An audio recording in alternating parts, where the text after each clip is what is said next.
one pick in the NHL draft, but the minute can't seem to stump. Do something dumb, that's an observation. CLT make them need to run. That's Lawrence Taylor. Cuddle Mary Trash, CMT for short. Wonder if we best once you peep the score.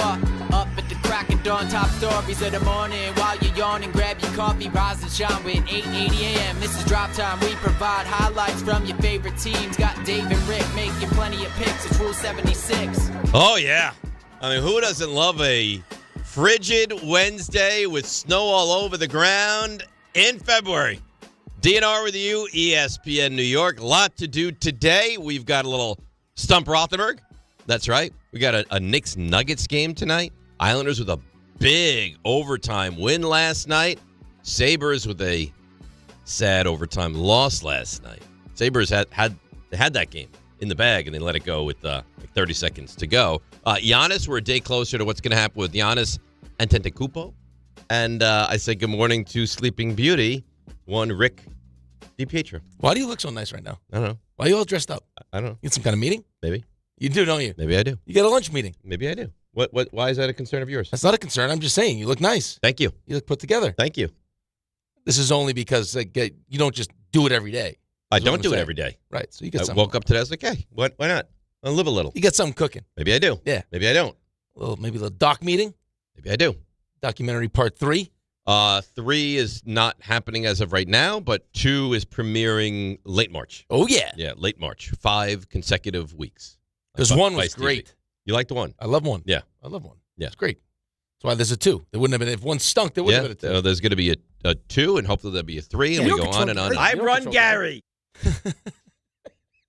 So how you doing? I'm doing good. Good. Islanders big win. Huge win. Needed it. Bo Horvat. Thanks for coming.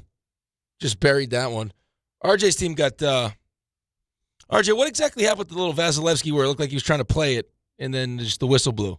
That was unfortunate for you. Oh, he wanted to let that puck go. Yeah, that was unfortunate for He you. was- So you watch the full games, RJ? Where are you at now? Now Yeah, now you're like it's nightly programming. Yeah. They play and that consumes your evening. I used to kind of have it on. Maybe I'm giving Antonio a bath. It's on the phone, whatever. Right. But Vasilevsky wanted to keep play moving. Darlene was right there. He wanted to. I mean, I love this. We're talking Sabres. This is great. 4 hours of Sabres talk. Let's do it. Who says no? Everyone but What me. is your guy doing, by the way, though? Kucherov's clearly trying to make that pass, fumbles it, and then he just gets caught sleeping, and then Kucherov still makes the pass. Gensel, game over. Yeah, nice 100-foot pass. It's unbelievable. Without looking. Well, your team won. Congratulations on that. Yeah, listen, my team is in a good spot right now. Real good spot right now. I heard Kevin Weeks call him Bo Scorvat. That was nice. I like that. Olympian, Bo Scorvat. I'm not sure how Matthew Schaefer is not, but still. Olympics start on Friday. We are juiced up in my home. You should be. Yeah, oh yeah. Do we want to get into the little Olympic news?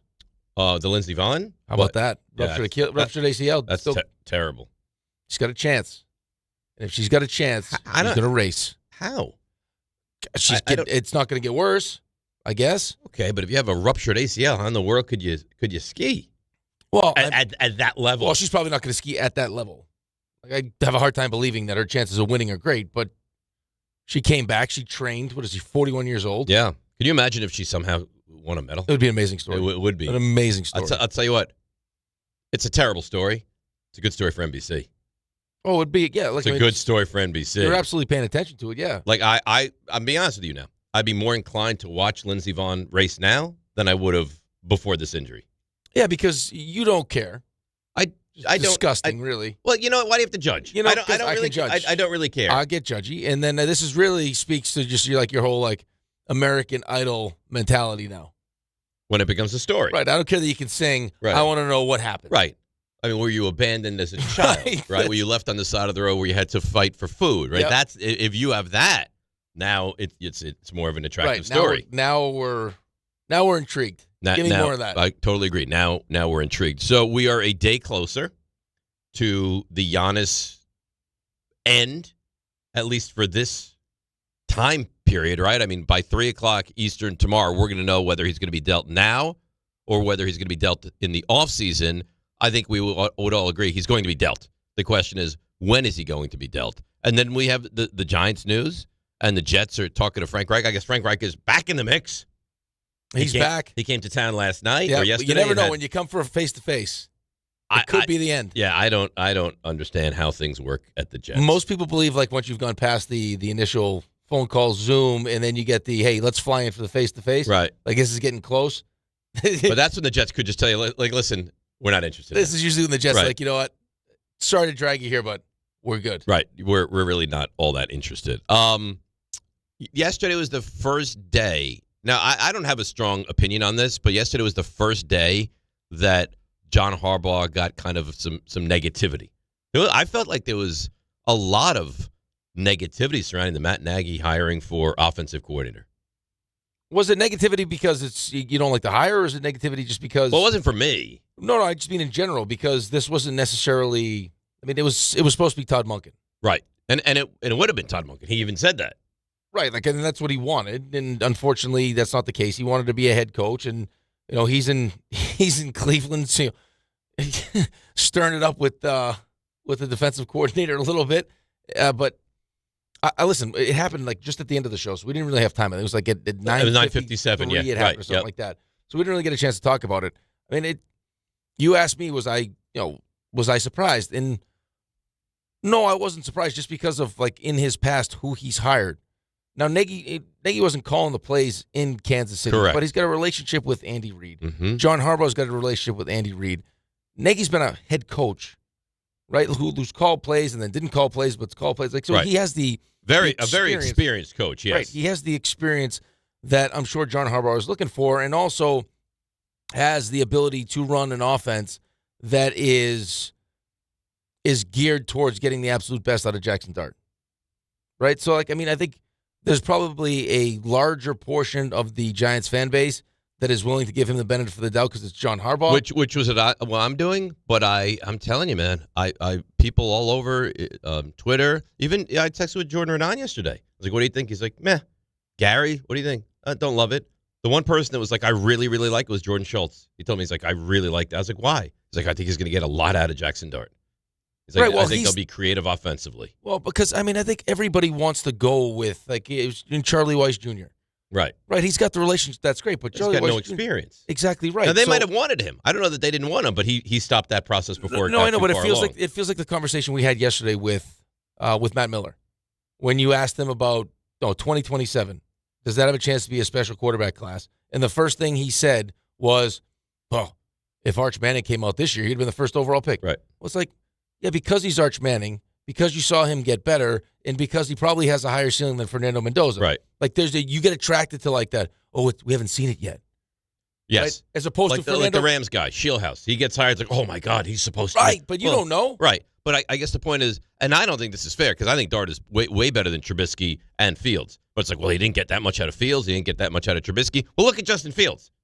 Like, he may not have gotten as much as you wanted. He might have gotten more out of Justin Fields than anybody else got out of Justin Fields. Was that the best version of Justin Fields? It might have been. Right, in and you Chicago. had Mitch Trubisky. So, I mean, again, and he made the playoffs, what? He was 12-4 in his first year. Was he the coach when the double doink against the Eagles? He was, right? Ray, is that am I remembering that correctly? The double doink Bears missed field goal at the Actually, end? yeah. That was Nagy, right? I think that's him, yeah. He made the playoffs twice. Right. In Chicago. Right. And I know we didn't call the plays, but still, like, I mean, did you hear the Patrick Mahomes story? Yes. That's a funny story. How crazy is that story? So let's tell the story. So I guess he gave Mahomes insight into what Reid was going to ask him the next day during the interview. He gave him the plays. Because he wanted Mahomes so badly, which is kind of diabolical. It's unbelievable. Yeah. Right? So Mahomes said he saw it. He knew. Smashed the interview. Right. Well, Right. I mean, if you have the questions, And you then- probably should. And then I guess that he continued to get to tell the story is he also got, so this is Mahomes now, got information from other teams that they were going to draft him. So he picked up the phone and called Kansas City and said, hey, listen, if you take me any lower than 12, if you're not taking me any higher than 12, I'm going to be gone. Right. And that's when they're like, well. What'd they move up to 10 to take We got to him? make sure we get this guy. And they And did. it's all worked out. But, I mean, that's phenomenal that he was able to figure that out. You know, Mahomes is going to be the guy, and let me help him, impress Andy Reid. But, I mean, the truth is, we don't know. I mean, I'm okay with it. People are, it's just awful, and it's back. No, you know what? Here's my take on this. I trust John Harbaugh. I think he's a good coach. I believe that this will work because he's got experience, he's had success, and he may not be the most creative, the most dynamic. Apparently, the run game doesn't succeed with him tremendously. It's a wait and see. If you want to jump on, oh, this is amazing. Oh, this is terrible. I don't know how people do that.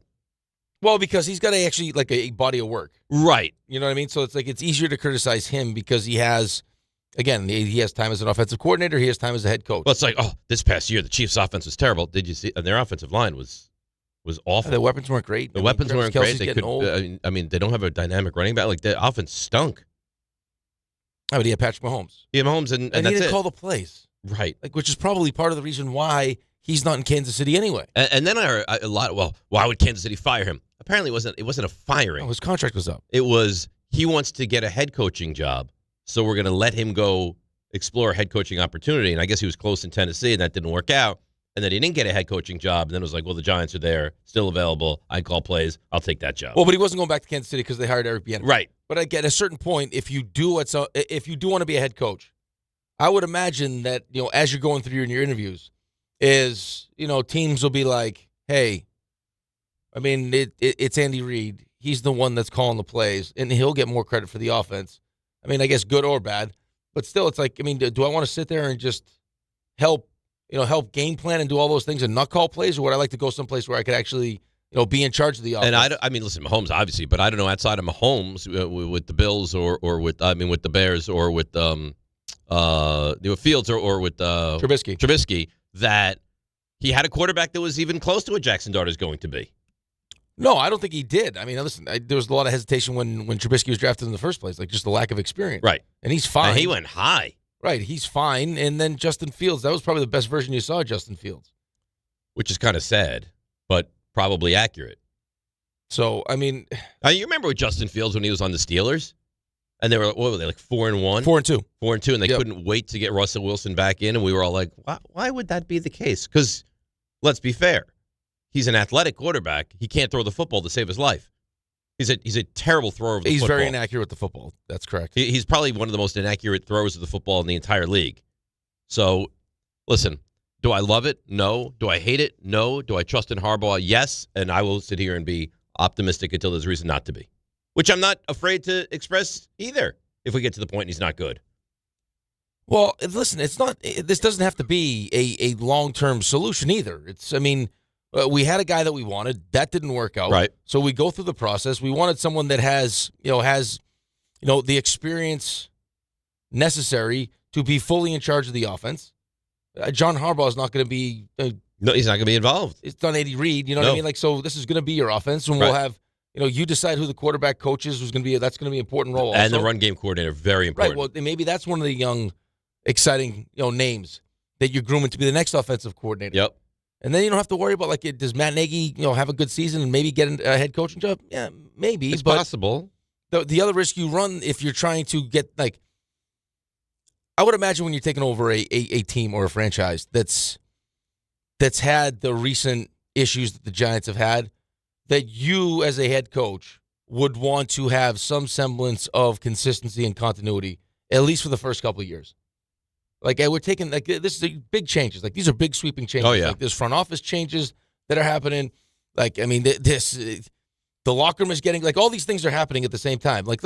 If we can have some stability here with, as we build this foundation of what exactly we expect, what the offense is going to be, what the defense is going to be, all these different things, I would rather not have, coaches coming in and out. If you hire one of these up-and-coming, guys who hasn't had, if he does well in what looks like it would probably be a pretty good situation, he could be gone after 1 year. Right, and then now we're doing this again. Now we're bringing someone else, and as you're trying to set the foundation, I don't know if that's necessarily... Well, it's not ideal. If the quarterback's that good, it could work. But no, of course, you wouldn't script it like that. It could work, but you're also, I just had my quarterback go through two people, right? It was Dable, who he was, tied at the hip to Kafka, to now whoever this is, and again, that guy, so you're talking 4 different people in 2 years? That's... a lot. Right. And it's not ideal. It's not what you would want to have happen. So we'll see. I don't understand why people are so dramatic. It happened. And how many people could tell you really a lot about Matt Nagy? Well, I don't think a lot of people, but it's because he has a resume that you can pick apart. It's like when a quarterback... Right, if it's Charlie Weiss Jr., you go, oh, look what he did with Ole Miss. Well, but it's like a college quarterback, right? He's the greatest thing since sliced bread. Then he goes back for another year, and you start... The longer you see him, the more you pick him apart.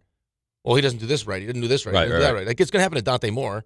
Of course it will. Like, he's going to go back, and it's going to start, like, I don't know. It happens to all of these kids. Look, Arch Manning. Arch Manning was supposed to be great. He had a rough start to last year. Now, he had a rough start to last year against Ohio State, too. Right? It's not like he had a rough start against Bowling Green. Rough start to the season. Got considerably better as the year went along.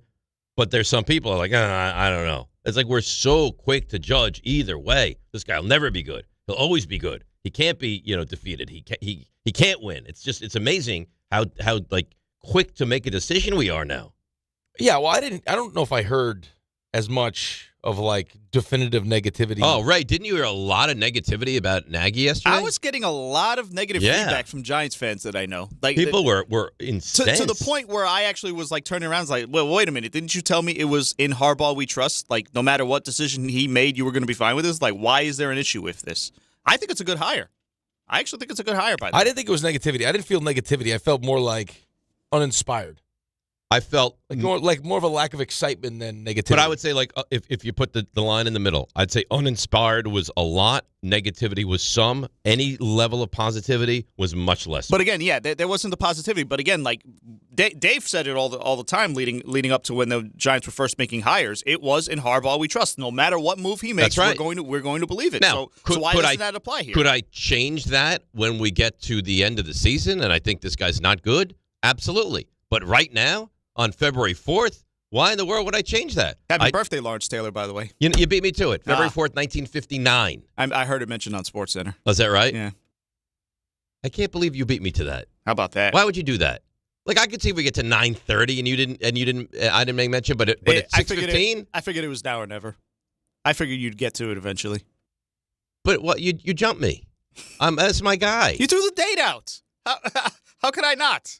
You knew that? Or I did know that. You knew that. it? Yes. When's Phil Simms' birthday? I don't know Phil November Simms' 3rd. Eli Manning. No idea. January 3rd. Okay. All right, so don't play that game just because you happen to hear Lawrence Taylor's birthday. It's Lawrence Taylor, though. The GOAT, right? Do you admit, Yes. Is he worthy of a Hall of Fame vote for you, Ray? First ballot. Okay. I don't know. Unanimous. Who knows with you? How you doing? Me, I'm doing great. I'm doing fantastic. I'm excited for you. For what? I really am. For Nagy? Oh, you got an offensive coordinator. I'm still looking for mine. You can get yours. Sounded like we had a defensive coordinator, but then Woody wasn't necessarily on board with that. So we got a lot of issues. We got our own issues. Yes, I think it's fair to say you guys have a lot of I can issues. imagine, too, though. Like, I mean, one of the reasons why John Harbaugh, outside of 18 years of success, and I was reading articles yesterday about some of the negativity coming out of there. Lamar Jackson falling asleep during meetings, and maybe that relationship was starting to go south a little bit. Which, again, it's 18 years. The fact that you can keep that's it a together long for that, relationship. Yeah, I mean Yes. that's a long time. Is the amount of coaches that he's been involved with. Did you hear Mike McDonald talk about him? Loves him. Couldn't speak Right. highly enough about John Right, loves Harbaugh. him. But it's just like people are so hell bent on like who the coach is, which is fine. That's important because he's the one that's going to set the tone. He's the CEO.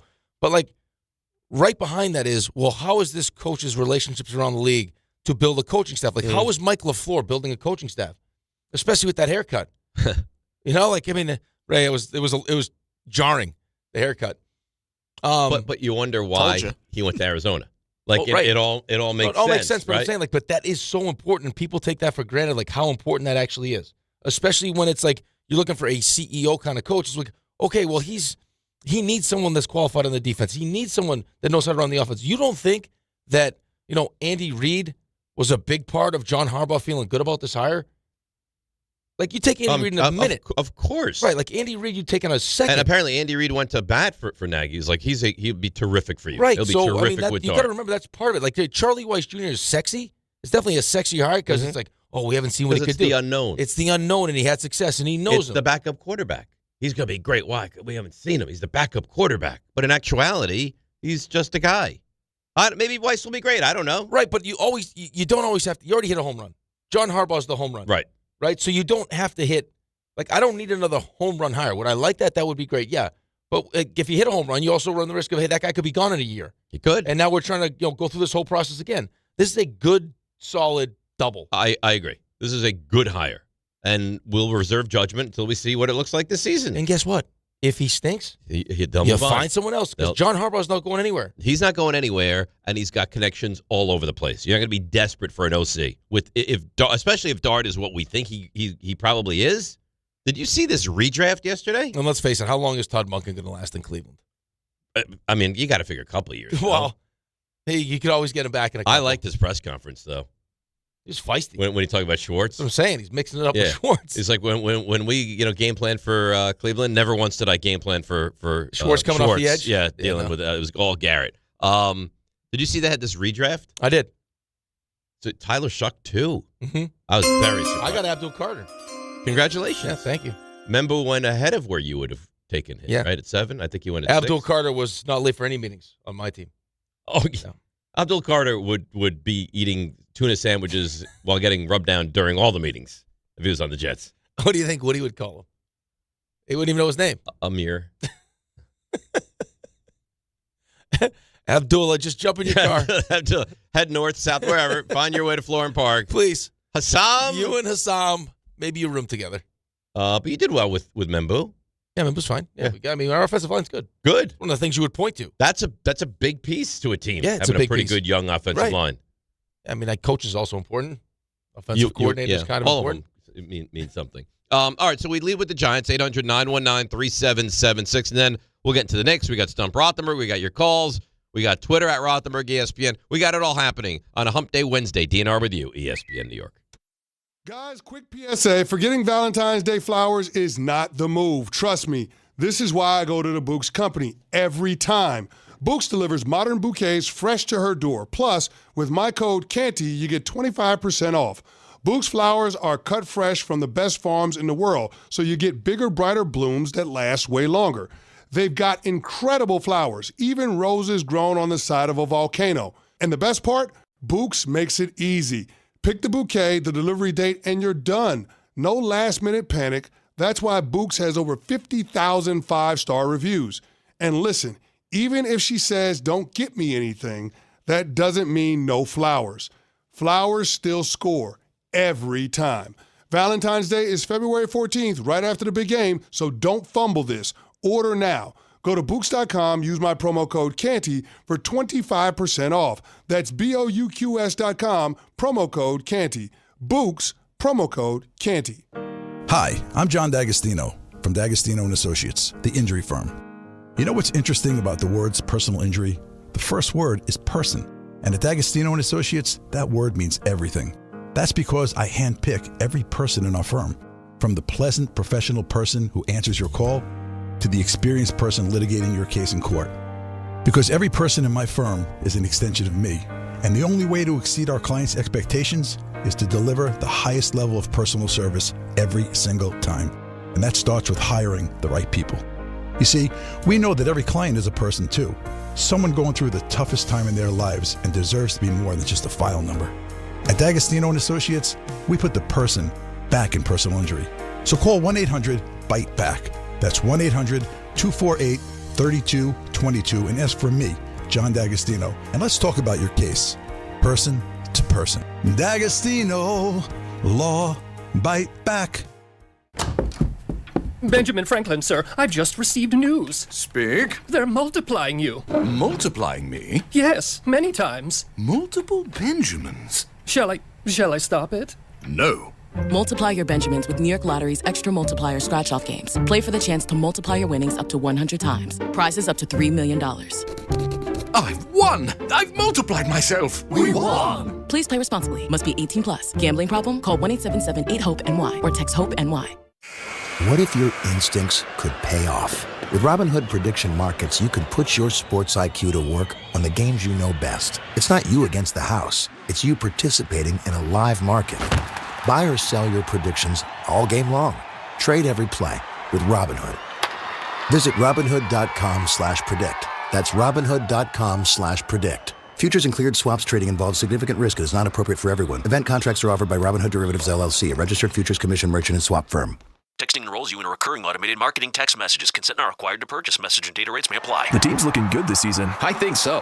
Man, I miss playing football. Ever since I turned 40, I just can't find that fire I used to have. Think it could be lower testosterone? What do you mean? I was feeling the same way. After 40, the body has less testosterone, and men lose their edge. That's why I take Nugenix Total T2. That's the testosterone booster, right? Yes, but Total T2 is their brand new formula that skyrockets nitric oxide levels in as little as 3 hours. Since I started taking it, I've been lifting like when we played for Coach Carter. My energy is way up, and it even spiced up things between me and the missus. Are they still giving out complimentary bottles? Yep, just send a text. Text HAWK to 321-321 for your complimentary bottle of Nugenix Total T2, the next generation testosterone booster. Text now and we'll include a bottle of Nugenix Thermo X, our newest, most powerful fat burner ever, absolutely free. Text HAWK to 321-321. That's HAWK to 321-321. These statements have not been evaluated by the FDA. This product is not intended to diagnose, treat, cure, or prevent any disease.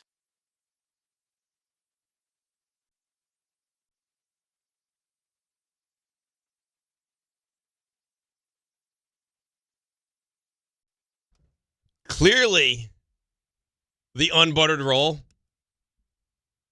took today. Clearly. Because this is my song, and he played it for me.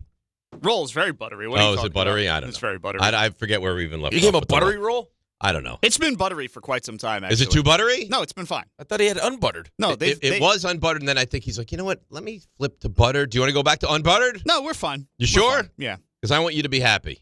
No, you've been giving me buttered rolls for like the last 2 or 3 weeks now. They've all been buttered. You look so upset. At least we know where the roll is. They're good. They're good. Right? Did you never That's progress. That's you never progress. found that other roll? No, we never found it. Could be sitting around in the office stale somewhere right now. How great would it be if you just stumbled upon it one day? It wouldn't be great. Oh, it would be great. unbelievable. Not for you. Would you eat it? No. You know, If it was still in the bag?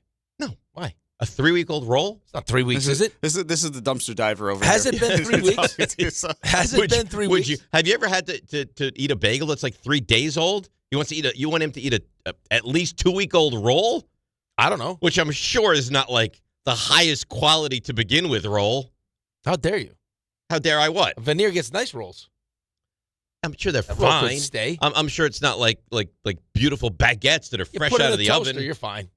You would eat a 2-week-old roll. No, if I needed to. Well, yeah, I'm sure if he was starving, he would Right. eat a 2-week-old roll. I don't know what he needs for nutrition. But gets no sleep. Although yesterday he was shot out of a cannon. He finally gets some sleep and he was real feisty. He had a lot. I didn't like it. He had a lot. Knicks played like a JV game last night. Negative, nasty. I like when Ray's got some attitude and some energy. I didn't think it was nasty. I didn't didn't think nasty. you were nasty either. No. You start jumping all over everybody. You didn't like what I said before the show. That was Yeah, the that's problem. Okay. What did you Exactly say what before the show? I can't see you. Maybe it wasn't so much I can't what see I you. said, but like just the context because Yeah. because I didn't hear RJ had tell just him, said it. like and he thought I was talking to You're him like very a child. sensitive. Yeah, he is. Right? It's okay.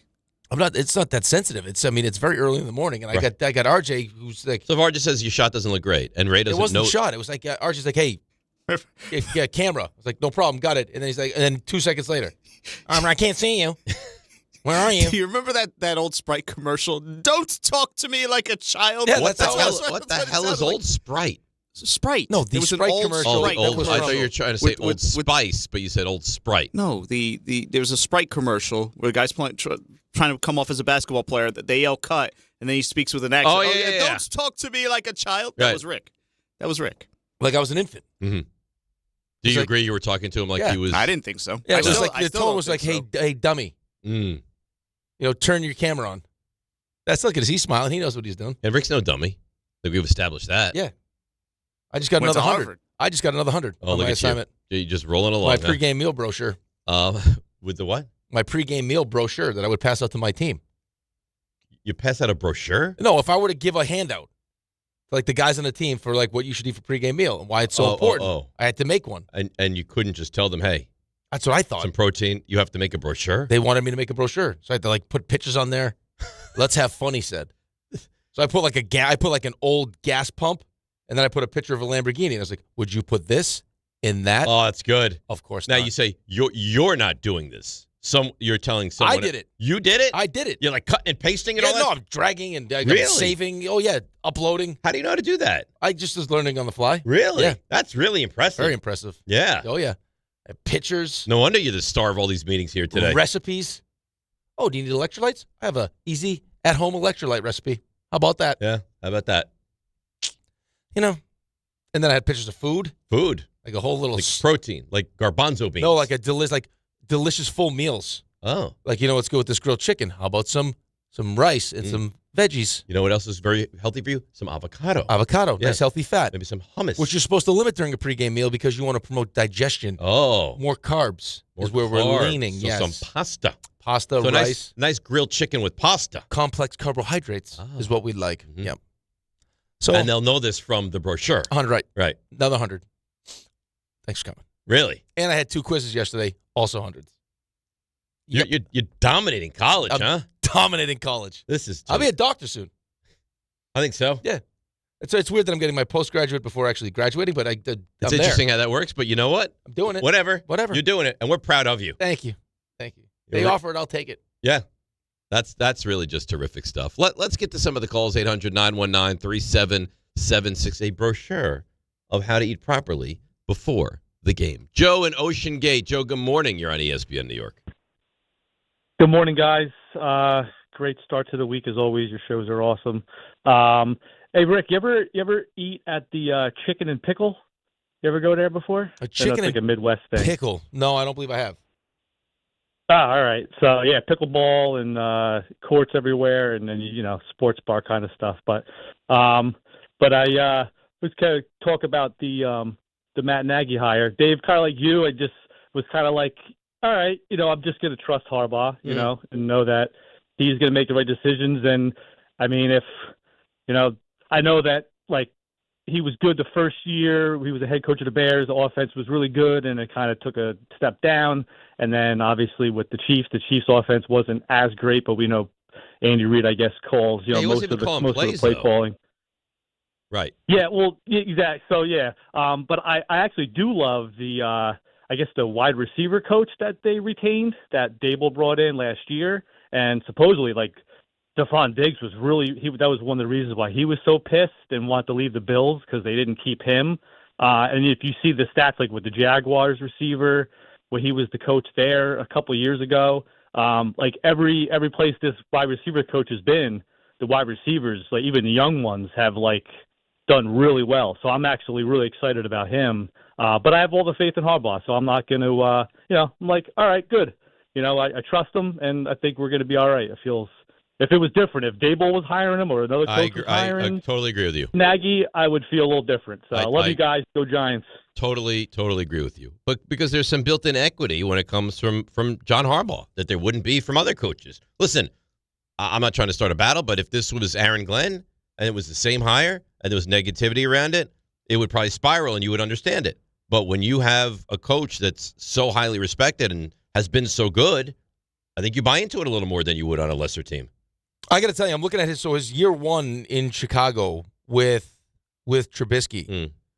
Trubisky played 14 games, 3,200 yards, completed 67% of his passes, 24 touchdowns, 12 interceptions. They averaged 26 points a game. Mm-hmm. And it wasn't like, I mean, you look at the names. In Chicago, but it's like, I mean, Jordan Howard was running back, Tariq Cohen was running back, the leading receiver was, I mean, you had Allen Robinson, you had Taylor Gabriel. Like, it wasn't a Trey Burton, and you're averaging 26 points a game. So, I mean, that's very impressive. That's pretty good. But here, John M. emails, and you can spin this Nagy thing all you want. Nobody was chomping at the bit to hire this guy in any shape, way, or form.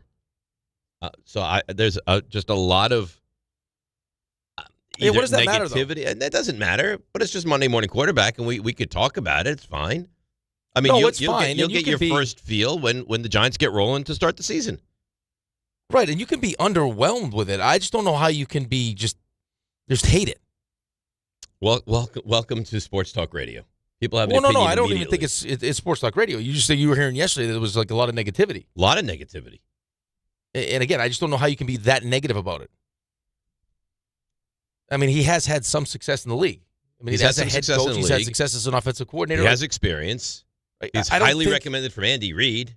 I don't necessarily know if you want to go into this situation year two of a quarterback in a dumpster fire of an organization with someone that doesn't have some kind of track record of success in the NFL. Well, he didn't. He's never had an OC that hasn't had experience. So it's not his way. We knew that. We talked about this for days. Right. That they're going to hire someone that has experience. Right, that he knows he'll be able to work with. Like, because that's the other thing, too, like how important that relationship is.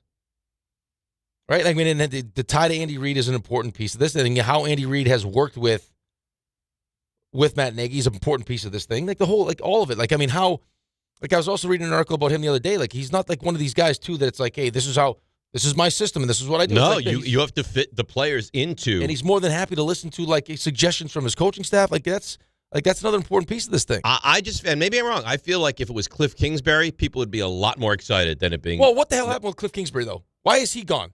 Explain that to me. I don't know.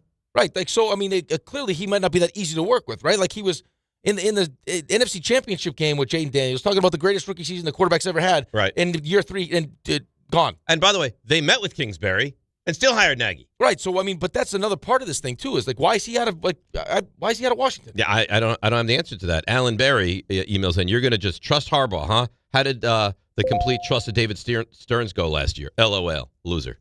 Okay. I mean, it's fine. You're not wrong. It didn't go well for the Mets. Did they pivot and rebound? Does it look a lot better now? It feels like it's going to be better this year. It better be better this year. But it feels like it's going to be better this year.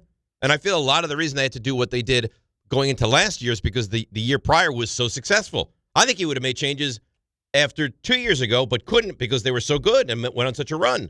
Right. You went to the NLCS. Right. In a year that you didn't have any real expectations. So how do you break up a team after having that level of success? Well, you're not going to break it up because then you turn around and spend what you spent on Juan Soto. Like, you're not going to break it up. Like, You're going to just add to it. But I don't think he wanted Alonso. Whatever. Point is, I was wrong. I've been wrong. I'll be wrong. It sounds like they wanted Alonso if he was just going to be a DH. Then he would have taken 4 years. Right. Primarily as a DH. But he didn't want to be. And then he got an extra year from Baltimore with the ability to play more first base. By the way, it sounds like Framber Valdez is going to be choosing between maybe Baltimore and Toronto, I'm hearing. So Yankees fans paying attention. It's because he's still going to end up in the AL East, it sounds like. Right. Yeah. Sounds it. So let's break, come back. A lot of phone lines ready to go. Whoa. What? Can't break yet. I could break whenever I want. I got stuff to talk about. Well, all right. Why don't you tell me about what you'd like to talk about? Look at all this. Look at all this reading. Oh, you're going to do great, though. I'm going to do fantastic. No, I know it. Sunday is your last call for football, and all week long, FanDuel is giving you a daily profit boost every single day leading up to the big game. Today's 30% profit boost is on the receiving market. Oh, this is nice. Like receiving yards, over and unders, alternate lines on receiving yards, and most receiving yards in the game. JSN's yard total is really high at 93.5 yards. What if you took an alternate line at 80-plus yards and have the odds boosted? You can get involved with JSN for the most receiving yards in this game and so many other things. All you have to do is opt in each day and place an eligible bet to use that day's profit boost. So whether you're locking in early lines, riding your favorite props, or taking one last swing before the final whistle, FanDuel is giving everyone something extra to cheer for during football's final week. Play your game with FanDuel, official sportsbook partner of Super Bowl 60. Must be 21 and older and physically present in New York. Often required. Bonus issued as non-withdrawable profit boost tokens. Restrictions do apply, including any token expiration and max wager amount. See terms at sportsbook.fanduel.com. For help with a gambling problem, call 1-877-8-HOPE-NY or text HOPE-NY at 467-369. That's nice. Well done. All right. 800-919-3776. A little more on the Giants and the NFL. We'll switch over to the Knicks. We got Stump Rothenberg, stuff you missed. All of it. DNR with you right here on ESPN New York. Guys, quick PSA. Forgetting Valentine's Day flowers is not the move. Trust me. This is why I go to the Books Company every time. Books delivers modern bouquets fresh to her door. Plus, with my code CANTY, you get 25% off.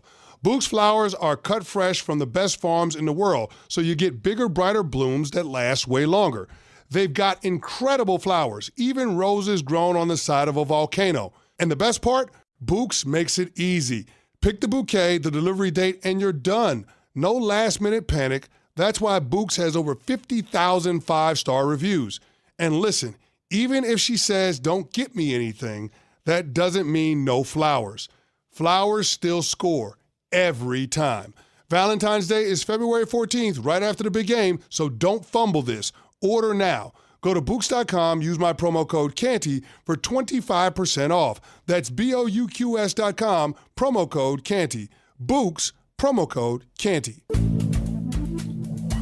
Good Karma Brands is proud to be an equal opportunity employer, providing equal employment, development, and advancement opportunities to all teammates and applicants.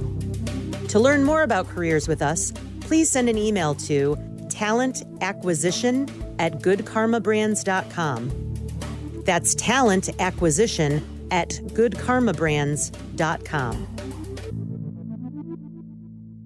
1 in every 6 men is likely to be diagnosed with prostate cancer in his lifetime. That's why New York Presbyterian wants to remind men over 50 to book a prostate cancer screening. A simple blood test is all it takes. It could save your life. Screenings are available across New York City and Westchester at locations near you. Schedule your annual prostate cancer screening today at nyp.org/cancer screening. Stay amazing. New York Presbyterian.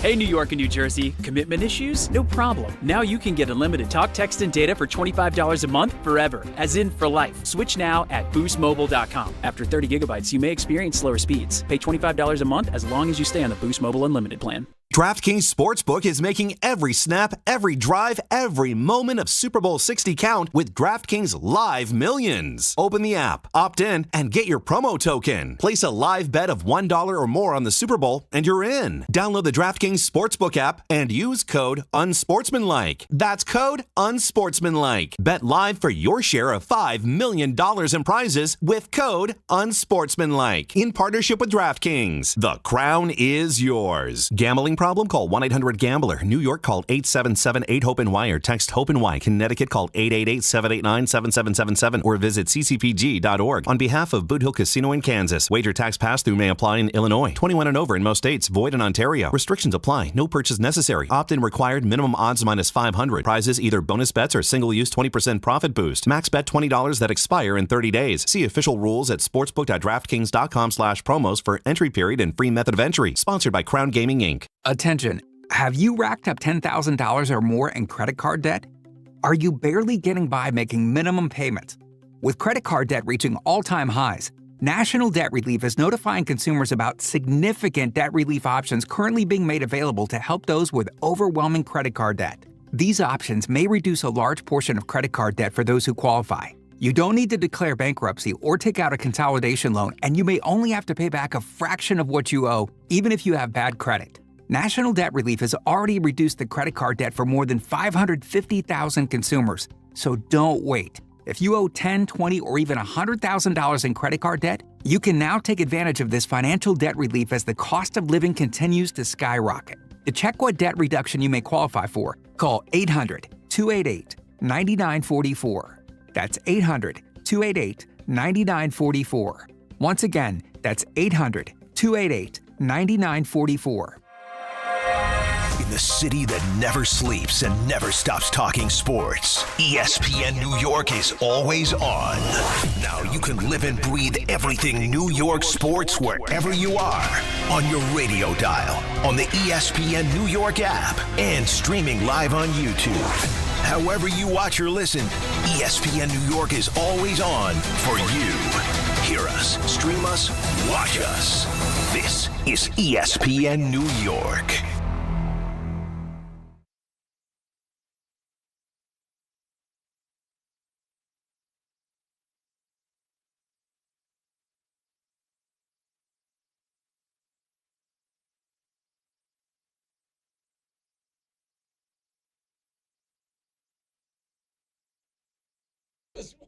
All right, DNR with you.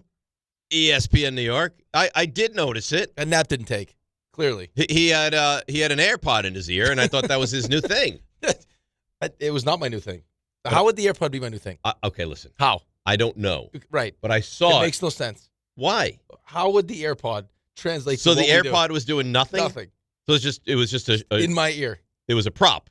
No, I was listening to something before the show. Right. And then I must have taken it out. You forgot it was there? Yeah. For 2 full segments. And then I shut my thing off, and I was like, why does it still get an echo? And then I was like, oh, is my AirPod still in? You thought I was using them. How would I use an AirPod? I didn't give it that much thought. Okay, it's not like it was deep thought that went into it. I saw the AirPod. I was like, that's interesting. Plug it in. I don't know. I thought maybe you had some new innovative way. A nap was not an effective nap. Clearly not. No. I got here extra early, too. I was excited. You say that, though. I was searching my house for my phone this morning. Couldn't find it. In my pocket. Yep. That happens. That's happened plenty of times. I was like, where? I could have sworn I left it here. No. Then sure, sleeping. I dimmed the light. I was like, is it here? No. I was like, oh my God. It's gone. I don't know where my phone's gone. And then I tapped my front pocket. I was like, oh, there it is. Oh, it's right there. Right where I put it. That's a strange thing to have happen. I mean, that stuff like that happens all the time. All the time. Yeah. It's early. It's very early. Very early. Not all to sleep. Stuff you're watching. Right, a big Knicks game. Went to bed early last night, though. Well, that's because the Knicks took care of business. It was such. Do you enjoy that? Knowing that we got Denver tonight, yes. Yeah. I do. You'll just wrap this thing up, not play with anything, beat them up, get out of there. Don't give them any reason to compete. If the Knicks won, like this is because If the Giants win every game by 30, I would love that. But I don't know, if the Knicks won tonight by 30, would you love that, or would you prefer the Knicks win like a tightly contested game? No, 30. 30. Yeah. Every game 30. Every game 30. Yep. Why don't I want to play tightly contested games right now? It's a very fair point. Yeah, I don't. I mean, I want, especially against the Wizards teams, it's not good. When it's your team, you want to blow them out. Blow them But out. if the Super Bowl was 30, you wouldn't enjoy that. No, I want to take their will. Right. 23-9. You guys got no chance. Rest our guys. We got a big game tonight. Heart Then we banged got up last Detroit. night. Then we got Boston. Yep. Right. And we know what it's going to be like if Giannis gets dealt somewhere else. Yeah, we'll get on to Friday. that. We got some sound from Shams. We got some sound from Windy. So we will get to that. Tim Bontemps as well. Minnesota's clearing some They're space. clearing space. There's a couple big trades in the NBA yesterday. Jaren Jackson on the move. Not Darius exactly Garland. sure what Cleveland is doing. Yeah, well, D's going to be on the line to explain it to you in a moment. Hey, is he on there? Yeah, of course he is. Of course he is. James Harden was traded. He loves James Of Harden. course. We'll get to him in a moment. Robin and Dobbs Ferry. Hi, Robin. How are you? Good morning, guys. I'm good. You sound effervescent today. Really? Yeah. Oh, well, I'm. What are you know, wearing? I'm not hating this hire. If I have to grade it, I would say it's a solid B minus. I'm not negative.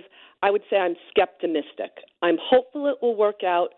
Well, why is there any skepticism? Well, it's interesting. I think because everyone was thinking about the sexy choices, the Charlie Weisses, the Davis Webbs, and there was a lot of talk out there. But, what's interesting is you didn't even hear about him interviewing Matt Nagy, and he got the job. I think the bigger issue is the Cliff Kingsbury aspect. And some people are asking why Harbaugh gave Nagy the opportunity over Cliff Kingsbury. But, guys, I think you all heard that Gary Meyer interview, and I think the answer was there. He doesn't want to bring someone in whose scheme Dart is going to have to fit into. Harbaugh said as much in that interview. He wants the scheme to be created on the fly, to be diverse, and created around Jackson Dart's skill set. And that, you say what you want, but that is what Nagy is going to have the opportunity to build, and he definitely is more creative than Kingsbury. I think the thing you're going to have to be careful about or look out for is who he hires for their running backs. Yeah, I think that's big. And apparently Greg You know? Roman is someone that could potentially be involved in that. Yeah, and I think that would be sensational. They'd knock it out of the park with that. So I'm cautiously optimistic. I think Giants fans have been so accustomed knee-jerk reaction to be ticked off at what they do, but. Dave, you said it. I trust Harbaugh at this point. Right, but He's why given not me wait? No reason. Robin, why not wait until the offensive staff is fully hired, right? Before we start, everyone wants to get negative so immediately. Like if it ends up being Nagy and Greg Roman doesn't get hired by the Jets, and now Greg Roman's on the there are so many pieces. Like Davis Webb is Davis Webb now because of what he learned on that staff. Like he's the offensive coordinator. Like, that could still happen. You could hire a young quarterback coach. Of course. That all of a sudden blossoms into Well, the next. that's going to be a massive fire. And thanks for the call, Robin. The quarterback coach is going to be a huge so hire. in the moment, it doesn't feel great because it's not the sexiest thing, but at least it's it's a stable hire, a guy who's got tons of experience, who's willing to to listen, collaborate, and build a system around Jackson Dart, and then teach the coaches around him, and then maybe you end up with one of those guys. Well, you said it exactly right. If you would have hired a guy that nobody knew who the hell he was, people are like, "Ooh, oh yeah, they brought in this guy and he's brilliant, he's dynamic, he's 31 years old." But you hired a guy he's fine, right? Like now, I don't know what you expect to do with Trubisky. I don't know what you expect to do with Justin Fields. It's pretty evident those are not overly capable NFL quarterbacks. And then you have some negativity surrounding the Chiefs, but then you get down to the bottom of it, and he wasn't even calling plays with the Chiefs. They won 12 games with Mitch Trubisky. Yeah. They made the playoffs twice. Yeah. Now 8-8 one time, but I mean that's his 12-4, 8-8, 8-8, and then they went 6-11 with Justin Fields. So again, Jackson Dart is going to be a really good quarterback. You have a really good head coach, right? That knows what he's doing, right? And he decided that he wanted to go with someone that was probably highly regarded by Andy Reid. Well, I'm sure. Well, definitively was highly regarded by Andy Reid. I'm sure he has the utmost respect for. Like if Andy Reid says this guy's good, I'm going to take his word for it. Yep. Who's got a track record of not just being an OC, but also being a head coach. So he's been through all of those things. Like, just wait, man. But people can't. They can't. Like, I would ask Cliff Kingsbury, well, why is Cliff Kingsbury not in Washington anymore? He's had success with got rid of Daniels. him. Yeah, right, but why? That's what I would want to know. Well, I talked to my buddy that does afternoons in D.C., and he said they didn't like Kingsbury at all. Okay, so again, he had Jaden Daniels had maybe the greatest rookie season of all time, and developed beautifully in year one, and year two was a wash because he was got hurt. Right? So why is he gone? I don't have the answer for you. He must not be easy to work with then. Because why would Dan Quinn move off of that when he's already seen him have that kind of success with James Daniels? Unless somebody had to have a pound of flesh, and that was the pound of flesh. But that wouldn't make all that much sense. Why would that make any sense? It doesn't make sense. But it doesn't make sense that people are freaking out over Matt Nagy getting this job today. Because it's not sexy. You just heard Robin say it. It's not Charlie Weiss Jr. Okay, fine. Right. Come on, man. It's a good, solid hire. It is. It's a good, solid hire. Good, solid hire. Right. It's not the home run that you were looking for. You already hit that. That's out. You get a grand slam. John Harbaugh was the grand slam. And now is your defensive coordinator a home run? I like him. Yeah, he's fine. Yeah. Right. But it's, again, he's putting together a professional staff. And you know what I love, too? It's like, they chose him over Anthony Weaver and Jim Leonard. Okay. But they chose him over those guys. So there's, people are so reactionary. And, how many people, myself included, can consider and dissect what you're doing as a defensive coordinator? Look at the coaches that have coached on John Harbaugh's staffs. Yes. I would say, of the things he does really well, it's hire assistant coaches really, really well. Right. It's like him and his brother. They're pretty good at it.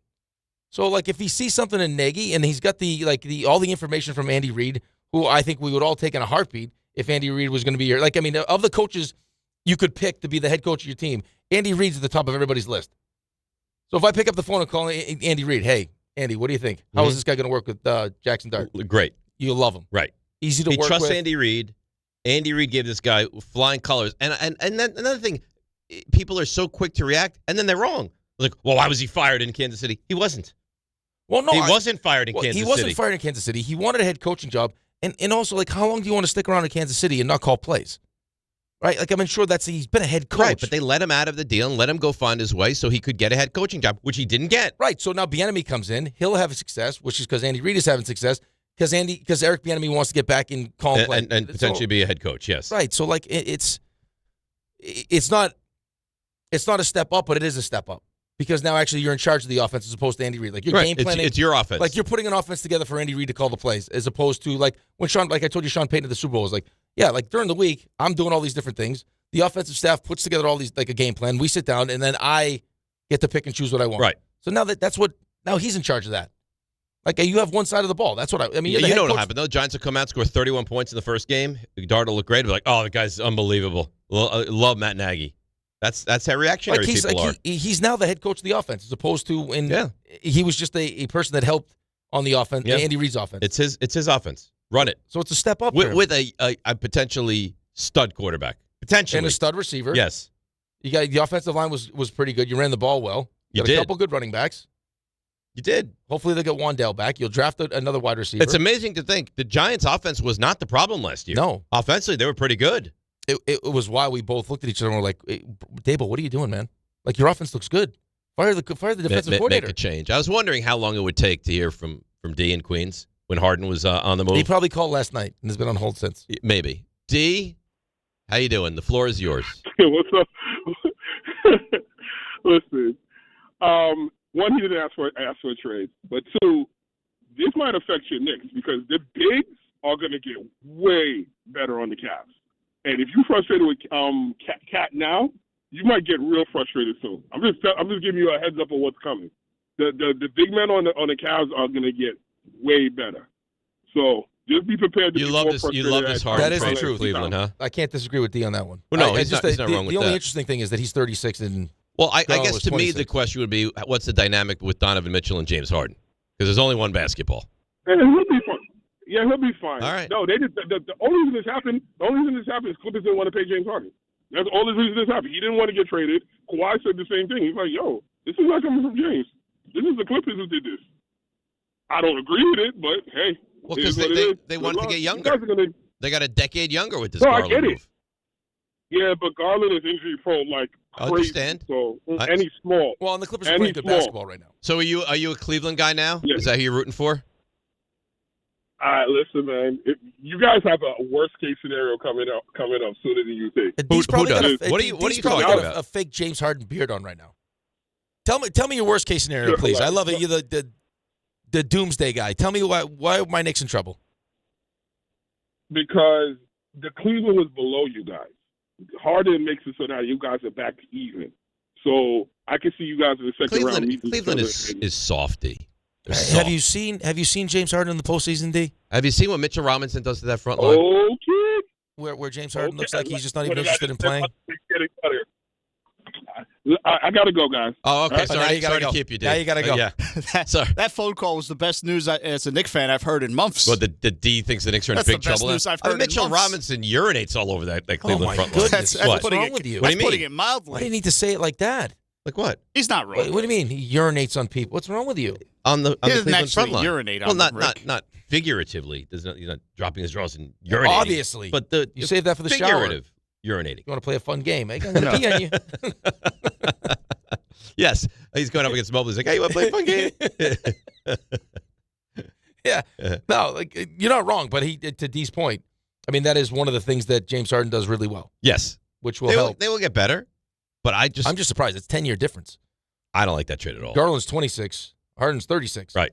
And you've also seen Harden, depending on his mood, like just be completely. He's not. I'm sorry, and you might disagree, and that's fine. In my mind, he's not a winning basketball player. There was a time. How's he eating in Cleveland? There was a time on the Sixers. Remember when Doc Rivers thought he was like purposely trying to get him fired? Yeah, and he said so. he's like James Harden was trying to get me fired. Like he was just not interested in playing. Right. So what happens if he's not happy with whatever? They're gonna have to pay him. It's part of the reason why he wanted. He's like the Kodai Senga of the NBA. That's part of the reason why he wanted out. If it's not perfectly exactly the way he wants it to be, then it's not going to be great. Well, writing was on the wall. Yes, he wasn't going to get. And Clippers moved on from him. Well, they weren't going to pay him. Right. That's what he wants. That's what he always wants. And listen, I mean, Kawhi hasn't really stayed healthy, but when he's healthy, we know how good Kawhi is. I think what are they like? I think 17-5 or something. I read this morning. In their last 22 games, so they're playing better basketball. And Garland is always hurt. I think they're in the ninth. I still think they're in the ninth spot in the West. The West is, nasty, filthy. And then you could have Giannis winding up on Minnesota. Maybe. Yeah, they're doing everything it seems like they can do to get. And that it sounds done. like John Morant's going to be out of Memphis soon. Yeah, he's interesting because the potential there is through the roof. Yeah, if he right, but he doesn't seem to figure it out. If it all aligns. Hey, you can't do the gun celebration. How about a grenade? Let's just use that. Look at every but weapon. Have any weaponry. Just let's not do it. It'd be perfect for the Olympic sledding and shooting thing. The biathlon. Yeah, it'd be great. I don't know if he can cross country ski though. It's a minor detail. Okay. Let's take a break. Come back. We'll get into the NBA and Giannis specifically. DNR with you right here on ESPN New York. All right, here she is. Traffic update. Debbie Duhame. Hi, Dave. Hi, Rick. Good morning, company. Alternate side parking rules remain suspended with ongoing snow removal. Metered parking rules in effect. Hey, make the sexy choice. Try 22 here through Scotch Plains and getting out towards Summit. 78 eastbound, bumper to bumper, getting into exit 45 in Summit. It's a jackknife tractor trailer, so avoid 78. Lots of volume. Staten Island Expressway eastbound out through the Verrazano. Watch for delays. Van Wyck North getting up toward Kew Gardens. Westbound, Bruckner, bumper to bumper, right at the RFK Bridge with a crash. Sponsored by Positive Coaching Alliance. If you have questions about youth or high school sports, Positive Coaching Alliance can help. PCA develops better athletes and better people through youth and high school sports. Info at positivecoach.org. I'm Debbie Duhame, 880 ESPN, New York. Don't miss Mets manager Carlos Mendoza as he joins the Michael Kay Show live today at 1:30 on ESPN New York and streaming live on YouTube. Sunday is your last call for football, and all week long, FanDuel is giving you a daily profit boost every single day leading up to the big game. Today's 30% profit boost is on the receiving markets, like receiving yards over-unders, alternate lines on receiving yards, and most receiving yards in the game. JSN's yard total is really high at 93.5 yards. What if you took an alternate line at 80-plus yards and have the odds boosted? You can get involved with JSN for the most receiving yards in this game and so many other things. All you have to do is opt in each day and place an eligible bet to use that day's profit boost. So whether you're locking in early lines, riding your favorite props, or taking one last swing before the final whistle, FanDuel is giving everyone something extra to cheer for during football's final week. Play your game with FanDuel, official sportsbook partner of Super Bowl 60. Must be 21 and older and physically present in New York. Opt-in required. Bonus issued as non-withdrawable profit boost tokens. Restrictions do apply, including any token expiration and max wager amount. See terms at sportsbook.fanduel.com. For help with a gambling problem, call 1-877-8-HOPE-NY or text HOPE-NY at 467369. Knicks fans, it's time for basketball. The action starts tonight at Pig Beach with Team ESPN New York and Ultra. Whether you need a pregame spot or you're looking for the right Knicks bar to watch the game versus the Nuggets, Pig Beach is your destination. The party tips off at 7 p.m. Team ESPN will be giving away plenty of ESPN, Ultra, and Knicks prizes. Join fellow Knicks fans tonight at 3537 36th Street, ground floor in Astoria. Cheer on your Knicks, enjoy Ultra draft and bottle specials, and cool prizes all game long at Pig Beach in Astoria. Okay, guys, quick PSA. Forgetting Valentine's Day flowers is not the move. Get it right this year. Send farm fresh flowers from the Books Company. And right now, get 25% off with code CANTY. Books flowers are cut fresh, so you get bigger, brighter blooms that last way longer. And it's easy. Pick the bouquet, the delivery date, and you're done. Valentine's Day is February 14th, right after the big game, so order now. Go to Books.com and use code CANTY for 25% off. That's BOUQS.com. This is the story of the one. As the purchasing manager at a manufacturing plant, she knows the only thing more important than having the right safety gear is having it there when you need it. That's why she partners with Grainger for auto reordering, so her team members can count on her to have cut-resistant gloves on hand, and each shift can run safely and efficiently. Call 1-800-GRAINGER, click Grainger.com, or just stop by. Grainger, for the ones who get it done. Hey, this is Mika Zibanejad. Hey, this is Adam Fox. Catch every Rangers game right here on 880 ESPN. WHSQ and WCBS-FM HD2, New York. This is DiPietro and Rothenberg. You've been giving me buttered rolls for like 2 or 3 weeks now. Do you want to go back to unbuttered? No, we're fine. You look so upset. At least we know what the roll is. They're good. You never found that other roll? No, we never found it. Could be sitting around in the office stale somewhere right now. How great would it be if you just stumbled upon it one day? Would you eat it? No. A 3-week-old roll? This is a dumpster diver. Has it been 3 weeks? This is DiPietro and Rothenberg. Yeah, that's what I did or said. On ESPN New York. And streaming live on YouTube. I didn't do that today, did I? That was yesterday. Yesterday, okay. What was I saying? I don't think anyone knows what you were saying. Yeah. You were saying Wasn't what really, you didn't say. I was criticizing you about getting no guests, and then you decided to just do that. But it didn't even, it sounded like makes it was no sense. It was real like words. It was like your gremlin voice. Right. Yeah. Right. Gremlin voice, I understand, but you can't even make out the words that I was saying. I think it was like you were just disgusted with me. Right. And that's what came out of your Because you were mouth. being mean to me. Yeah, that's what I did or said.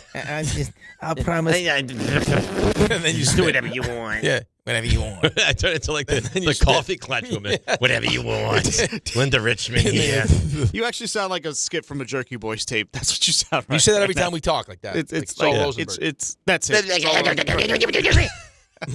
My shoes and my glasses. So I have. Speaking of coffee, you know what that Animal Carlin did yesterday? No. Dumped coffee all over the console. What? Oh, yeah. Can't have been as bad as my tea episode. Hey, here's the best. Kay just opens the show. Right? So, Kay, I mean, he's only got 2 hours. So no, what was the tea incident? That was wild. The computer drank the tea. The best part of that whole thing, I'll let you tell your Carlin story in a second. Let me guess. They thought I did it on purpose. No, right. Hey, we need to have a talk with you. This is not funny anymore. Right. Like, you need to start. This is not, as if I was, this is not a funny bit. Right. Yeah. Like, as if you would take that size tea for your bit. I mean, if it was a bit, you'd have like a little like. Why would I ever intentionally bring your duffel? If you did, you wouldn't have dumped. I would never ever do that. An extra large tea full on the computer. No. And you could hear the computer drinking. But that's the old analogy. Well, you know, once is an accident, twice right. is But it's mistake. Like, you could hear the computer was like, like you could hear it drinking the tea. I'm surprised the computer didn't explode. Oh dear! Bring God. your duffel. I don't. Can you imagine if listen? I will like. Raymond took the shirt off. He was gone. Then he showed up. RJ, you weren't here for that. That was Bauer. But that's what I'm saying. Bauer. Bring your duffel. Duffel. Could you imagine if that was RJ? He would have been a wreck. I think he would have been cool under pressure. A wreck. You think? Yes. RJ, I look at you as cool under pressure. Yeah, I think I've demonstrated I can handle these things. Probably would have done. Start picking stuff up, just hiding it, throw it in the garbage, gone. It was under terrible. the desk, unplugging things, throwing things away. This keyboard's gone. To see you later. I mean, it was like a falls. Like the water was dripping from the back. Yeah, at the time we weren't in a great place with our engineering department. Really, one person. Poor Rodney. Yeah, we were in a But the dark funny thing space. about that is Rodney and I are very close. Yeah, but we were in a dark time. Rodney's the one who said you were doing it on purpose. I know. And I confronted him. I was like, how could you think that? He's like, well, it keeps happening. I was like, so because something happened twice I'm doing it on purpose. So what happened? So no, anyway, so the K opens the show and he mentions that Carlin just dumped like the whole studio smells like coffee. Okay. And rather than just like let it be, like, hey, when he's done with his opening segment, maybe we come in and we clean this thing up. Who do you think just comes barging right in with wet naps? Carlin. Right. And as Kay was doing his show, the man can't get enough. He's only after 3 hours. He needs more time. I mean, he could do the 10 o'clock hour for the 9 o'clock hour for us if he wants. They go 9 to 1, but Bart wouldn't be here by 9. That's fine. It's not easy for Bart to get here by 10. Do a solo. Solo hour? Solo hour. He love it. Talk about his love for candles, all sorts of stuff. Yeah. Maybe it's a 9 to 10 solo hour for Carlin. Yeah. And then 10 to 1 with Bart. Yeah, like 10, 15, whatever. Whatever Bart's done with his meal. I love candles. He does love candles. I don't know if this is true. You know the Twitter handle NFL Rumors? Yep.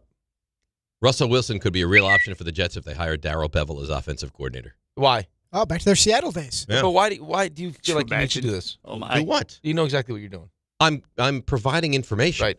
Both were together for a number of years with the Seahawks. That's awesome. Be a great fit. Another guy taking the Giants-Jets two-step. I watched the clip of the Patriots Seattle Russell Wilson interception at the goal line when they should have handled the ball off. Yeah. The whole breakdown, the Patriots side of that. They're only going to continue showing it all week. Unbelievable. The way they were. The amount of pressure, like the amount of preparation that went into that. Oh, I saw that people going were freaking around. out that they let the clock run. Apparently that was. Well, no, he what wanted to. They were right, asking him. Patricia and them were all freaking out. Like, Bill, what are we doing here? And he's like, well, like Bill was like, I could see that they kind of like were running people in and out. They were He's like, disjointed, I wasn't going to call a timeout and take them off the hook. So he runs it. They throw goal line out. And I guess the way that they had practiced it, which most teams don't, I guess, is that if they have one receiver, you go one corner. If they have two, you go. That was the first time they had seen three receivers. Mm-hmm. So they throw Malcolm Butler out there. And he jumped the route. No, but they show video of the Patriots. They were prepared. Running that same play in practice, and him getting beat in practice. Mm-hmm. Yeah. So I guess Browner, who was the other corner, was like, hey, listen, before the play, I'm going to make sure I step up at the line of scrimmage, and then you gotta come jump this thing. And not only does he jump it, he intercepts it. If you're a Seahawks fan, that haunts you for the rest of your life. Rest of your life. Rest of your life. If I'm Russell Wilson, I wake up sweating thinking about that play. And then there's all these rumors that they did it so that Russell would get the game-winning touchdown throw. Why? They couldn't stop the run. No, you just run the play before you just ran it successfully. But the Patriots threw in goal line, so they must have thought that hey, they got goal line. Right, they got the big boys up front, and then we can run it. If we don't get it here, we'll run it. Oh, I would. Today, you can't wake up today and that bothers you. Your team's back in the Super Bowl. Who was the receiver that gets? Was that Curse at the line of scrimmage? No, that was who ran Lockett. Lockett. No, was Lockett? I think was the one that was supposed to get the throw. Was it Curse that was the Jermaine one that Curse? Was it Jermaine Curse that got stood up? Jermaine, I don't know because he didn't do a very good job. So there was actually if it's the same thing. Who I was made watching that catch earlier in the game. I think it was Curse. That was Curse, where the ball you're like, big game. was incomplete. There was it was Lockette. What do you mean Lockette? Ricardo Lockette. Carter Lockett. Ricardo. Was it Tyler? What is happening? I don't know. Who the hell is Ricardo Lockett? Lockette. Wait, it's Lockette. Well, who's Ricardo? It's his nickname. What his friends call. There was a. I looked at the Google thing. It was a mistake. There was the play right before that one where it's one of those forgotten plays because we're talking about the most important plays in Super Bowl history yesterday. This is it was a list of like the most forgotten plays. Hightower, the old linebacker on the Patriots, Dante or Ricardo, depending on you. Dante Hightower. Yeah. The way he sheds a block just to make that tackle on Lynch to get the ball down at the one. Prior. It's an amazing play. It's Deontay Banks like. They should have scored. They should have scored on that play, and we're never even talking about this. But yeah, to your point, it's those little plays though, man. Yeah, it really is, and that's what to their credit though. Like the idea that they were running that play, and he's got was it Ernie Adams? Mm-hmm. Is this guy? So I guess they were saying that he goes through all the film and comes up with certain plays that he'll draw it up cards and he'll give it to the when they're going through practice to the scout team, and they'll show them the card. Hey, run this.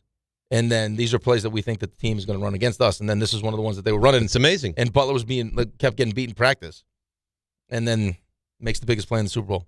It was Curse that does a terrible job at the line of scrimmage. Yeah, awful. How much do you have that play in front of you right now? Here. How much time? I don't know. I'll be able to see it. How much time was there in the game? Like New England wouldn't have had time to come back, right? No. It was like 30, 40 seconds. I'll look it up. There was 40 seconds. And would this have put them up by more than a field goal? Yeah, so it's 20. No, so it would have put them only up by 3. It was only second and goal, though. Right. Yeah, but they're not coming down. I mean, how many did they get? 1, 2 timeouts in 20 seconds? Yeah. It's still, I still don't understand why they didn't call their timeouts. Like, I get it now in retrospect, but at the time it made no sense. There's 20. You didn't feel like he wanted to call it. 21 He seconds. said they looked like there was like a level of confusion as to what they were going to do. So he's like, I'm not going to let them off the hook and let them think about it. He wins that battle, huh? Again.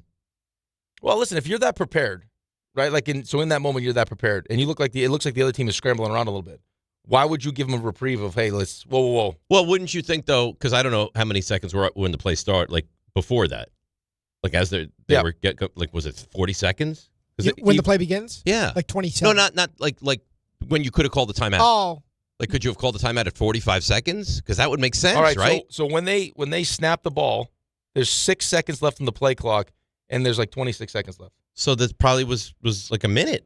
Close to that. So you could have, I mean, it worked out. It worked out. Even in retrospect, I don't understand why you wouldn't take a timeout. You take a timeout with a minute, they score, you're down 3 with the football. And you have 55 seconds when you get the ball. Yeah, unless he was just convinced that they were going to get a stop there. But even then, it's only going to be, then it's 3rd and goal. Okay. If he doesn't intercept it. Like if he but just you knocks still that would have down. had another timeout. Right. No, what I'm saying, like they still going to have more opportunities. Right. Like you're still going to think, hey, I need as much time as possible because there's a chance on sec. Like they're going to score here. You assume that the 2-yard line they were going to get in. That's what I mean. Like you're not assuming that, hey, we're going to not only going to get a stop, but he's going to intercept it and the game's going to be over. Boy, the Patriots have been in some incredible Super Bowls, huh? Yeah. Like the one we talked about yesterday. Atlanta. 42. Mm-hmm. Coming back from 28-3. The second one against the Giants that the Giants won. Yep. Right, with the Eli drive. This one. What their defense did against the Rams. Yeah, that was a bad Terrible game. Super Bowl. That was still. Well, no. He's amazing, and that defense was awesome, but that was a bad game. First one against the Rams. First one against the Rams was awesome. Was terrific. Yep. Yeah, they've really. And this is their 12th? Their 12th? Yeah. 12 Super Bowls. And this is the 60th. Tuck rule. That game was I'm saying, Super Bowl, just games in general. That was leading up to the Rams one. That game was wild. Wild game. Yeah. That started the whole thing. Yep. I mean, in our lifetime, I mean, you don't have to be that old to have seen every Super Bowl title for the Patriots. Yeah. Think of how much winning they've done in the last 30 years. And they're back. Again, with a different coach and a different quarterback now. Right, but think about, you also think about the symmetry between what Kansas City did and what Tom Brady did, and now potentially what Mahomes could do, even with the knee injury, like the knee injury on top of that. Like that, the Patriots had Brady tore his knee week 1, right? 2 dynasties, 2 separate dynasties. 2 separate dynasties.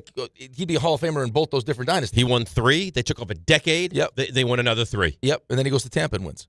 Right. It's pretty incredible, man. It's more than pretty 45 incredible. years old. They've won 6 championships. 6. Since when? Since 2000.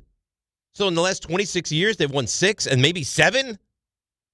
Well, think about, just talk about an embarrassment of riches. If you just took Brady and Mahomes during that time span, how many times they've been in the Super Bowl?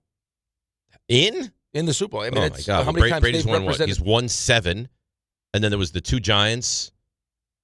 How many times those guys have represented the Eagles? Just the AFC. Yeah. Well, AFC, so Brady's represented the AFC. Is it 9? Because I think 9 that he's represented the AFC. And then Mahomes has been in what? 4, 5? Yeah, 1, 3, lost 2. So 14. Yeah. Isn't it amazing? And they make it so easy.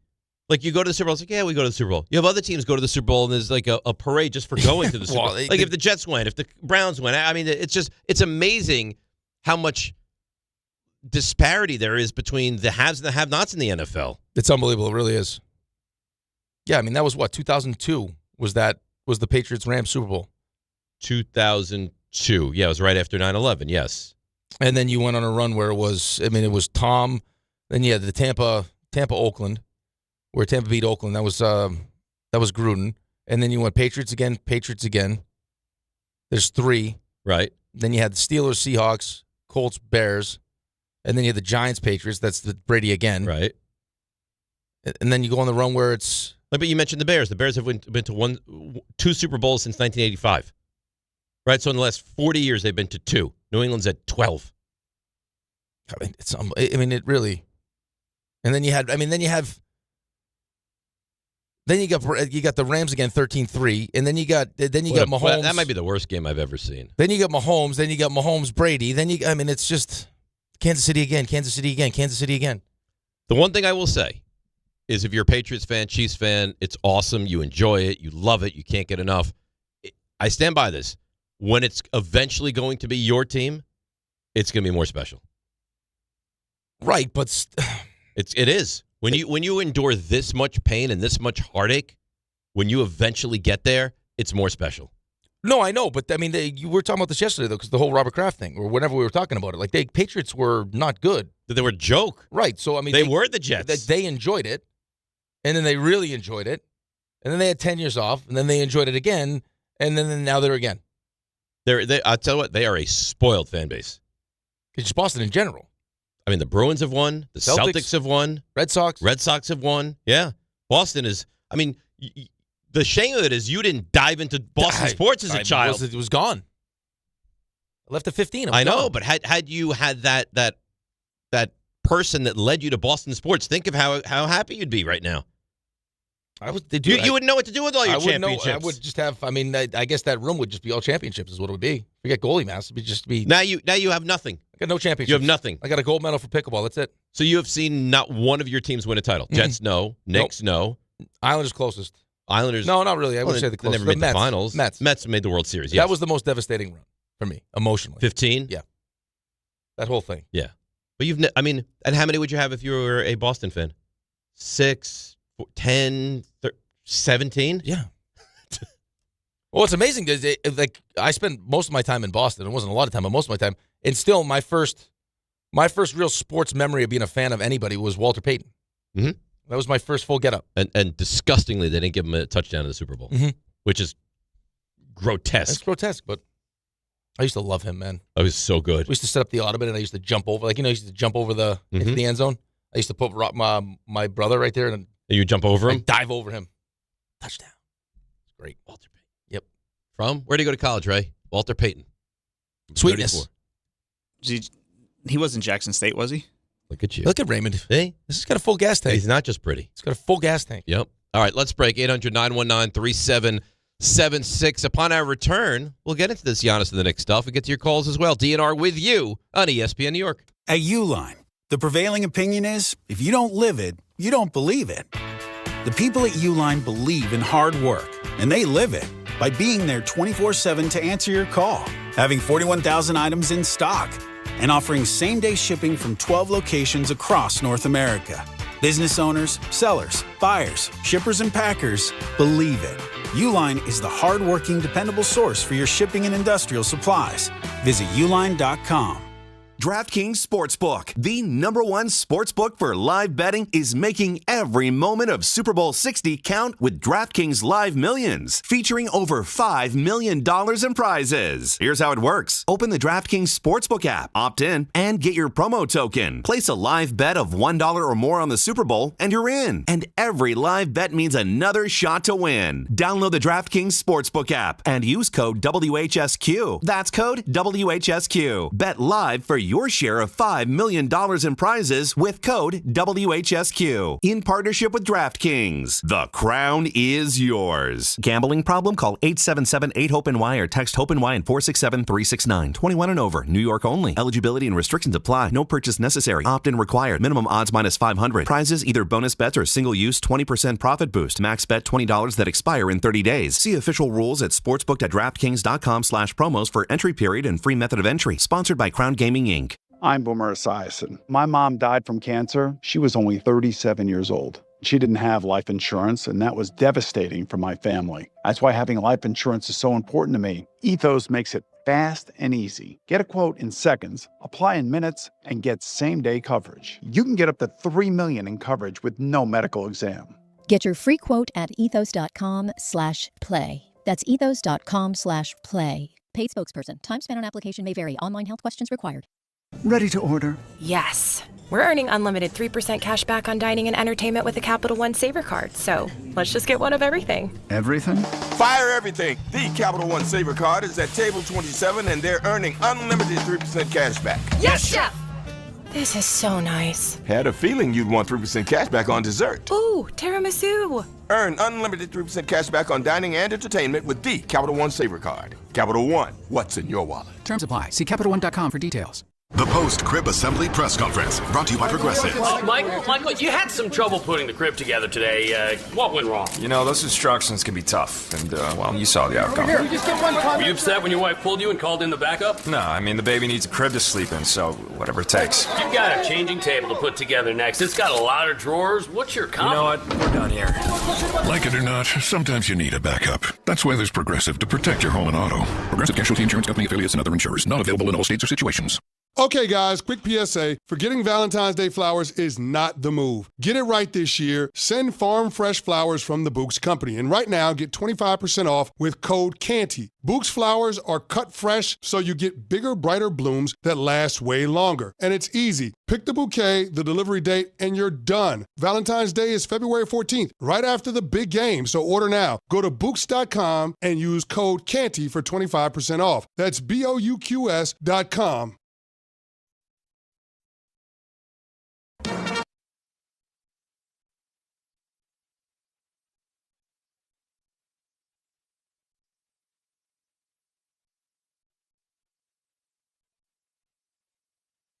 This is the American Gladiators, right? Yeah, I feel like you mentioned something about American Gladiators before. Did I? Forgot to bring it back. Yeah. Hang on a second, Ray. You may not be as dumb as we made you out to be in the last segment. Yeah, I was going to say something about that. Well, why don't you? No, I was right. I was totally right. So I just mispronounced Ricardo Lockett's name because it looks like Lockette, but I remember that they had two guys whose last name, receivers, whose last name was pronounced Lockett, was spelled differently. But it was Ricardo Lockette. That's right. Apology accepted. Well, I didn't officially apologize. I'm just saying maybe you deserve an apology. In fairness to us, okay? In fairness to us, is when you ask your dad something, and your dad definitively gives you the answer and feels good about it. Yeah. And you're like, it's got to be right. Like just how he said it. Right. He knows. And you feel good about it. Probably not. Sometimes it's not right. Mm-hmm. But you believe it. The way he said, there was such hesitation. Like, it's like, come on, what are we doing? Because his last name, I forgot how his last name was. I know, but you didn't say it with any, it was. So he was the receiver involved in that? And then you accused me the ball was going to him. And then you it was going to Ricardo Lockette? And then you accused me of making the name up, like you never heard of the guy. I didn't know who he is. He played significant snaps for the Seahawks. Like he was a known player. Ricardo Lockette was known as like a big-time NFL receiver. Not big-time NFL receiver, but he was receiving significant snaps for them. But then you win.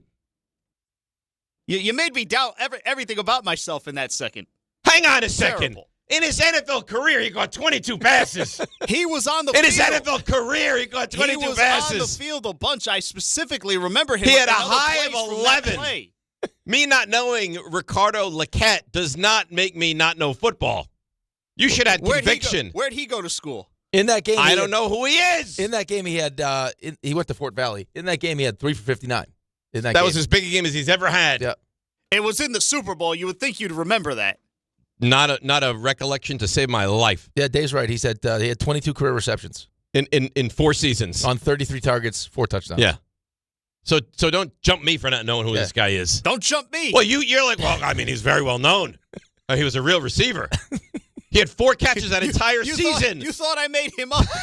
You thought I made him up. No, I didn't think you made him up. I thought you were confused who Tyler Lockett was. You made me confused. You made me doubt That's how you said it. I didn't make you confused. You said his name like free frills. I said Lockett. You're like, oh, Lockette. I was like, Lockette. Who the hell is Lockette? No frills. Yeah, that's how you said it. That's how you said it. I got to tell you, as you read his stat line, perhaps we've been asking the wrong question. If you're going to throw the ball, like if you're going to go into down that road, throwing to Ricardo that's Lockette? the guy, and you have this play designed just for him. Interesting. I don't know. You're going to surprise them. They're not going to throw this guy. You're trying to bamboozle me by making me feel stupid by not knowing who this guy is. He had 22. You tried to bamboozle me by making me feel stupid for thinking the guy wasn't Stand real. up for yourself. I didn't know. I thought you were making a monumental error. You should have said, hey, Dave, dummy, there was also a Lockette in addition to Lockett. There were 2 of them. But it's not Lockette. And they're both pronounced Lockett. Right, it's Tyler Lockett and Ricardo Lockett. But it's spelled differently. Yeah, but you said it's a killer. You said Lockette? Because I threw myself off. I was like, wait a minute, that's so not don't blame me. Right. It's not right. You threw a question mark. You Lockette? You're like, you mean Lockette? Lockette. It's like, no. Then I said Ricardo. You're like, no, you're making that up. Well, because Lockette already had thrown me down a path that I was like, no, he's making this up. Call? Then you're like, Ricardo. Who the hell He is was right. He was right. And you're vindicated. Yep. All right. I'm going to work him into Stump Rothenberg. Let's see. I can't believe you don't remember this guy. I don't remember him at all. 39 years old from Albany, Georgia. Well, you mentioned how could Seahawks fans not still bother them? Hearing all this, like being reminded of all this, how could it not bother them? This is the guy you're going to. I mean, I'm sure he's a nice guy. Yeah, but today it wouldn't bother you. I think it will always bother you. It's Super Bowl week. Your team is back in the Super Bowl. Yeah, you're trying to kind of push that out of your memory, but it's there. It's a horrifying decision all the way around. You don't run the ball, and this is where you're going with the ball. Yeah. You know what? Maybe this is what happened. Maybe Pete Carroll said, "Get Tyler Lockett in the slot and let's run the play to him." And it was heard, Ricardo Lockette, get him in the slot, we'll run the play to them. Right. To him. I don't think at the time, though, Tyler Lockette Big existed. difference between on Tyler Seattle. and Ricardo. There was no Tyler Lockett? Not at this time, no. He was the only Lockett? On the team at that time. He was the only Lockett, yeah. Who were their receivers, though? Was Doug Baldwin on this team? Yeah, you had Baldwin. You had Jermaine Kearse. Harvin might have been there. No? Chris Matthews was their leading receiver in that game. I have no idea who that is. And a touchdown. Tyler came around 2015. And what year is this? The next year. 14. Chris Matthews, Kentucky. RJ, you know Chris Matthews? I mean, you play them twice a year. Do you know who that guy is? The name rings a bell, but I can't tell you anything Okay, about I'll tell you Matthews. what. So he had that game where Boy, he was Russell Wilson was good. Was the leading receiver in his career. This is career. Had 16 receptions. Matthews? Yep. So they had Lockette and Matthews, who in their career combined for 38 catches. That's right. Put the ball in Russ's hands. And then it was Baldwin was obviously their number one receiver. Yeah, Baldwin and Kearse. That's not. And you had Marshawn.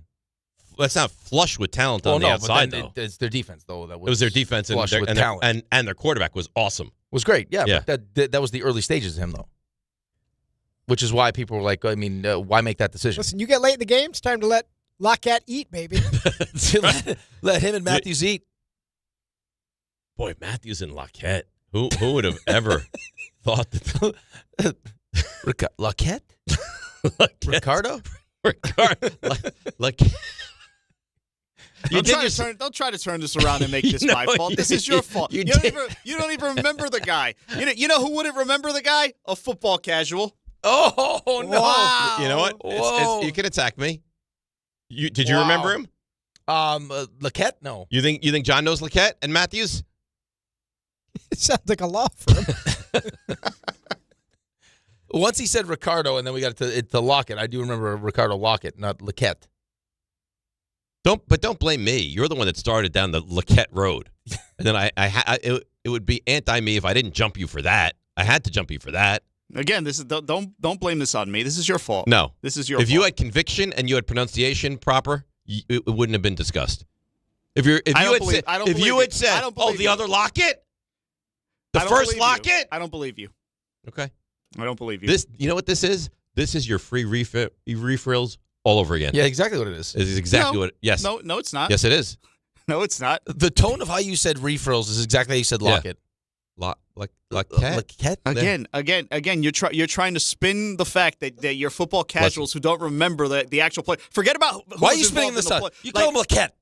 You forget about who was involved in the actual play. You don't remember that the guy actually existed. That's and right. Then you tried to make me feel like I'm the idiot because I stumbled at the guy's name because I forgot how it was pronounced. At least I remembered the guy. You were looking at it when you pronounced it. Yeah. Because I was reading it. I was processing. Wait a minute. That's not how his name is pronounced. Well, then you know what? You should have said Lockett. Had you said Lockett, there was a Lockett before Lockett, maybe we would have bought into that. But you're like, I don't believe you. Lockette? Don't believe Well, you. you'll never know. I'm going to need that sound, though, to go over it. Just to make Or make did sure. you have that sound? I know it's one of us fumbling all over the Oh, place. it's back instantaneously. would have already played. Can we go? That's the benefits of having your name on the show. So, put my name on the show and start giving me the Rothenberg DiPietro salaries. We could start having those discussions. Wow. This guy's unbelievable. You're nasty today, I don't like huh? you asleep. Why are you being mean? I'm just defending myself, that's all. But it was Lockette. Just being honest. that doesn't sound like it's a question. It was Lockette. That doesn't sound like a question. It was Lockette. It was Lockette. Then you go, Ricardo?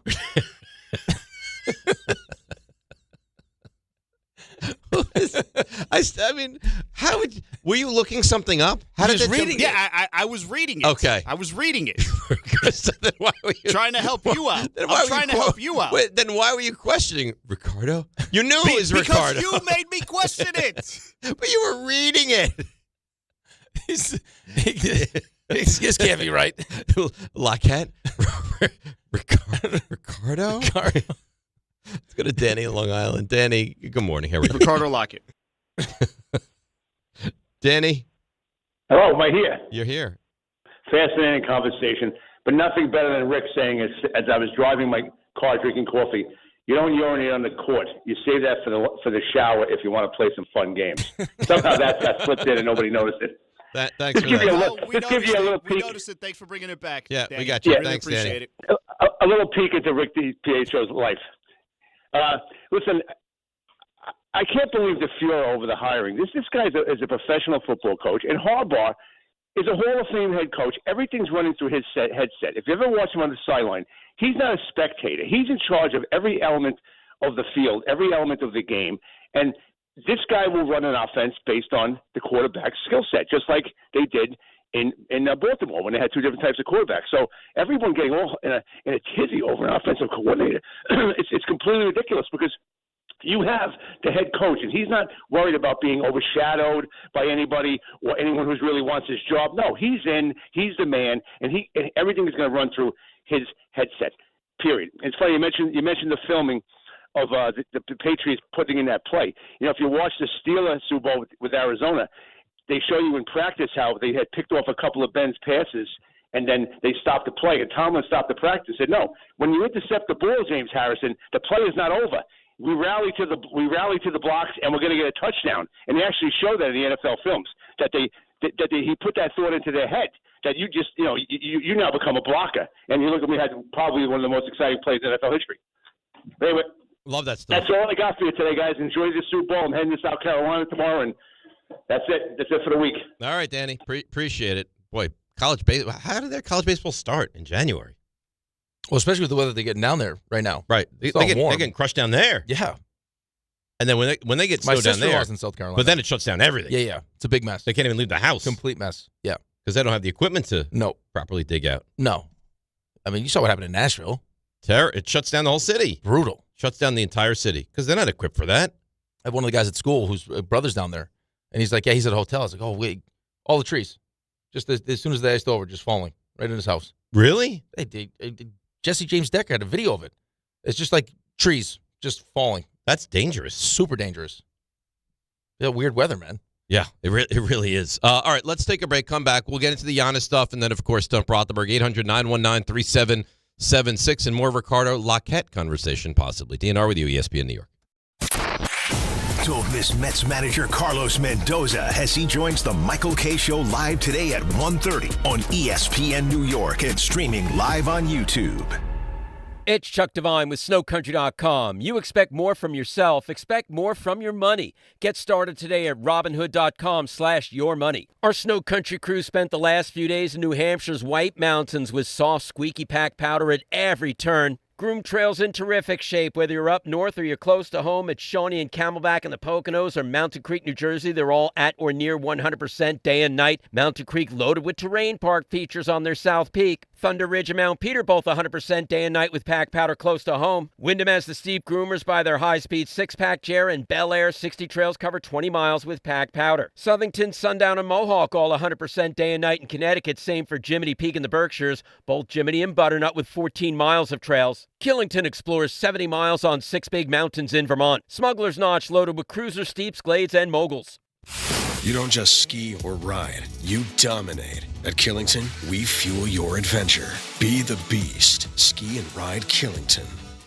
Knicks fans, it's time for basketball. The action starts tonight at Pig Beach with Team ESPN New York and Ultra. Whether you need a pregame spot or you're looking for the right Knicks bar to watch the game versus the Nuggets, Pig Beach is your destination. The party tips off at 7 p.m. Team ESPN will be giving away plenty of ESPN, Ultra, and Knicks prizes. Join fellow Knicks fans tonight at 3537 36th Street, ground floor in Astoria. Cheer on your Knicks, enjoy Ultra draft and bottle specials and cool prizes all game long at Pig Beach in Astoria. Listen, I know the mentality. You try to play through pain and walk it off. Push through one more day. But when it comes to neck pain, back pain, sciatica, or nerve pain, that's a losing game. That's when you call Dr. J. Shaw at Sandwell Pain. Dr. Shaw is one of New Jersey's top pain specialists, Ivy League trained, double board certified, and he focuses on non-surgical solutions that get real results. No cuts, no downtime, no dependence on pain meds. He builds you a custom game plan for you so that you can move better, feel better, and live pain-free. Same day or next day appointments are available. Visit SandwellPain.com. Stop managing pain. Start beating it. Texting enrolls you in a recurring automated marketing text messages. Consent not required to purchase. Message and data rates may apply. The team's looking good this season. I think so. Man, I miss playing football. Ever since I turned 40, I just can't find that fire I used to have. Think it could be lower testosterone? What do you mean? I was feeling the same way. After 40, the body has less testosterone, and men lose their edge. That's why I take Nugenix Total T2. That's the testosterone booster, right? Yes, but Total T2 is their brand new formula that skyrockets nitric oxide levels in as little as 3 hours. Since I started taking it, I've been lifting like when we played for Coach Carter. My energy is way up, and it even spiced up things between me and the missus. Are they still giving out complimentary bottles? Yep, just send a text. Text HAWK to 321321 for your complimentary bottle of Nugenix Total T2, the next generation testosterone booster. Text now and we'll include a bottle of Nugenix Thermo X, our newest, most powerful fat burner ever, absolutely free. Text HAWK to 321321. That's HAWK to 321321. These statements have not been evaluated by the FDA. This product is not intended to diagnose, treat, cure, or prevent any disease. My name is Whitney Allen, and I'm a widow. My husband, Ryan, died. We never thought we'd ever have to use life insurance, but the unexpected happened. With Ethos, signing up was fast and 100% online. You can get a quote in seconds, apply in minutes, and get same-day coverage. No medical exams, and you can get up to $3 million worth of coverage. I'm grateful we were prepared. Get your free quote at ethos.com/game. That's ethos.com/game. Paid spokesperson. Time spent on application may vary. Online health questions required. From 30 for 30 Podcasts.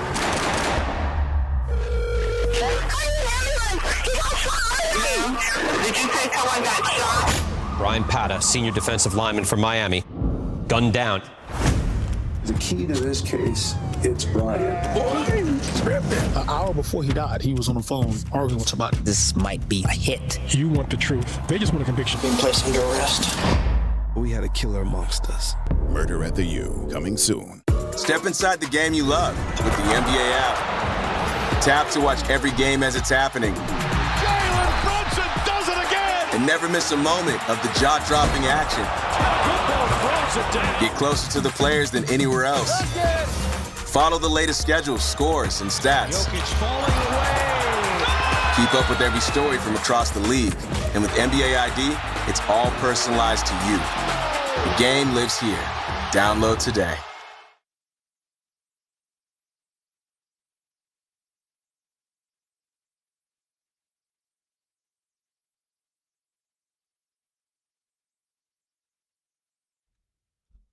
All right, DNR with you, ESPN New York. So Knicks, I mean, you talk about an easy win. That game was over in the first quarter.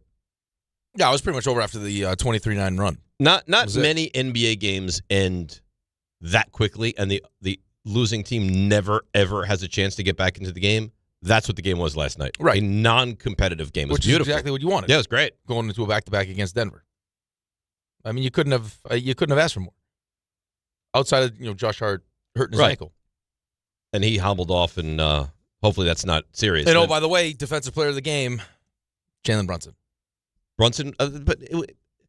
How much of that is the opposition? It doesn't matter. Right. Listen, fine. But let's see how they play tonight. Yeah, right. They've been playing good basketball, though. Yeah, they played a good game last night. When they take care of their business, it's 7 in a row now. They should be applauded for it. And play with their food. They didn't mess around. Hey, we got another one tonight. Right. Let's make sure we just go out there, set the tone early. Don't let this team believe they have any chance. They've done well against Denver, though. Yeah, they have. But, I mean, you're going up against maybe the best player in the NBA. Yeah, he's back, unfortunately. So, is it unfortunate or fortunate? Would you rather play them without him or with him? I would rather play them without him. Yeah, because then you have a better chance to win. I don't play those games. A lot of people do, though. I want to beat them when they're full health. So I'm focused on one thing and one thing only. All you want is to win. That's it. I love it. I love that attitude. I don't need all the pomp and circumstance. Well, that goes around that's the conversation. I beat them at full strength. Well, did you really win a championship if it was, during COVID and there was Yeah. We're all playing the same. It's the same circumstances for everybody. Right. Did the Dodgers really win that championship in 2020 because it was COVID and there was no? Yeah, you won a championship. We did. See this ring? It says champion. Yeah, that's right. All right, so let's get back to the Giannis conversation. Shams, our very own here at ESPN, gives his update. Listen, the entire league is waiting on Giannis, whether he's going to be traded at this deadline or whether it's going to be in the offseason. Giannis, my understanding is he's prepared either way it goes, whether it's now or in the summer. He is ready for an exit from Milwaukee. And so it's really on Bucks officials, ownership, sifting through the offers that they're going to get between now and Thursday. All right, so there we go. So that's positive. That Giannis might be willing to deal with not getting traded until the that's positive for us. Yeah, that's what I'm saying. Well, I think we're all preferring. But I that's how I look at it. I'm not looking at this big picture. I'm looking at this through the Knicks glasses of what's the best thing. Of course. Why would I look at? I don't care about Minnesota or Golden State or Miami or any of these other teams. I mean, I want to have the option to revisit this. Like if we're not hell bent on doing it now because they like this team and they want to give this team a legitimate chance to try to get to a championship and win it. And we can reevaluate after the season is over, then I want to have the ability to go make that move. Right, then that's the best of both worlds. You have the chance to go after the run now, and then if it doesn't work now and you feel dissatisfied with this team, you can go all in on Giannis and start the season next year with Giannis. That's the perfect situation. Yes. My concern is that he gets dealt before Thursday, but the more people you hear from, and we'll hear from Windhorst now, they don't think he's going to get traded by Thursday. I have been on the side of him not getting traded. I know that you can make a strong case for why Milwaukee can get closure and can pivot, and there's a lot of reasons why you would. I just don't think that the best deal that the Bucks can make is now. I think teams can make better offers in the summer for various reasons, and unless they get an offer, and it's very possible they have offers that we're not aware of in the media. We have general feels of who's in there, but could always be a surprise. Unless they get an offer that I'm not aware of, I think it makes more sense to do it in the summer. All right, so that again, it's another insider that you love to hear what he has to say. It's going to happen in the summer. And it does make more sense for Milwaukee. Yeah, but I think we've said this, though. I mean, this is not – we didn't need an insider to tell us that. But the fact that – it's more – Milwaukee doesn't want to trade Giannis. Right, and Milwaukee doesn't want to take a bad deal to trade Giannis. Well, that's what they don't want. Right, so, I mean... I think they've resigned the fact that they're going to have to trade him. It's going to all depend on how much Giannis wants to work with them or how much he's trying to push himself out. Right, like this flirtation happened in the offseason. And they should have traded him last offseason. But he didn't want to be the bad guy. I'll give you one more chance. Prove to me that we have look at this team. A good enough team. He looked at this team and thought to himself, we can No, probably not. All right, so they should have traded him last offseason. Right, he wants the best of both worlds, though. Where he doesn't want to be seen as a guy that pushed his way out.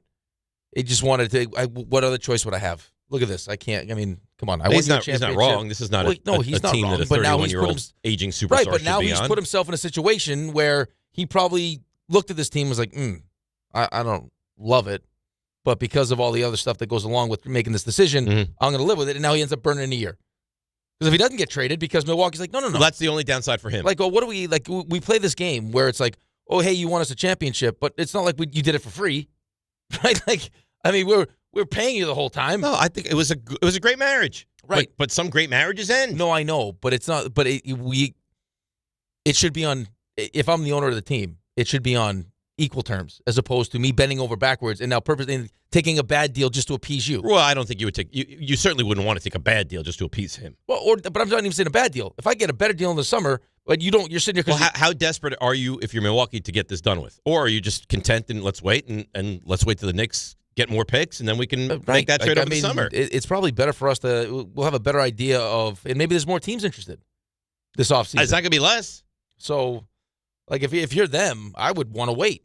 But Hahn of DHR fame said not so fast. He thinks on the other side of this thing, the Wolves are going to make a run right now. There was one that was interesting, but it felt like just moving deck chairs around, right? Detroit sent Jaden Ivey, and Minnesota sent Mike Conley to the Bulls. Kevin Herter and Dario Saric went to the Pistons in this deal. Jaden Ivey's from the Detroit. They had a 3-team deal. Minnesota traded away Conley, got nothing back. What they got out of it was not only just savings under the tax, right, because they're close to the second neighbor, but not close enough. Now they're more space and a roster spot. Now, why do you think that, not to do the windy thing, but why do you think they just did that? We know that they are one of the teams that has been the most aggressive in pursuing Giannis Antetokounmpo. And a move like this suggests they're willing to put the chips in the middle of the table and go all in and get them. And they've been aggressive. They're not afraid to be aggressive. And it does make sense. If you read the tea leaves, like, why would you unload a guy that's a player that you would like to have now,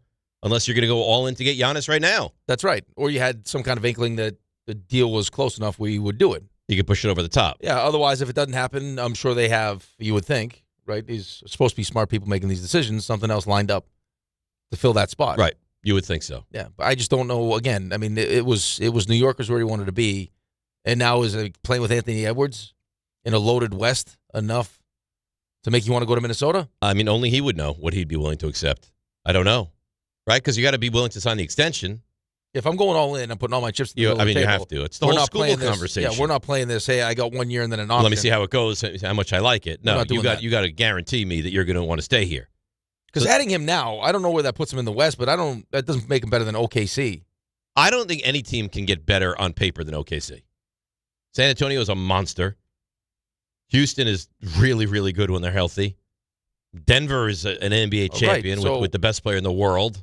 I think I would say the same thing about them as I would say about the Knicks, potentially, is in order to make that move, in the long term, if he signs an extension with you, yeah, you like your chances over the next couple of years to compete for a championship. But in the present moment, right now, I don't know like what that turns Minnesota in. Just like I don't know how long it would take for him to get adjusted to,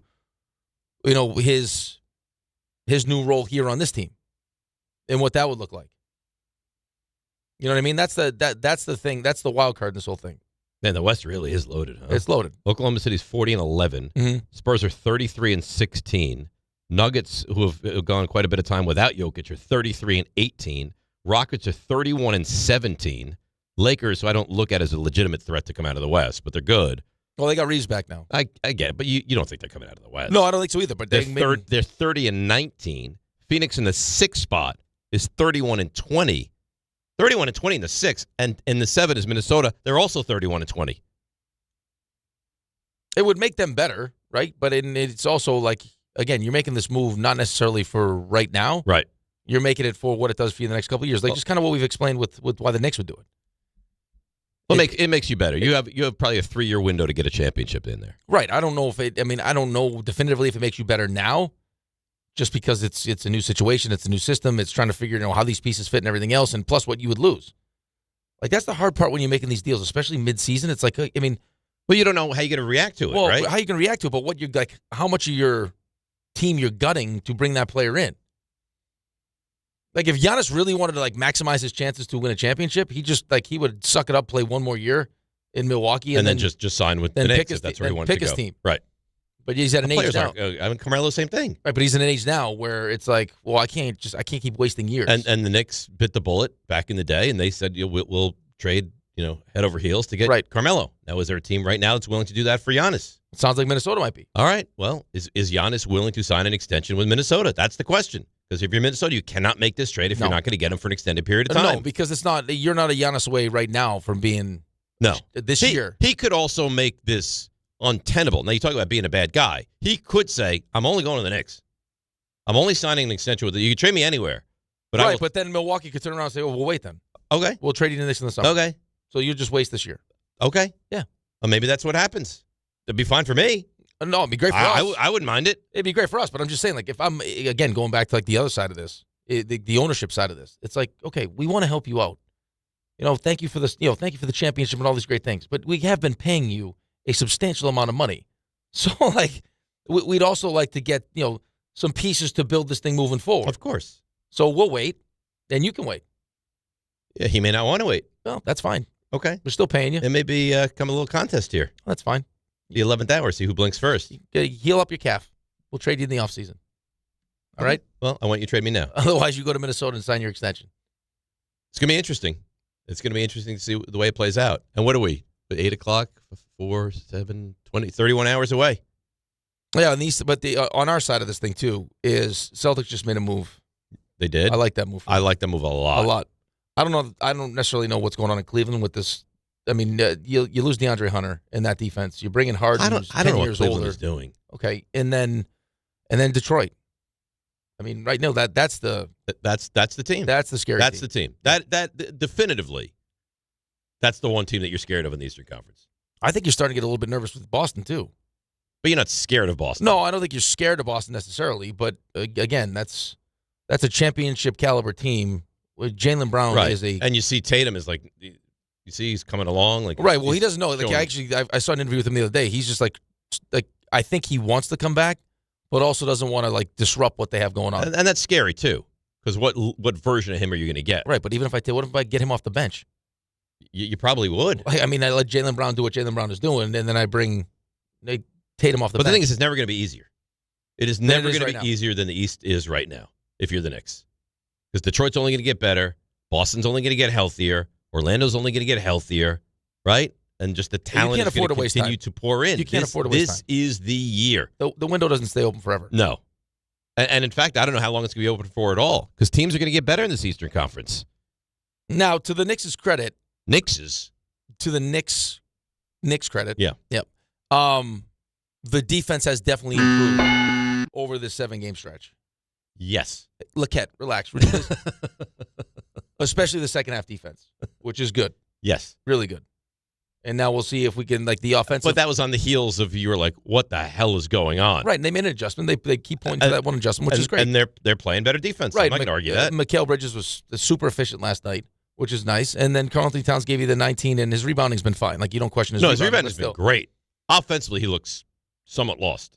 Yeah, this is probably offensively statistically the worst season. Yeah, the worst it's been. Talking about Bridges, here he is. You said the defense. Well, what's changed during this winning streak? Just everybody being on the same page, being together, being on one string and stepping up for each other. It's great to see, just sometimes things happen so fast out there, but when you go back and watch the games and, you can see everybody trying to make the right play and trying to help each other out. Well, they clearly look like a different team right now, and that's obvious. Now, I don't know if it was that closed-door meeting that they had with Brunson, saying a few words, or they just realized. It sounds like it wasn't just Brunson because they asked him about that. Yeah. It's just getting everyone to buy in. I mean, you heard him say it, and he was one of the people that. It's a long season. Not that it's even a long season. It's understanding what your role is, and that's not always easy when you're with a new coach and a new system and everything else. And sometimes it's not a role that you're excited about. But if the goal is to win a championship, and you believe in what the coaching staff is selling to you, you got to buy into that role and be the best version of yourself in that role. It may mean less opportunities offensively, but if you're not given the requisite effort on the defensive side of the ball. Because every time you hear a good defensive team talk about it, it's all five guys on the string. Right. Well, if I only got 4 because the other guy's not getting back or the other guy's not working hard, then the whole defense falls apart. But if you had Brunson play mediocre defense, average defense, that'd be fine. You just can't have these guys be lost defensively. Right, but at least Jaylen gives you effort. Yeah. Like he's going to take a charge. Towns is the problem. He's going to take a charge. Towns is a very difficult guy to like. He does it like it just doesn't even make sense the way he plays basketball. Well, sometimes. you know what bothers you too is like you could tell last night like it's a matchup that he knows he can get what he wants. He's a bully. Yeah, right. And he can take advantage. He's a bully. Yeah. When you go up against Detroit, you don't play like that. When you go up against the less physical, easier teams to dominate, you dominate. And then Landry Shamet's been great too. He has been great. He's been really. And he's taking Clarkson completely out of the rotation now. So, but that was, that's exactly what last night should have looked like. You think there's a move for the Knicks if it's not Giannis? Or could you see them standing pat here? I would like to see them add. I mean, how do you feel about Kolek as your backup point guard? Yabaselli's gone. Yeah, well, maybe if they can trade him, he's gone, yes. Yeah, well, I even heard it wasn't – Ray, you tell me because you're the Knicks guy. There's some talk about him if he gets released, right, that he's going to go overseas?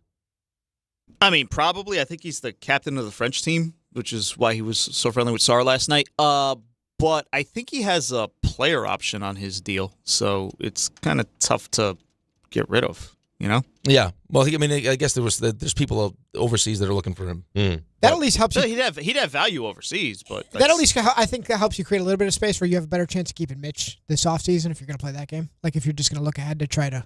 I mean, who knows what happens with Giannis, but at least it gives you. Oh, they got to move him, period. They emptied the bench last night. He didn't play. Well, what was the reported potential trade was Yabusele for, was it Sohan? No. I saw one for Sohan. Was it Richards? I didn't Phoenix? see it. I did see that. And then Phoenix was like, no, we don't want him. He's been a massive It's disappointment. been a huge disappointment. A massive I was actually disappointment. excited about that. So was I. It has not worked out. And teams were clamoring for him. And he chose the Knicks. And he's been highly disappointing. How do you pronounce it? Is it Lockette? No, not Lockette. Diawara? Diawara. He's been good too. He had a nasty turn of his ankle last night though. He got hurt, but he's been good. He's been playing really well though. Really well. As did Hart. Hart's didn't seem that bad. Hart's did not look as bad as Diawara though. I imagine Robinson's going to play tonight. Yes. Right? You would think last he's night not play was back-to-back yet. Right. Take the maintenance day and take it against Washington. And then Deuce got to get back in healthy. And you managed the minutes last night. They're being very careful with Deuce. I understand. They should be careful with everybody. I mean, they have made it perfectly known, and I understand why. And it's true. They're in this for the playoffs. They want to get everyone. Well, that's how they're going to be judged. If but it wasn't like that 3 years ago. No, of course not. Because we're trying to build this thing to where we're at now. But still, it would be nice to get home court. Of course, it would be nice. Well, right now they will have home court against everybody not named Detroit. Right. So they're in pretty good shape, and I find it very difficult to believe they're going to catch Detroit. So I think the best case scenario you're looking at is the Knicks will have the 2 seed, which is good. Yeah, it's fine. It's good. No, I mean, would I prefer if we're playing Detroit in the Eastern Conference Finals to have 4 home games? Yeah, but of course you would. But it's not like you didn't win games in Detroit last year. No, but this is a different version of the They're Detroit very team. good. Yeah, and they're very good. So, you clearly are better at home than you are on the road. Of course. Game time brought to you by Tullamore Dew Irish Whiskey.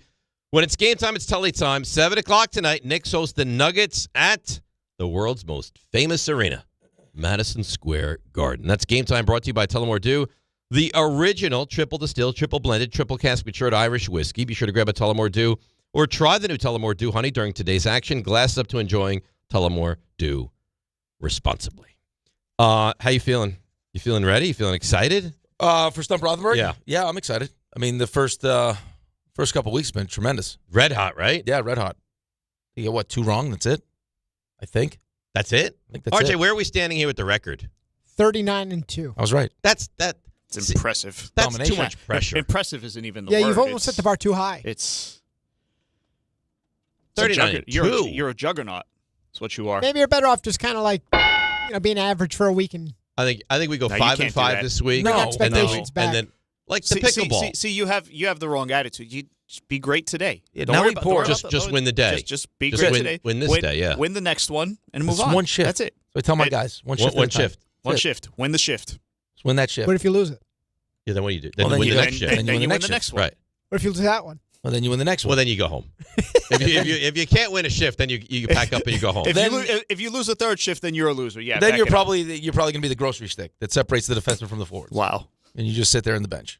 Then you get, as you're on the bench, you get a beautiful brochure. They actually that call says it the grocery how to properly stick. eat before the game. That's messed up. Yeah. You sit right here. You separate the D from the forwards. Some chickpeas. I'm done chickpeas now. No. You can if you want. Peanut butter. Snack. Snack. Peanut butter. Yeah. Sidney Crosby's favorite little snack, little peanut butter sandwich. Peanut butter and honey.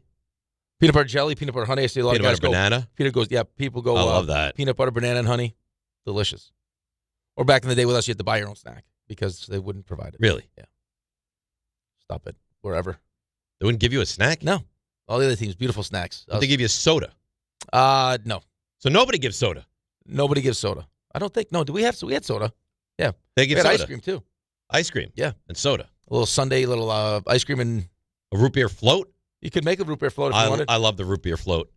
What we once did one time was we had a guy on the team that loved his ice cream, loved it. Mm-hmm. And then who doesn't like ice cream? Everyone loves ice cream, but some guys choose to eat it and some guys don't. Like a pregame meal, are you going to eat ice cream? And some guys do, some guys don't. Okay. A little sweet tooth. Guy loved his ice cream. Every meal, ice cream. For whatever reason, the place we were at, the hotel, had butter that looked like it was scooped with an ice cream scoop. He ate. So butter? what we did, we took the ice cream, we put the butter in the ice cream. That's nasty. And then he ate. He ate he had like a big thing of butter. The whole bowl was butter. Was this a moron? No, he ate a whole bowl of butter. Not a whole bowl. He put chocolate syrup on it, and he was like, "This is it. This is a really buttery ice cream, isn't it?" A lot. I was like, "Oh yeah, really." He smashed it. It's a fun little game. I have to question the intelligence of this guy.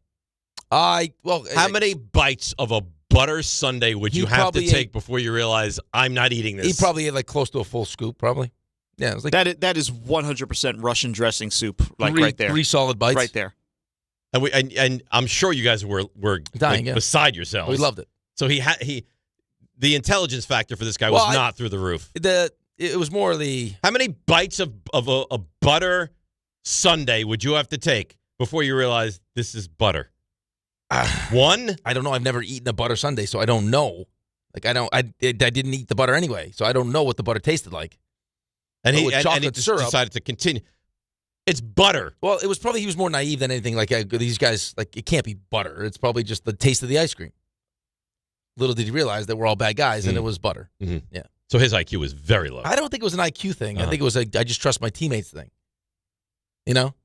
I don't. Which you probably shouldn't. Right. Yeah. Because everyone's up for a fun prank. That's a good prank. So it was funny. Yeah. It wasn't the best one, but that was a funny one. That's nice. Yeah. Yeah. Too much time on our hands is the problem. Too much free time. Too much free time is bad. It's a bad thing. Very dangerous. Yes. You're listening to DiPietro and Rothenberg on WHSQ, WCBS FM HD2 in New York. Maybe this is why you're so busy now. Because you can't be trusted with free I can't time. be trusted. Right.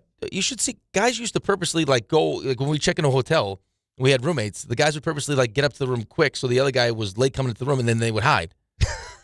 And then they would scare them? And they would pop out of the closet, or they would, guys would, it's crazy. I get that. That's funny. We did that with one of my roommates once. We all hid in different closets under his bed and stuff. Yeah, we got there before him. It was funny. But how many times can you do that before? Just once. So one time. Yeah. But it sounds like this was their thing. Well, then you'd mess with the sheets, you tuck the bottom of the sheets in so the guy couldn't get into the bed. They can't get my feet in the bed. There's always things. We almost got kicked out of the hotel once. You clearly find a target, though. They're like a rock band. That's the guy, though.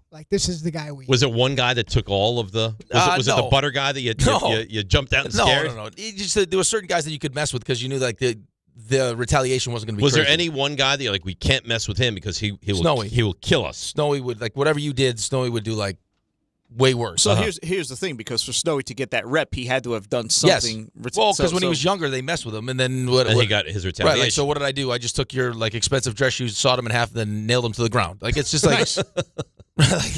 well, games are over. You know who you could not mess with at all? Go right after you. Who? Lockette. He was Ricardo. Yeah, Ricardo Lockette. You mess with Ricardo. I'm shocked you remember the name now. Now I'll always remember. We were in Pittsburgh, Fort Valley State. It was Lockette. No joke. It was Lockette. This was I don't know how old Snowy was. It was me and Snowy were roommates, and then Mike York and Trent Hunter were roommates. So Snowy and Yorkie would play PlayStation, the handheld PlayStation baseball, but they would play it for money. Okay. So Snowy went on this run where he was just destroying Yorkie in baseball. So we went to dinner, we came back, they got room service, and we knock on the door. You want to play? So Snowy plays him, smashes him. Now Yorkie gets all bent out of shape. So Yorkie thinks it's going to be a funny idea to give us a leaner on our door. You know what a leaner is? No. So you fill up the trash can with water, and then you knock on the door. So when the door you open the door, the trash can full of water just comes flying through your door. All right. Little does Yorkie realize that Snowy's way smarter than he is. So he knows the second Yorkie knocks on the door that there's something going on. So he slowly opens the door, realizes that there's a leaner there, and picks it up. So no damage done. Okay. So now Snowy's it's on. Snowy takes the shampoo, the little shampoo bottles. Oh, no. And Yorkie was just telling us that his wife bought him all these pajama sets. There was a sleeveless basketball pajama set that he was so proud of. So Snowy knocks on his door, and Yorkie opens the door, and Snowy takes the shampoo and just throws the shampoo all over his new little pajama jumpsuit. And Yorkie, a pajama jumpsuit, lost his mind. So now Yorkie wants to retaliate. So now Yorkie comes into our room and tries to start throwing shampoo on our. This went back and forth. Did it ever? Was anyone ever get to the point where I'm done? Well, so they called security. Now security knocks on our door, and so we're we got to get in bed, so we don't get in trouble. The guy comes in. They're like campers, and he starts screaming at us. It's always I'm 40 years old. I got 3 kids. Do you think I'd be messing around? the guy leaves. We walk onto the bus the next day, and the coach stops us as we're walking onto the bus. He's like, you guys were 2 minutes away from being kicked out of the hotel, and there's no other hotel room. Like, where would you have stayed? You would have to sleep on the bus. If you idiots, like grown men, got kicked out of the hotel room. And we were like, you're right, coach. That wasn't the smartest thing to do. And I'm sure it didn't end there. No, of course not. Yeah. Of course it didn't end there. He ruined his suit. Is this every team? Yeah. Like Fleury's infamous for doing stuff like this. Like crazy stuff like this. And then you had the one the other day where I was telling you the Kachuk story, where he sawed up Giroux's sticks, thinking they were practice sticks, Right. and he used them in the game. Yeah, but now it's detrimental. Right. Right. Now you're really causing trouble. All right, 39-2 is where we stand. Raymond? He's confident. If I go 10 for 10, you have to reward me in some way. Like sexually? He's humble. Mike Trout is a pitbull on my ass. He's well-informed. We'll continue to update you on the Mets and the Yankees, both having today off. He's Dave Rothenberg, and this... Oh, God almighty. Now I dropped my phone. ...is Stump Rothenberg. All right. Let's start out as we always do with Andy and Merrick. Good morning, Andrew. How are you? Oh, I am doing great, guys. How are you? Great. What do you got? Well, before I go to you, Dave, 2 words for Ricky. Bean pot. What Let's do you think go. of that, Ricky? I love the bean pot. When is that? We just had it. Monday. Oh, it just ended? Well, no, we just had the first two Monday. games. Final. BUBC. So we're locked in. BC beat Harvard. BU beat Northeastern. Mm-hmm. Yep. All right. All right. Super Bowl question, David. Yes. I'm surprised those were the 2 words, Andy, after a huge overtime win last night. We got lucky. Skinner just stinks as a goalie. But you won. We did. I'll take it every time. Yeah. Tying goal was not a great goal. So, if Mike Vrabel wins, he'll become the 5th person to win a Super Bowl ring as a player and a head coach. Today's question is, who was the first to achieve that? Ricardo Lockette. Yes. First player to win as a player and a head coach. All right. Well, you think so? Lombardi did not win as a player, right? You have to go back to the original Super Bowls. Weeb Eubank, I don't think won as a player. That was probably a tough name as a kid. Weeb. I would agree. Like, hey, Weeb the dweeb. All right. Don't you think? Well, definitively. You look like a weeb. Why are you being mean to me? I'm Dave. I don't look like a weeb.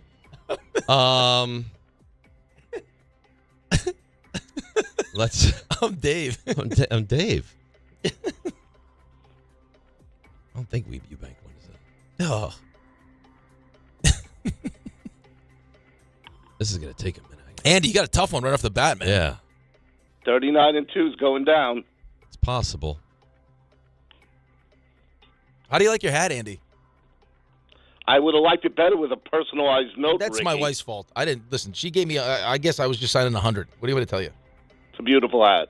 It's a beautiful hat. Andy, why don't you sponsor my my Cooperstown baseball team? We'll talk off air. Absolutely. My guy. He's got money. He's got money that I know. flows. I mean, so do you, though.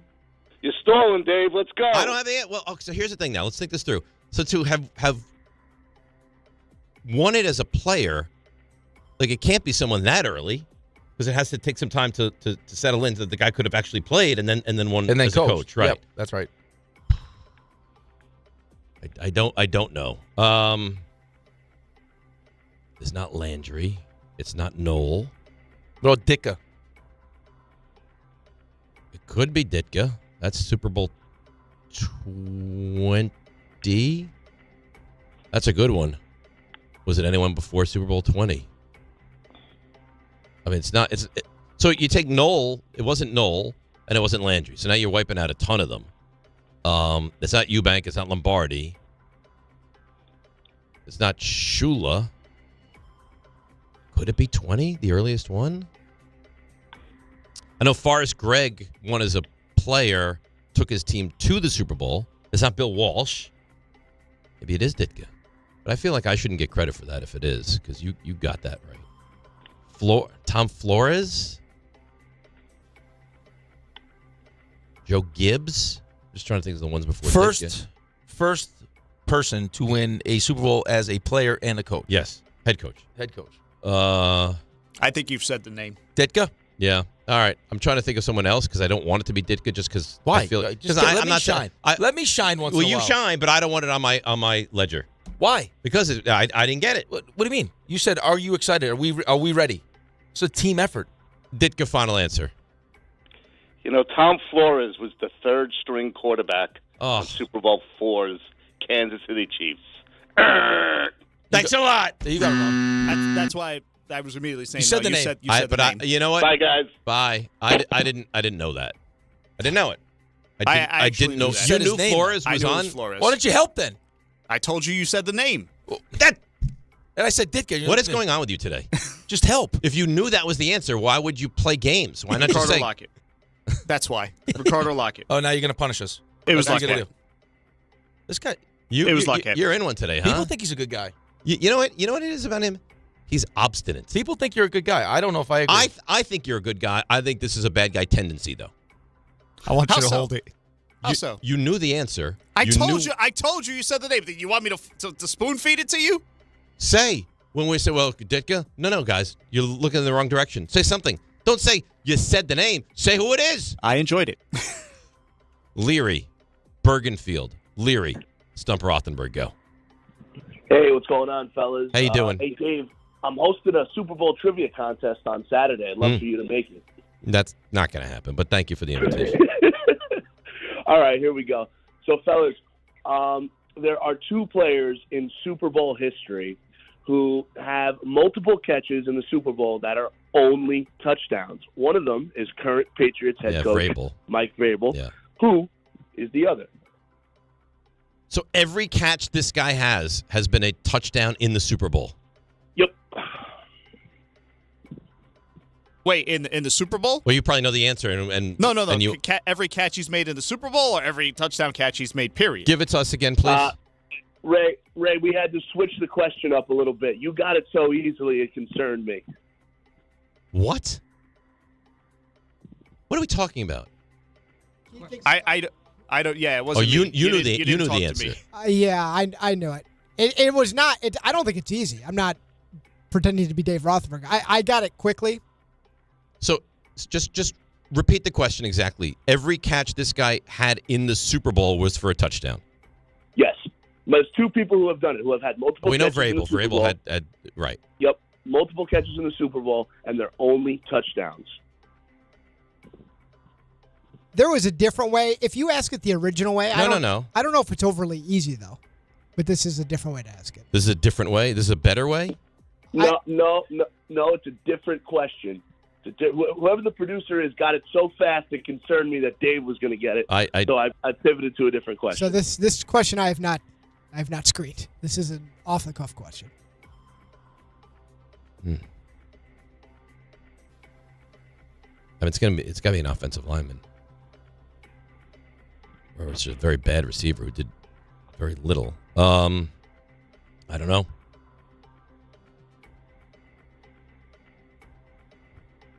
There's only two. It's Vrabel and someone else. Vrabel, when we knew, it's someone else.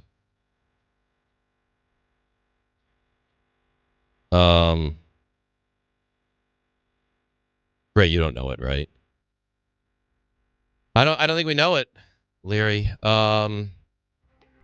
We could waste time, but that would be just a waste of time. I don't know. I will say offensive lineman. I don't know. I'm trying to think of an offensive lineman. Did an Eagles player have Nick Foles? No, incorrect. What's the answer? The correct answer was wide receiver Keenan McCardle. All right, I you would have never gotten that. No, I had no idea. When did Keenan McCardle play in the Super Bowl? I don't even remember Bucks. that. Bucks. So the original question. Keenan McCardle with the Brad Johnson Bucks? Yeah. Okay. I was at that game. So the one I thought we were going with, the only player to score a touchdown for multiple teams in a Super Bowl but never win a Super Bowl. Only receiver, I should say. All right. Are we starting this down this path where I have to think of this, or we're not playing this game? Mushin Muhammad. Oh, that would have taken a while. Panthers and Bears. Right. That's good. That was a good game. Underrated game, the Patriots-Panthers game. Great game. Jake Delhomme was really good in that game. All right, let's go to Patty in Schenectady. I told you I wasn't going to be good today. I don't understand the question fully, though. Because I mean, every reception he had in a Super Bowl was a touchdown. Right. So why? I mean, how many receptions did Nick Foles have in the Super Bowl? I don't know. Was that a 2-point play with Foles, or that was a? No, it was the touchdown. This is a touchdown. The Philly special was a touchdown. So, how many more catches did he have in the Super Bowl? Would that be the only catch he's had in the Super Bowl? That's what I guessed. Right. So I mean, wouldn't that be one of the answers? I thought so. He said no. I'm uncertain. He went off on his own path. Listen, bottom line is how many catches did Nick Foles have in a Super Bowl? I think just one. And it was for a touchdown. It was for a touchdown. So that's right. Yeah, I think maybe he phrased it incorrect. Poorly. I'm whatever. All right, Patty, what do you got? I got a football question for you this week, Dave. Okay. So I am looking for the all-time leading receiver in receiving yards in a single playoff run. The 1 year's playoff run from wild card to Super Bowl, leader in receiving yards. All right. You mean like Eli Manning is for the quarterback? Yes. Mm-hmm. Okay, now that we got that down. Nick Foles is correct. With how he worded the question, he had one catch, one touchdown. But I thought you said it was multiple catches. Oh, is that what it is? Yeah, I think it was McCardle had 2 touchdowns in that Super Bowl? I thought you said multiple players that only catches were touchdowns. That's what I thought too. All right. I'm not sure. I think I know who the answer to this question might be. You let me know if you want that. What? Hang on, Patty. Can you repeat the question, please? Sure. Leader in receiving yards for a single postseason run. Most receiving yards in a single postseason run. I feel like it's a King Knicks, but I don't think it is. It wouldn't ask me that. Postseason run. I mean, Jerry Rice, John Taylor.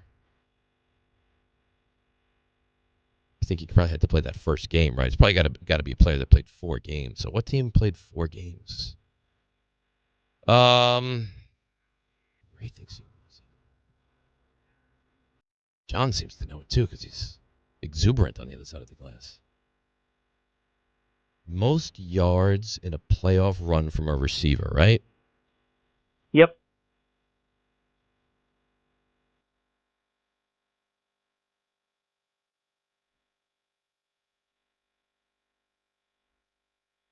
It's a tough start. So what team played? I don't want to blame you, but you did put it out there. That's fine. He did put it right out there. I'm okay. It's got to be somebody. It has to be within the last 20 years, would be my guess. Because they just didn't throw the ball the same way. Is Patty in a hospital or something? Patty, you okay? Oh, it's my school radio going off. Okay. How about, it's not an Eagle. Radio? Like a two-way radio? A lot of debauchery going it's around not here. Deion Branch? Larry Fitzgerald? John is mocking you because he knows. Okay, that's fine. But I think Branch just had the big Super Bowl. I think Fitzgerald had a bigger postseason. It wouldn't be a Cowboy. I will tell you this Been in a again. long time. You have said the name. I'm not going to say it. You've said the name.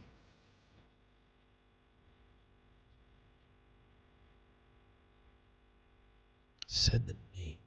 You got him in a blender right now. And I haven't said any Rams.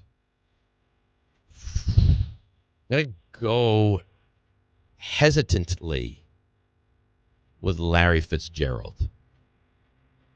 So you actually said all top 3. Hakeem Nicks is number 3. Uh-huh. You missed number 2, which was Cooper Kupp. You just said I said number all 1.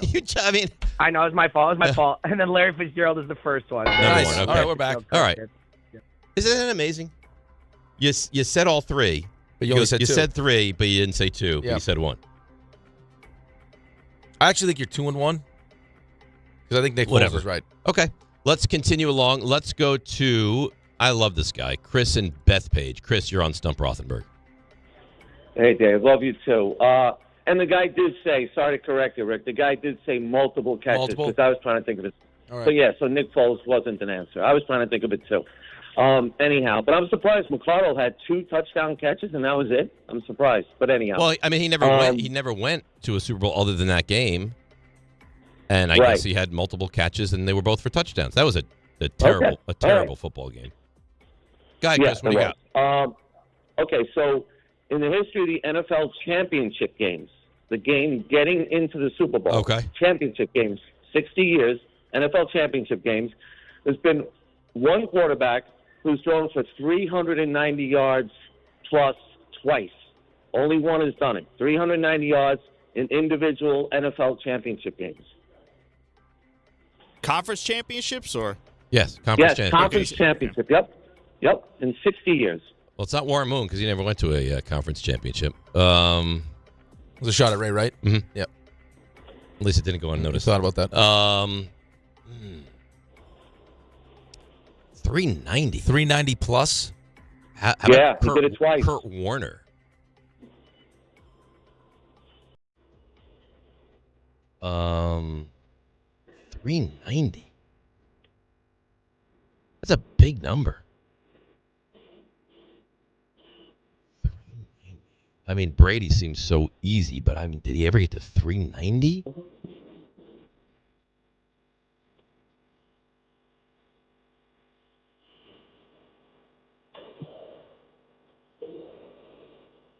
Marino, no. I mean, who are the big quarterbacks? McNabb?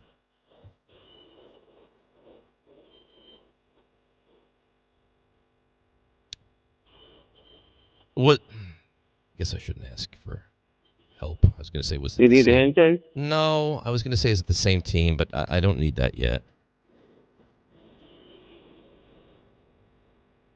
Where? I was going to.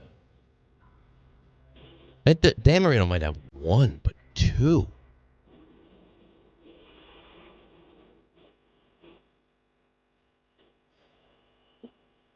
Who else could it be? So you got Marino, I think, is 1. But I don't know. I mean, Marino didn't even go to a second championship game, did he, Ray? I don't think so.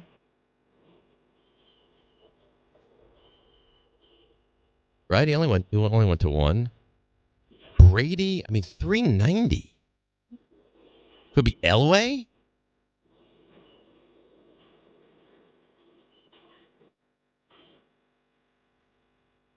Warner? Again, this has to be somewhat recently. It's got to be someone recently. Twice over 390. How about Matt Ryan? Hey, Matt Ryan? No? I can't hear you, Ray, unless you talk into the mic. Twice? Yeah. Maybe.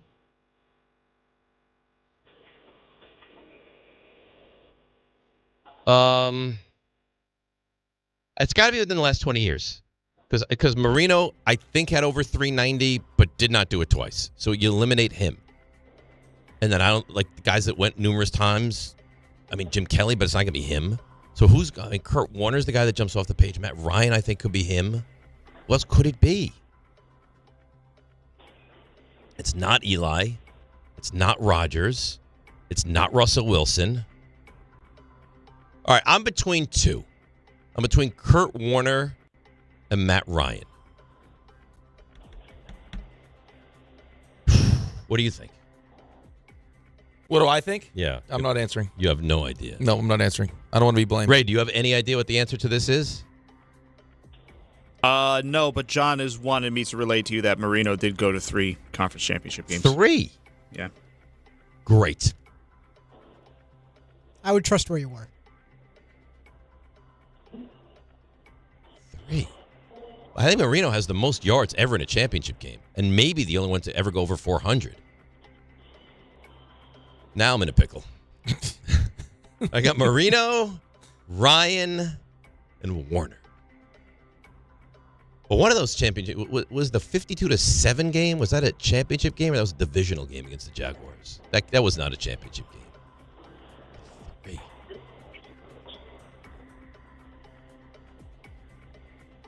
I don't think it's Marino. I'd take him off the list. Matt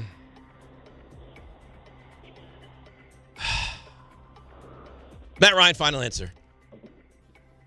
Dave, I've been calling you for 10 years, okay? Seriously. That was by far the greatest job you ever did on one of my questions. That was the greatest job. That was the greatest job I ever did on one of his questions. That was. Did you know it, John? You did not know it. That was a name we bandied about in here, but you threw Matt Ryan around because when I but said Matt Ryan, the look on your face was like, I wasn't sure if he had been to 2 conference championships. Oh yeah. So. All right. Whew. If it was Ricardo Ryan, yes, or Ricardo Ryan, then look out. RJ, what do you want to do? Do you want to get the 5-pack? Do you want to take another call or two? You tell me.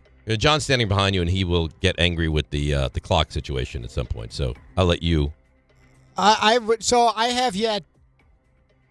and 1. Why don't we just to get to 10? Because I have a 5-pack. Why don't we do one more? One more. Do you care who we take? I do not. You do not. Let's go to Rich in Monroe. Rich, you're on Stump Rothenberg. Hi, how's it going? My question is, when Eli got benched and lost his starting streak, who did he get benched for? Geno Smith. Yep. What? Really? Why would you take that from me? Really? Why? Well, that was so easy. I want to participate. I was going to let him. Okay, well, good for you. We'll take that on the ledger. You don't always have to finish. Yeah. I like to be the finisher. All right, I like to give the final answer, but that's fine. All right. So I guess we have 4 and 1 because we moved over the Foles question to a win. Is that right? No. Apparently it was. Oh, no, it was wrong because he said multiple. Yeah, so 3 and 2. receptions. So yeah, 3 and 2 going into the 5. Very average. All righty. Which he actually said before the segment started. Yeah. I tell you what, though, next week you take Dave laying the points. He's going to play angry. You think I'm going to be back in? Well, let's finish strong next week. And That was a painful rendition today. Why? It was just a lot of thinking. Sorry that it takes thought. Oh, right, but I mean, just for radio purposes, like the level of silence and thinking is just it can be overwhelming. No. Well, then let's not do the segment. Oh, here we go. Touch the money before the segment. He touched it. I didn't touch anything. He was bathing in it. Let's carry the momentum like Scrooge McDuck into next week. Listen, I don't need to do the segment. I do it for you. Oh, you don't do it for me. I don't think you do it for him. We've established my intelligence. Right. I don't need to continue to hammer it home every week. I don't buy that. Here we go. Super Bowl MVPs. Continuation. You wouldn't even let me finish. You don't do anything for me. Okay. Here we do go. everything I do is for you. We've established. Yes.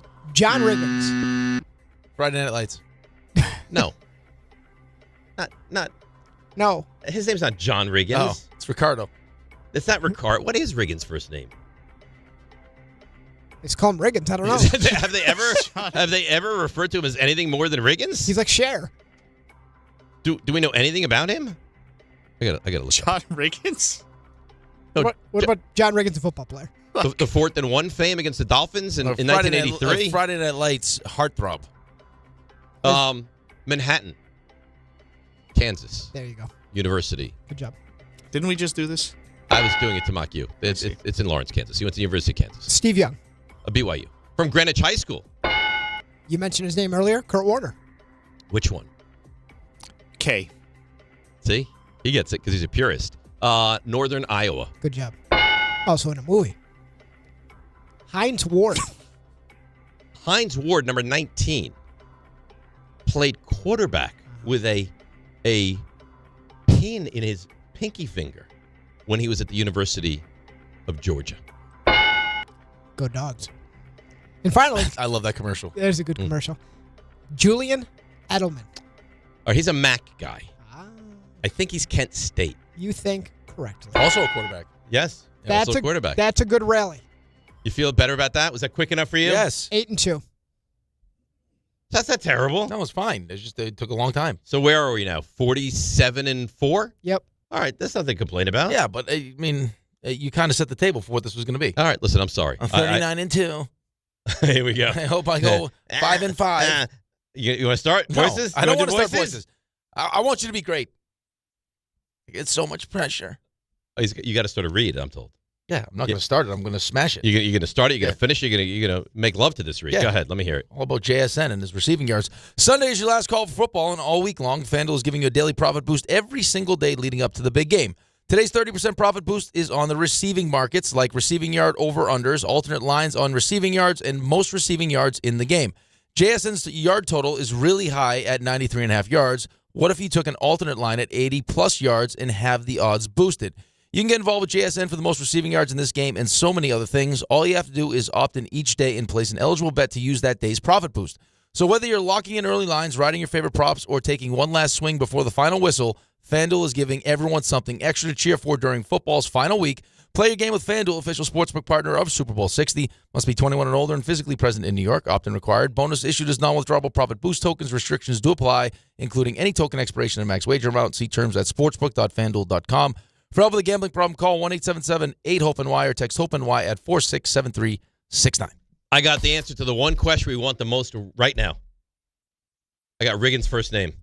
What was it? What do you mind sending it to me? When I What say was it, it? you'd be like, oh, of course. Tim Riggins. Ah, Right? yes. Or just like, I don't know if you had a first That's name. Whiteboard Wednesday. What do you mean? Favorite football movie. Is that right? Yep. What's RJ picked Friday Night Lights. Well, it's a great movie. Great movie. Show, movie, better. Chew on that. We'll come back. DNR with you, ESPN New York. Let's see what's happening on those roads. Here's Debbie Duhame. Dinar, good morning. What is happening? Issues all over today. Watch for a closure on 80 westbound local lanes, exit 45 in Parsippany, a 3-car collision. 78 east, exit 43 in Berkeley Heights, accident investigation. Then on 78 eastbound, exit 45 in Summit, jackknife tractor trailer. Taking ride over to the Van Wyck south at Hillside Ave, a stalled car. Watch for slowdowns LIE east at 108th, another stalled vehicle there. Sponsored by Mothers Against Drunk Driving for victims of drunk and drug driving. Your grief is unique, but you're not alone. You always have a place at MAD. Call the 24-hour victim helpline, 877-MAD-HELP, or visit mad.org. I'm Debbie Duhame, 880 ESPN, New York. Are you ready to make a difference for the environment while helping the visually impaired at the same time? Then donate your vehicle to Heritage for the Blind today by calling 1-800-983-6530. Every donated vehicle will either be properly recycled in an eco-friendly manner or given a new life through reuse. Donating your vehicle is easy. Simply call 1-800-983-6530 and Heritage for the Blind will do the rest. They'll even arrange for your vehicle to be picked up at no cost to you. And for a limited time, when you donate your car, your locations, call 1-800-983-6530 right now to schedule your vehicle donation and make a positive impact on the environment while helping others. Heritage for the Blind, where every car donation counts and every person makes a difference. Call 1-800-983-6530 now. This advertisement is paid for by Heritage for the Blind. Guys, quick PSA, forgetting Valentine's Day flowers is not the move. Trust me, this is why I go to the Bouqs company every time. Bouqs delivers modern bouquets fresh to her door. Plus, with my code CANTY, you get 25% off. Bouqs flowers are cut fresh from the best farms in the world, so you get bigger, brighter blooms that last way longer. They've got incredible flowers, even roses grown on the side of a volcano. And the best part? Bouqs makes it easy. Pick the bouquet, the delivery date, and you're done. No last-minute panic. That's why Bouqs has over 50,000 five-star reviews. And listen, even if she says, don't get me anything, that doesn't mean no flowers. Flowers still score every time. Valentine's Day is February 14th, right after the big game, so don't fumble this. Order now. Go to Bouqs.com, use my promo code CANTY for 25% off. That's BOUQS.com, promo code CANTY. Bouqs, promo code CANTY. Knicks fans, it's time for basketball. The action starts tonight at Pig Beach with Team ESPN New York and Ultra. Whether you need a pregame spot or you're looking for the right Knicks bar to watch the game versus the Nuggets, Pig Beach is your destination. The party tips off at 7 p.m. Team ESPN will be giving away plenty of ESPN, Ultra, and Knicks prizes. Join fellow Knicks fans tonight at 3537 36th Street, ground floor in Astoria. Cheer on your Knicks, enjoy Ultra draft and bottle specials and cool prizes all game long at Pig Beach in Astoria. DraftKings Sportsbook is making every snap, every drive, every moment of Super Bowl 60 count with DraftKings Live Millions. Open the app, opt in, and get your promo token. Place a live bet of $1 or more on the Super Bowl, and you're in. Download the DraftKings Sportsbook app and use code UNSPORTSMANLIKE. That's code UNSPORTSMANLIKE. Bet live for your share of $5 million in prizes with code UNSPORTSMANLIKE. In partnership with DraftKings, the crown is yours. Gambling problem? Call 1-800-GAMBLER. New York, call 877-8-HOPE-NY or text HOPE-NY. Connecticut, call 888-789-7777 or visit ccpg.org. On behalf of Boot Hill Casino in Kansas, wager tax pass-through may apply in Illinois. 21 and over in most states. Void in Ontario. Restrictions apply. No purchase necessary. Opt-in required. Minimum odds minus 500. Prizes either bonus bets or single-use 20% profit boost. Max bet $20 that expire in 30 days. See official rules at sportsbook.draftkings.com/promos for entry period and free method of entry. Sponsored by Crown Gaming, Inc.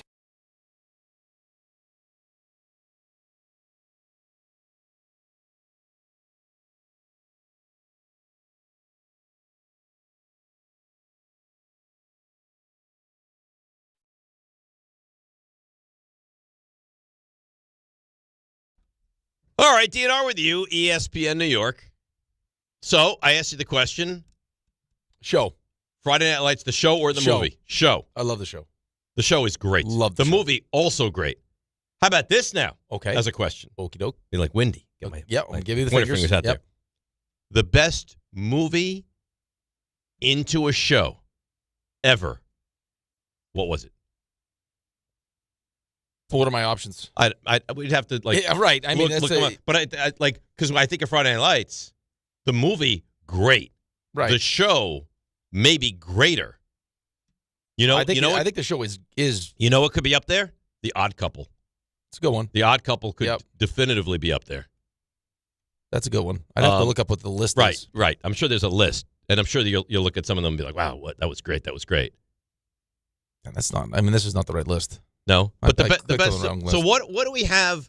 So John walks in, and I guess Whiteboard Wednesday is the best football movies of all time. That's right. And I said, well, North Dallas 40. He's like, no. Like, he's so dismissive. Ray, you've seen North Dallas 40, right? Yeah, I have. Nick Nolte? That's really way back there, but yeah, I have. I think it's 79-ish, maybe. And he's like, no. So he's like, but you know what's great? Draft Day. Draft Day? Yeah, that stood out to me. I saw John had Draft Day as his. Draft Day was an awful movie. I couldn't agree with you more. It was a bad movie. And it's another one of these. Everything about that movie was terrible. I came into that movie with real expectations, and I came away from that movie extremely disappointed. Because it was awful. Although you learn, like, why not to draft the guy? Did any of your teammates come to your party? No? All right. Right. Don't draft him. His teammates didn't go to his party. So, what was the one? That is kind of an indictment, though, if you're the quarterback. Yeah, I agree. Oh, it is. Your teammates show up. Every time I talk about a quarterback who wasn't well liked to his teammates, I go back to that, and I drop that in there. That's it. So I just brought up the list, the best football movies ever. This is Entertainment Weekly. So legitimate source, right? North Dallas 40, number 3. Okay. The Blind Side is on here. There's a Marx Brothers movie on here. Remember the Titans is on here. The original Longest Yard is on here. You know, this is a good one, too. We Are Marshall was a... But when you think of We Are Marshall, do you think that's a football movie? Or do you think it's like a real-life horrible story around football? What determines a football movie? Like, I asked you about Jerry Maguire. Right. Is Rudy a football movie? Of course it is. Is Brian's Song a football movie? Yes. Brian's Song is probably on the list, no? I don't think it's on that list. That's a movie that if I watch that... Put it in the other category. Right in. I will cry. I watched a movie the other day. I started crying just uncontrollably. The Life List. I don't know that. It's very sad. The mother from Friday Night Lights was in it. The mother? Connie Britton from Long Island. Right. She was in it. She's very good. Yeah. She dies. Oh, no. It's very sad. Well, you ruined it. Oh, no. She's going to be, she's going to die. The whole time you know she's going to die? Right. The Water Boy, The Express. I don't even know that. Palmer. I never heard. Varsity Blues. Varsity Blues is a nice. Varsity Blues is nice good. Football movie. The Program. The Program, yeah. Any Given Sunday. Yeah. That's number 19. Heaven Can Wait. You ever seen that? They remade that too. That was with Warren Beatty. But what are you going to vote for? I mean, we're naming all these movies. What are you voting for? I don't know what's on there. What's on our list? Is Concussion a football movie or no? I guess in a sense it is, but I don't. Is that what you're voting for? I will vote for Little Giants. I think to me, I don't think the Little Giants is on that. Well, It's not on the list. So write it in. Yeah, you could write it You have in. a write-in category. It's already got plenty of options in there. You have written in. I've written in one. What'd you write in? The program. You like the program? I love the program. RJ, what's on the list? I taught him that. From memory, any given the Sean Sunday. Payton movie's on there. No, it's not. No, it's not. Any given Sunday, The Go ahead and write Waterboy, that one in. Friday Night Lights, Varsity Blues. Okay, good. There's a writing Remember category. Is Rudy on there? Remember the Titans, Rudy's on Rudy. And I'm missing a couple more. I think Friday Night Lights, Rudy. You definitely said any given Sunday. Remember the Titans. Where's he going? He's going to go check on the board. It's right. I mean, it's right there. Remember the Titans is a somebody could be movie. helpful and just turn the board around. Then you could just look at it. You wouldn't have to leave your seat. Remember the Titans has a lot of momentum right now. That might be the leader in the clubhouse at the moment. Remember the Titans is a terrific. It was on the other movie. day. Friday Night Lights. Oh, here we go. So we got Any Given Sunday, The Blind Side, Friday Night Lights. I don't know what that is. Remember the Titans, The Replacements. Oh God! And then I had a couple good quotes from the Replacements. Rudy, Varsity Blues, The Waterboy, and The Longest Yard. And what's that pen on the end? Is that write-ins? That's a write-in. That's the original Longest Yard, right? You know what about this list that I don't love? The Little Giants write-in. Well, this list that I don't love, like there's some ones that like Any Given Sunday, Friday Night Lights, Remember the Titans, clearly should be on this list. Rudy, I think it's fair to put on the list. The Replacements. Oh no, we suck again. The Replacements was funny. The greatest football movie of all time. I mean, it's a big list. Did you vote yet? I haven't voted yet. I'm between two. Which are? He's between. He loves Any Given Sunday. Love it. Any Given Sunday is awesome. And Willie Beeman. And so I believe one of the two of yours, Any Given Sunday. Yep. You should vote for it just because it's Lawrence Taylor. Come on. Yeah, but I go more than just who's in it. I think he was great in that movie. He was good in that movie. Really good in that movie. And I'm between Rudy. Nope. Friday Night Lights. Yep. Yeah. Those are my two. I know you. I used to listen to the Pacino speech all the time on the way to games. Inch by inch? Oh. Yeah. I don't know what to say, I really. love that speech, man. Oh, how good is that? Oh, my goodness. Yeah. You got to fight for those He inches. used to give me chills. The inches we need are everywhere around us. I loved it. We got to fight for those inches. You wouldn't fight for a couple inches? Of course you would. Who would not? Everybody would. Everybody would fight for inches. Did you see what Vrabel said the other day? I can imagine what he said. The Bussin' with the Boys. They revisited the whole, because he said on Bussin' with the Boys is what the original, yep. He cut off his whatever. And they're like, do we want to revisit this? Like, what, I mean, are we going to be true to our first statement? And the answer is no, he's not. He's like, maybe I'd come off, I'd leave it with 6. I'd cut off half of it and leave it with. Is that what he said? Yeah. All right. Been married 20 years. Then he started dying laughing. Yeah, probably. You've got 3. I would love to be a Play player for on him? that team, yeah. Well, look what he's done with that He team. seems like, he seems like the perfect kind of mix. Look what he's done with that team. Look, you have any? Well, you do, right? You have juice about this game now. Yeah, I've always had juice. You always had juice, right? Yeah. Any juice for this game for you? Because I got. You want honesty? Yeah, you got no juice. I got none. Really? None. None? None. But why? It doesn't intrigue me right now. Because he's a casual, right? He knows that's not. He knows that's not true. If I was a casual, I would be excited. The casuals are the ones that get excited about the Super Bowl. I'll tell you what. You're going to watch. You're going to be tuned in. 100%. And I think your hype for the game will grow as it goes along.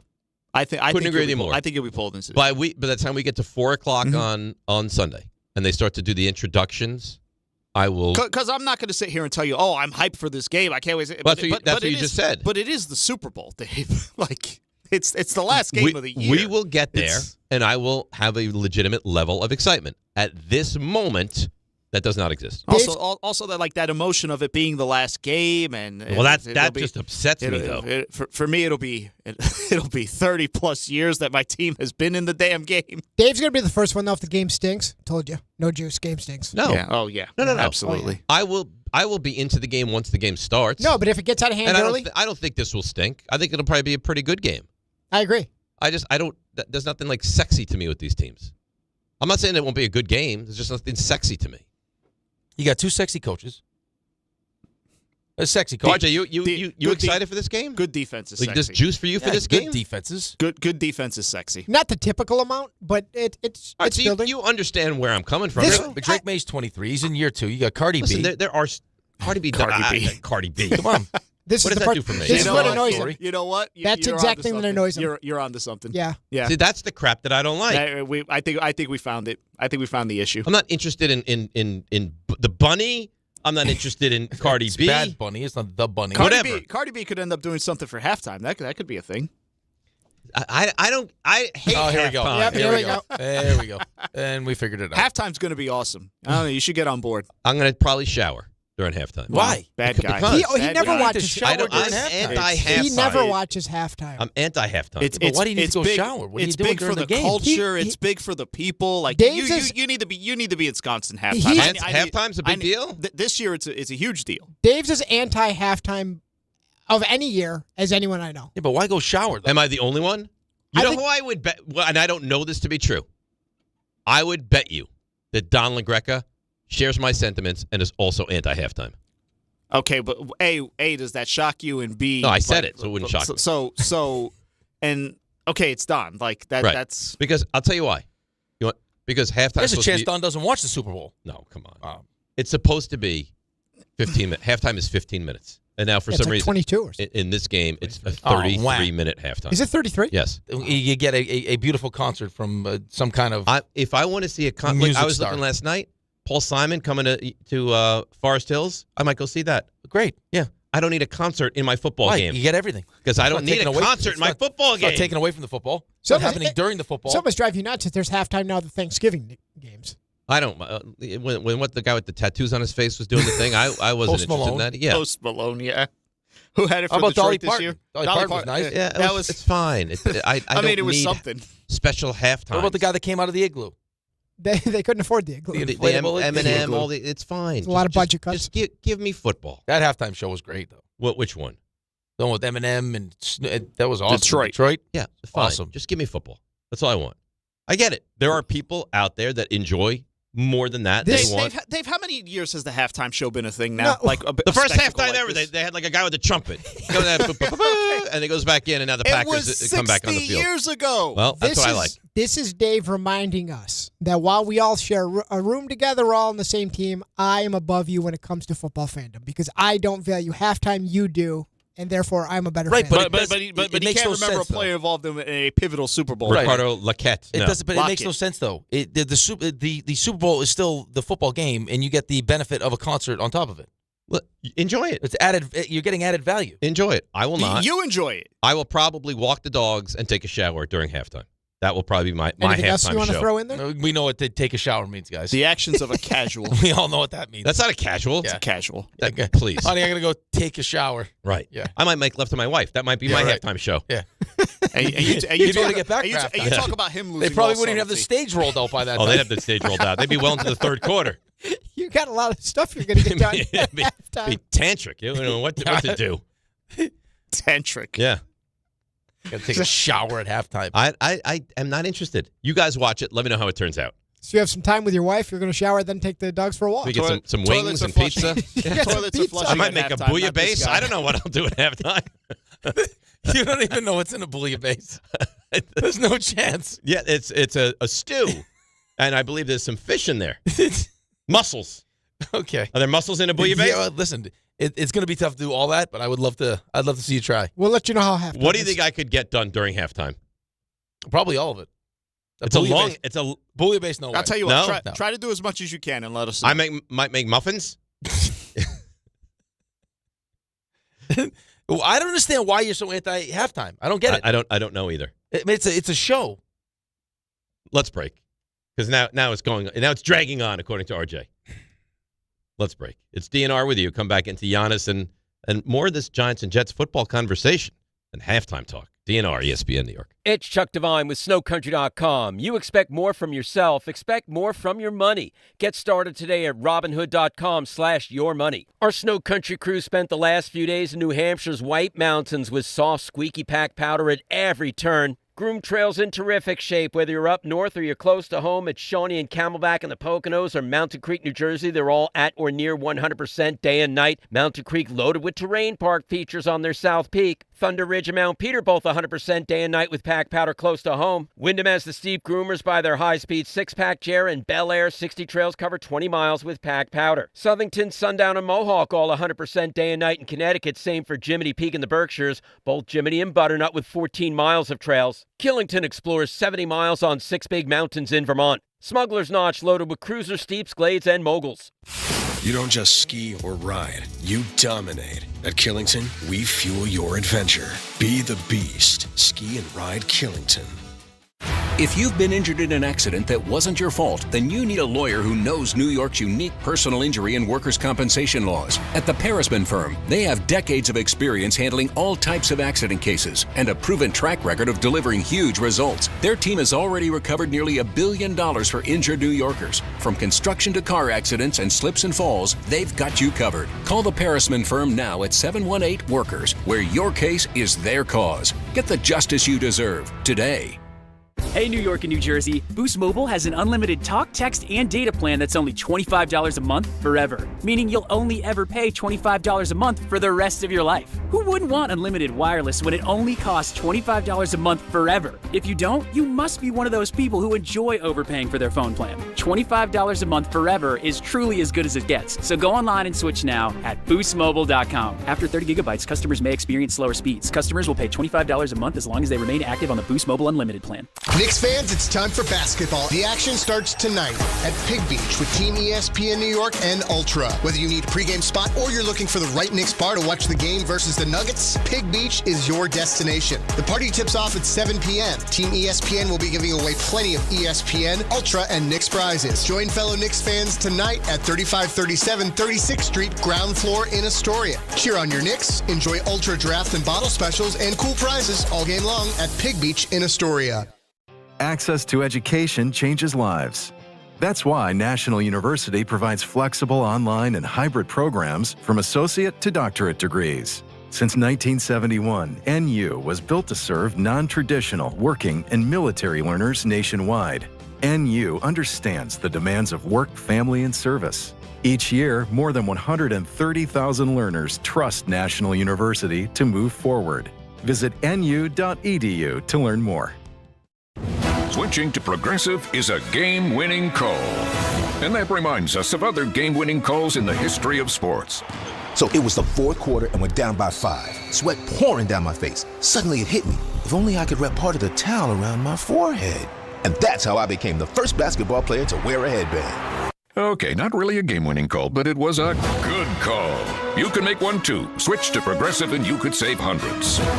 Progressive Casualty Insurance Company and affiliates, not available in all states. NBA fans don't just watch the game, they live it. So stream like you're courtside with NBA League Pass, your ticket to all the action.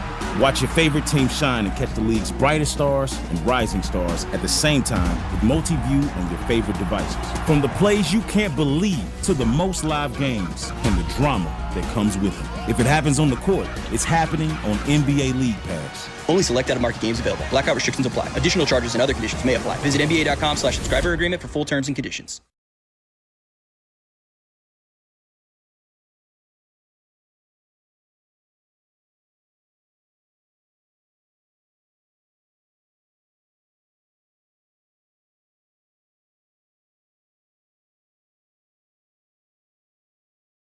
All right, DNR with you, ESPN New York. So, Giannis, tomorrow is the day. Gut feeling right now, he remains on Milwaukee. That's mine. That's your gut feeling? Yes, gut feeling he remains on Milwaukee. If he was going to go anywhere, Minnesota, right now, gut feeling? So I think Minnesota makes the most sense of who can bring him in and who has the commodity to trade for him. He wants to go to the Knicks. So I would say my finalists would be Minnesota and the Knicks, with Minnesota winning out. I don't think he's going to go to Miami because I think Miami's in a position where they look maybe a little better, but similar to Milwaukee. Like if they trade pieces and he winds up on Miami, how are they going to win? They're not going to win. No, I mean that's the hardest part of this thing is I mean, you're all trading for Giannis because you want to compete to win a championship, but by the time you get done trading the pieces it's going to take to get Giannis, what do you have left? Right? Again, man, I would say the same thing with what the Knicks are trying to do. Right. So Golden State, they're not going to compete for anything. I know it would be a great story, Giannis and Steph Curry, but they lost Jimmy Butler, and they're not going to win a championship. They're not going to go to the finals. So it doesn't make sense to me. Minnesota becomes better and a threat in the West, although the West is a bear. You understand why Golden State would do it, though. Right, we're getting towards the end with Steph. It's like, okay, let's try to make one final, more massive run, one final push, but to try to make this thing happen. They're talking about trading Draymond Green now in Golden State. Okay, yeah, I mean, you don't even think he's a Hall of Famer. Well, that's irrelevant to that. I mean, like, why would you trade Draymond Green if the plan is to try to win now? Like, he's a guy that could help you win now.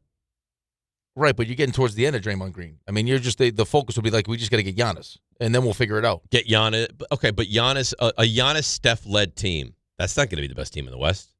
This year, no. No, but it's a step towards getting okay. there. Well, I guess Giannis might have to hear like the full plan. Like if it's Pat Riley, hey, Pat Riley is an NFL, an NBA Hall of Famer. The guy's a genius. So what will be the plan? You bring me in there. What's step 2, 3, 4, 5? Like, what do you plan to do? Right. I mean, he knows the teams that are involved.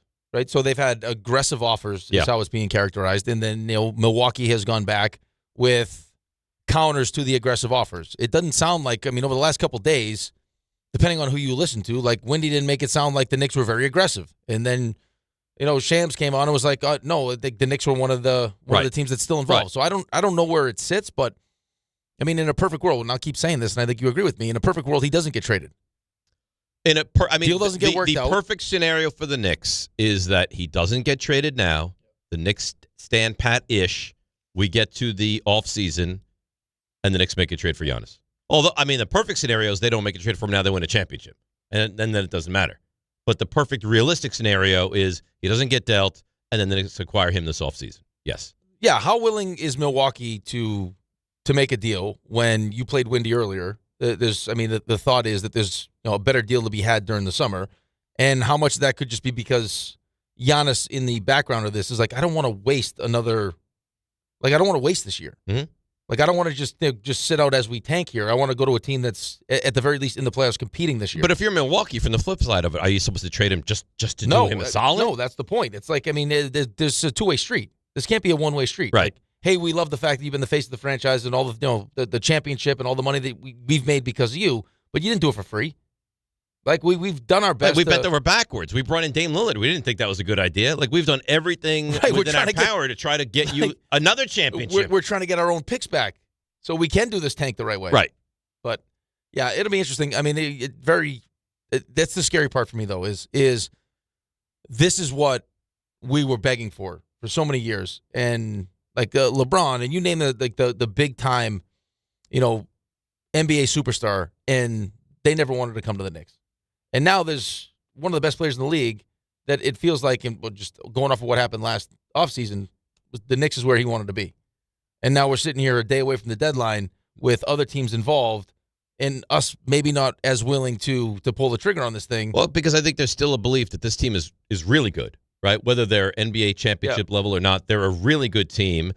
And they were a really good team last year, and they made it to the Eastern Conference Finals. And they beat who everyone thought was the best team in basketball, or at least the best team in the East, in Boston. So I think people feel like there's some unfinished business with this team. Although the more you watch Karl Anthony Towns, I think the less you believe that this is a realistic NBA championship team right now. Right. The problem, though, is it's not as simple as just Karl Anthony Towns for Giannis. Right. I don't even think we're having a conversation right now. No. Right. You'd have to do that. You're doing it. So I think you're just trying to figure out. I think you're trying to figure out how doing that deal and what that looks like affects your chance this year. Like when you feel like the East is wide open. And now maybe that's not the case. Maybe the East isn't wide open. Maybe it's it's Detroit is the team. I think it's Detroit and the Knicks. I think Boston's in there too. I don't think so. Okay. Well, regardless. So like you have a wide open East in your opinion. Yes. Right. So like, do I run the risk now of affecting my chances to take advantage of this year, just to be better next year and the year after? Yes. So what happens if you don't, and he goes somewhere else, and you don't get to the NBA Finals, and you recognize like as you're running through the playoffs, like, ooh, this isn't good enough. Right. Now how do you get better? Then you have to. Now that Giannis then is you gone. have to deviate. Then where do you go, though? I don't know. That's Leon Rose got to Giannis is no figure that longer out. available. I understand. Well, then Leon Rose is going to have to get back to the drawing board and say what piece or pieces, defensively will bring me there. This is such a tough. It's an interesting puzzle here. It ends up being like a real pivotal. It's a soap opera, but it's like a real pivotal, just as far as like the future of the Knicks right now. This is a huge 6-month span, right? Because you're going to know what this team does and what happens with Giannis, right? All in the next 6 months. Huge. I agree. All right, let's break. Come back. Giants, Jets, Giannis, stuff you missed. 3 stars. Big 9 o'clock hour. DNR with you, ESPN New York. Don't miss Mets manager Carlos Mendoza as he joins the Michael Kay Show live today at 1:30 on ESPN New York and streaming live on YouTube. Prizes, flyaways, even cash money. You want it? We've got it. Find a list of all contests and official rules by visiting ESPNNewYorkContests.com. That's ESPNNewYorkContests.com. DraftKings Sportsbook, the #1 sportsbook for live betting, is making every moment of Super Bowl 60 count with DraftKings Live Millions, featuring over $5 million in prizes. Here's how it works. Open the DraftKings Sportsbook app, opt in, and get your promo token. Place a live bet of $1 or more on the Super Bowl, and you're in. And every live bet means another shot to win. Download the DraftKings Sportsbook app and use code WHSQ. That's code WHSQ. Bet live for your share of $5 million in prizes with code WHSQ. In partnership with DraftKings. The crown is yours. Gambling problem? Call 877-8-HOPE-NY or text HOPE-NY and 467-369. 21 and over. New York only. Eligibility and restrictions apply. No purchase necessary. Opt-in required. Minimum odds minus 500. Prizes either bonus bets or single use 20% profit boost. Max bet $20 that expire in 30 days. See official rules at sportsbook.draftkings.com/promos for entry period and free method of entry. Sponsored by Crown Gaming Inc. Knicks fans, it's time for basketball. The action starts tonight at Pig Beach with Team ESPN New York and Ultra. Whether you need a pregame spot or you're looking for the right Knicks bar to watch the game versus the Nuggets, Pig Beach is your destination. The party tips off at 7 p.m. Team ESPN will be giving away plenty of ESPN, Ultra, and Knicks prizes. Join fellow Knicks fans tonight at 3537 36th Street, ground floor in Astoria. Cheer on your Knicks, enjoy Ultra draft and bottle specials and cool prizes all game long at Pig Beach in Astoria. Texting enrolls you in a recurring automated marketing text messages. Consent not required to purchase. Message and data rates may apply. The team's looking good this season. I think so. Man, I miss playing football. Ever since I turned 40, I just can't find that fire I used to have. Think it could be lower testosterone? What do you mean? I was feeling the same way. After 40, the body has less testosterone, and men lose their edge. That's why I take Nugenix Total T2. That's the testosterone booster, right? Yes, but Total T2 is their brand new formula that skyrockets nitric oxide levels in as little as 3 hours. Since I started taking it, I've been lifting like when we played for Coach Carter. My energy is way up, and it even spiced up things between me and the missus. Are they still giving out complimentary bottles? Yep, just send a text. Text HAWK to 321-321 for your complimentary bottle of Nugenix Total T2, the next generation testosterone booster. Text now and we'll include a bottle of Nugenix Thermo X, our newest, most powerful fat burner ever, absolutely free. Text HAWK to 321-321. That's HAWK to 321-321. These statements have not been evaluated by the FDA. This product is not intended to diagnose, treat, cure, or prevent any disease. ESPN New York, now streaming live on YouTube. Subscribe today and watch the show. WHSQ and WCBS FM HD2, New York. Individuals and businesses with tax problems, listen carefully. If you owe over $10,000 in back taxes or have unfiled tax returns, U.S. Tax Shield can help you take back control. The IRS can seize your bank accounts, garnish your paycheck, close your business, and file criminal charges. Our team of tax attorneys can stop collections and get you protected. U.S. Tax Shield offers a price protection guaranteed quote to get you protected today. U.S. Tax Shield is A+ rated with the BBB, so call 800-494-6139. U.S. Tax Shield, 800-494-6139. I'm Boomer Esiason. My mom died from cancer. She was only 37 years old. She didn't have life insurance, and that was devastating for my family. That's why having life insurance is so important to me. Ethos makes it fast and easy. Get a quote in seconds, apply in minutes, and get same-day coverage. You can get up to $3 million in coverage with no medical exam. Get your free quote at ethos.com/play. That's ethos.com/play. Paid spokesperson. Time spent on application may vary. Online health questions required. This is DiPietro and Rothenberg. If it's the same thing, I was watching. Catch earlier in the game. It was Lockette. What do you mean Lockette? Ricardo Lockette. What the hell is Ricardo Lockette? It's Lockette. Well, who's Ricardo? Hang on a second, Ray. You may not be as dumb as we made you out to be in the last segment. I was totally right. I just mispronounced Ricardo Lockett's name because it looks like Lockette, but it was Ricardo Lockette. That's right. Apology accepted. This is DiPietro and Rothenberg. Carter Lockett. Ricardo. On ESPN New York. And streaming live on YouTube.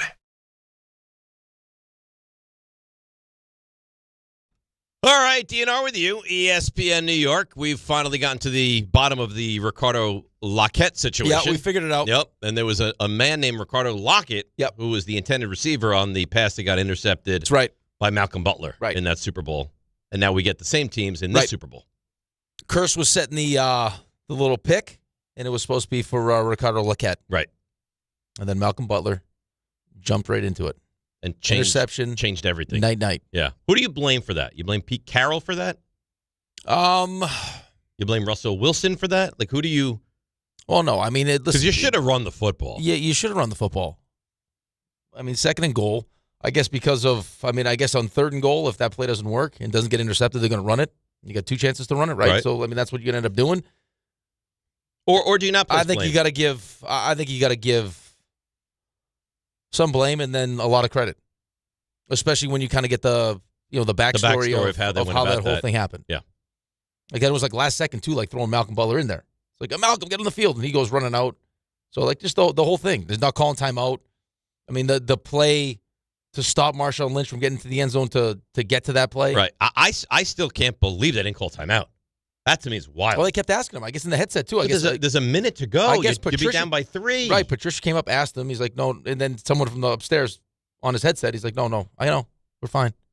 Yeah. I mean, credit to him. Yeah. It worked out. But like sometimes things work out for the wrong reason.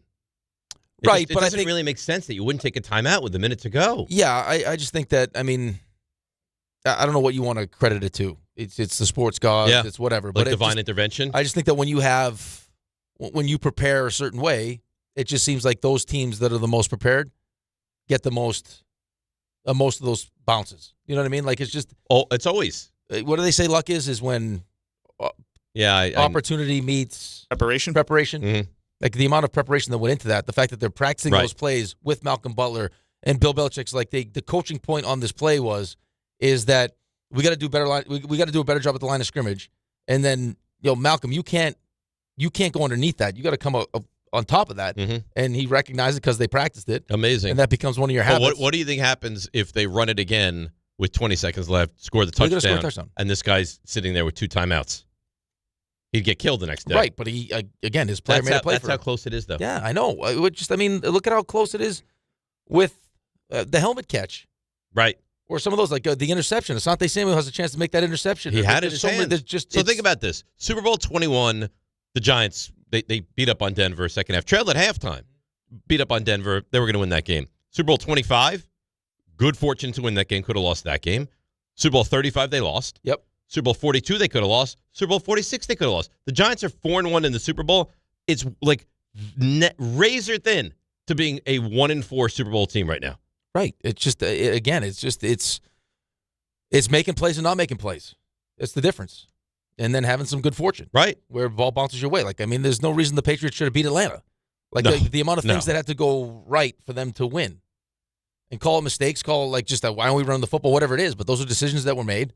There were, wrong decisions at the moment that, like even the Packers game against Chicago where it looked like, Ben Johnson was trying to give them the game, and then you get into the second half and it's like Green Bay's throwing the ball. What are you doing? Right. Take some clock. Like, milk run. the clock a little bit. Yeah, no, you think games are more lost or won? Oh, Bill Belichick would tell you more lost than won. Yeah, I think, you watch it, how aggressive these guys are. It feels crazy. It's going to start now. going the other way, though. I think so, too. The I think pendulum's it's going to calm itself down. But that's what they do, though, man. I don't know why, but it's just like, I don't know if it's an athlete mentality. It's always like if some is good, more is better. Like if this Ben works Johnson out, was going 4th and 4 in the first half. It was only 27. And it got bailed out because they ended up winning that game. Right. But that's who we are. Well, okay, that's great. It's nice to set the identity that we're going to be, we're going to be aggressive and everything else. But I also want to win. Like, I finally have wrapped my arms around the fact, okay, it's going to be like 4th and inches at your own 30. You're going to send in the tight end. He's going to do the tush push. Okay, I can kind of deal with that now. Like 4th and 4 at your own 27 in the first half of a game. Or, the Denver game. That was awful. It's like at some point there's going to be some kind of weather. And the offense is not going to be easy. Well, that's the thing. Not to mention the fact the Patriots offense has not been good. You got a great defense. And you go up by 10. And you got a quarterback that hasn't thrown a pass in an NFL game for 2 years. And the play call and the execution. Awful. It was, if I was Sean Payton, man, this would haunt me this offseason. Then also, Jarrett Stidham's going to make a mistake at some point. Right? Like, so they take the points. At some point, there's going to be, and he ends up doing the shovel pass. It was terrible. Multiple. That was his play. You gave them a touchdown there. It's just, I don't know. Some of these coaches, and it's like, well, it's, the numbers tell me. It says it's a go. It's like, okay. All right, you just stick with that. But if you thought the game was going to be 35-31, fine, you go. Well, but it's anything though. If you just take the analytics, which is just numbers on paper, and then it's not all the same. Yeah, but you've coached long enough. You've been and especially these guys like Aaron Boone has been around the game. He's played it. Like not every the situation's different. Bringing Nestor Cortez into that spot is a bad idea. But they just look at the pure numbers. Oh, I like the matchup. You go 4th and 1 at the other team's 11, up 7-0, second quarter, says you go. Well, how about taking into account of everything? The other team can't move the football. I got weather, I know, and they knew weather was coming in the second half of that game. I got a quarterback who can barely functionally throw the football. Let me take the points. Right. And this is not Monday morning revisionist history because at the time I was apoplectic. Like, how could you not take the points in that spot? But even just the momentum and how it changes and what that does for the team, what it does for the defense, what it does for the offense. Oof, wow.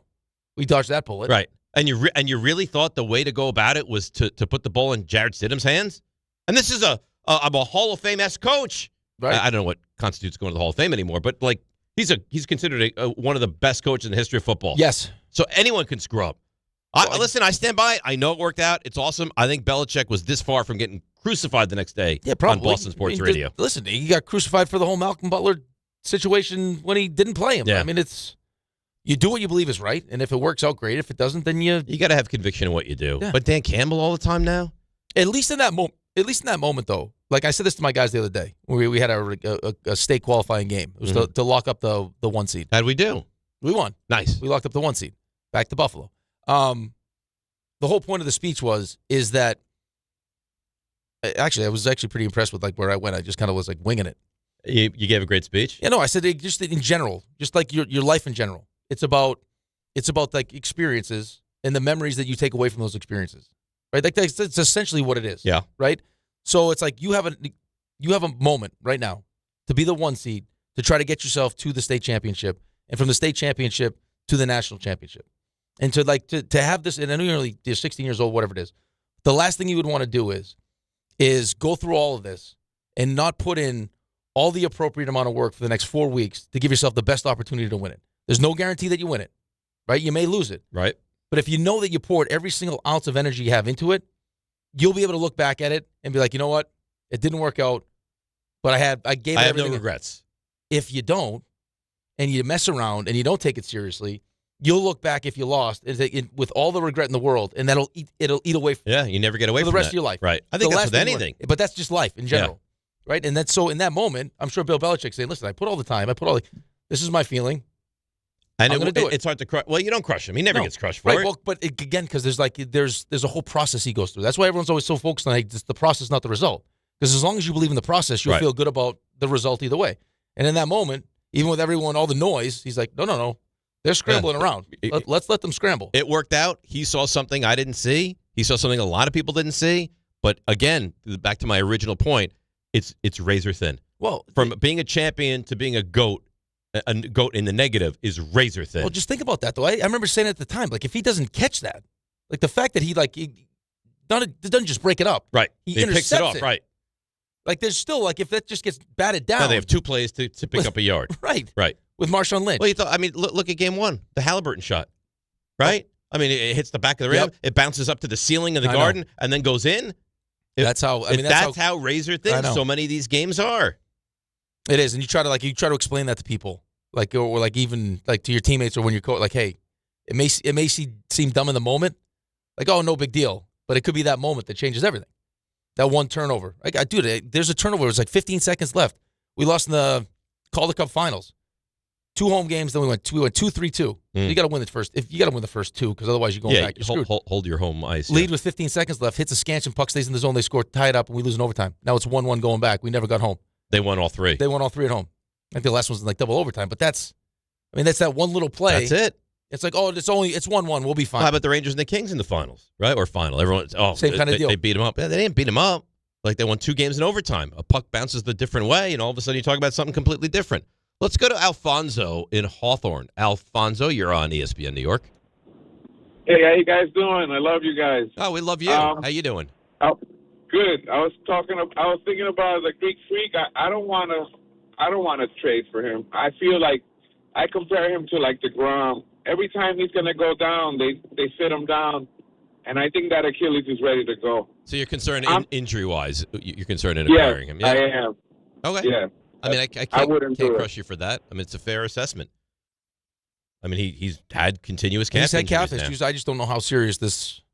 If this is this current calf is. Right. If this is I don't want to be playing for your team anymore, calf injury. I want to preserve myself until we get to a trade potential. So Shams, we heard from him. He said Giannis probably not going to get traded. Windhorst said probably not going to get traded. Isola was on the K show yesterday, and he said the same thing. Here he is. Uh-oh. It's not working. Let me try. We want to go with Frank? Frank, I heard that, Milwaukee, if they make this deal, they're essentially starting over. So they're looking for draft picks and also young players. That's why the thing with the Knicks, it was going to be hard for that to work. The Knicks were going to have to include a third team. If that meant trading Mikal Bridges and getting a first-round pick or 2 first-round picks, or trading OG Anunoby or Karl Anthony Towns. Milwaukee wants draft picks, and, of course, the Knicks use all their draft picks up in the Mikal Bridges trade. So, I mean, listen, if you didn't make that trade and you had 5 ones, you would probably be the front runner by a mile. But you shot your shot. Yeah, you probably could have got Durant at the deadline last year. Right. Yeah, but you made the decision to control what you can control. That deal presented itself, so you made it. Right? I guess that's with the cat thing. Right? You lose Hartenstein.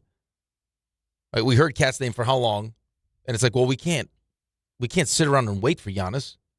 Like, in a perfect world, yes, we'd like Giannis, but what are we going to do? Just forfeit this seat? Like, not go make this move, which could make us a championship caliber team, or at least to get through the East, to wait to see if Giannis is happy or not? Right. We'll just make this move. You're not just going to just hold and wait to see? That's the problem. Because we've been down that road. Oh, right. No, we'll get this guy, and then you don't get the guy, and it's like, well, what do we just do? I know, but this is the guy. It feels like this could be the finishing piece to make this into a champion. If you get the Giannis we've seen in the postseason, and he's healthy, you could be an unstoppable force. Well, he definitely addresses the defensive part of it. Oh my! How that works with Mitch, I don't know. Just because neither of them shoot well. How would you do anything around the rim, though? You wouldn't really. And you know what else it would do? It would make Brunson a better defender too. It would make everyone a better defender. It's just, what are you losing? Like, I'm not trading OG. No. Right? You're going to lose Bridges probably. So, okay, I'm Milwaukee. I call OG, and if you hear the 2 letters OG, are you done? I'm not trading OG. Yeah, I agree. No. I'm not doing it. So, McBride, Bridges, Towns is your start for the trade. Right. Now the Portland's involved. Right.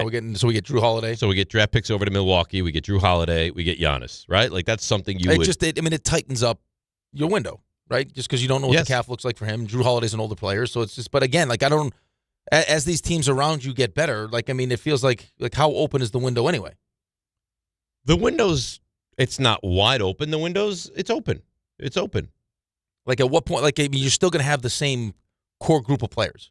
Yes. Right? You're still going to have Towns. You still have all these guys. So how do they get, we'll find out what the deficiency ends up being. If they don't make it, what was the Achilles heel of this team that kept them from the NBA Finals? Is that a pun there? Yeah, and if it ends up being the defense again, right, then it's like, well, then you're going to have to address it. Right, but it's like, okay, so Cat's just not It's going to be, okay, you're not going to trade Brunson. And then how do you fix it, though? You'd have to improve your defense. But you're still talking about, I still need another star to pair along with Jalen Brunson. Well, Giannis would be a star. No, but I'm saying if it doesn't work out. You're taking him out of the equation. He's not you're going to have to get back to the drawing board. Right, but that's the thing, what you're trying to juggle right now. How far do we forecast this team going? And then if we don't get where we're going, and Giannis is already gone, now how do we turn around this? The worst of all of that would be if he's dealt and you have a real underperforming postseason. And then what do we do? Like you get bounced in the second round, and Cat's brutal. Now, what the hell are you supposed to do? Exactly right. And now who's trading for Cat now? Like we already heard going into this thing, like some of the reports were like, hey, the trade value for Cat and Mikal Bridges is not great. Do you want to pay Cat the kind of money he's going to get? No, I wouldn't. So again, like this is like feels like a real pivotal kind of decision. Like here. we said before in last break, this next 6-7 months could define what the Knicks are going to be for the next 3 to 5 years. Yeah, I think it's a very fair. And how close they end up getting to breaking news. What do we got? Frank Reich, offensive coordinator. All right, there you go. Let's open it up. There it is. There you go. You got to feel good about that. Why he decided to do it, but he did it. Well, Big news, Jazz hands. I wonder if he's going to live with Booms. He wants to coach. Boom didn't tell him to run away? I'm sure he probably did. You think so? Yeah. And he wanted anyway. Well, he wants to get back. He was at Stanford, wants to get back in the mix. Right. I'd imagine that they probably sold him some kind of quarterback plan. Or maybe he gets involved in the quarterback plan. I would think so. Andrew Luck's coming out of retirement. Now that the some of the stuff that was being talked about yesterday with the Jets, it's like, really? Like we're doing that now? A lot of that stuff didn't even make sense. I don't think any of that is true. It didn't even make sense. I know what you're talking about, and I'm think not the sure Woody that's Johnson true. stepping in. You think that Muji is telling people don't come here? It doesn't make sense. There's no way that's true. I'm not going to dignify that where it's coming from. There's no way that's true. Not that part. Yeah. We know that Woody Johnson has stepped in. The other part. We know Rich Cimini has said that. Right. We know that to be true. Right. But I would say, what I would say to Frank is, as much as you want to get back into this thing, you have a head coach that could potentially be fired midway through the season if it doesn't go well. And you have an owner that has really fat hands with all this. Yeah. Like the fact that the coach you just signed to a 5-year deal tells you, I want Wink Martindale to be my defensive coordinator, and the owner tells him no, is probably all I would need to hear. Yes. As to how successful I think this thing is. But if you're Frank Reich, do you have teams knocking down your door? No. To get, okay, so right, maybe he wants back in. Okay, but if it doesn't go well, you're going to have to, what? You can always go back to Stanford. It's not like Frank Reich can't always get a job. This is his entree to potentially get a job in the NFL. Okay. I'm not saying it's a great avenue, but if otherwise, what's he supposed to do? It's the only avenue? Yeah, that's fine. It's just, that's not crazy to think this could be his only avenue back into the NFL. No, I think it might be his only avenue. It's just not a great avenue. Well, I'll tell you what. I like it better than Greg Roman, and I like it better than Bevel. So of the 3 guys that were finalists for the Jets OC job, I think this would make me the happiest if I were a Jets fan. Right. This is not me being unhappy with where we eventually got to. It's just the process of getting to this point with what's happened with the owner already and everything else. It's not good. It's not good. And along the way, becoming, again, like just this dysfunctional laughingstock of the NFL. Like, we just can't get out of our own way. That's the Jets. Like, we went from everything's quiet, we move in silence and everything. But that was last offseason. Right out the window. Yeah, right out the window. Right out the window.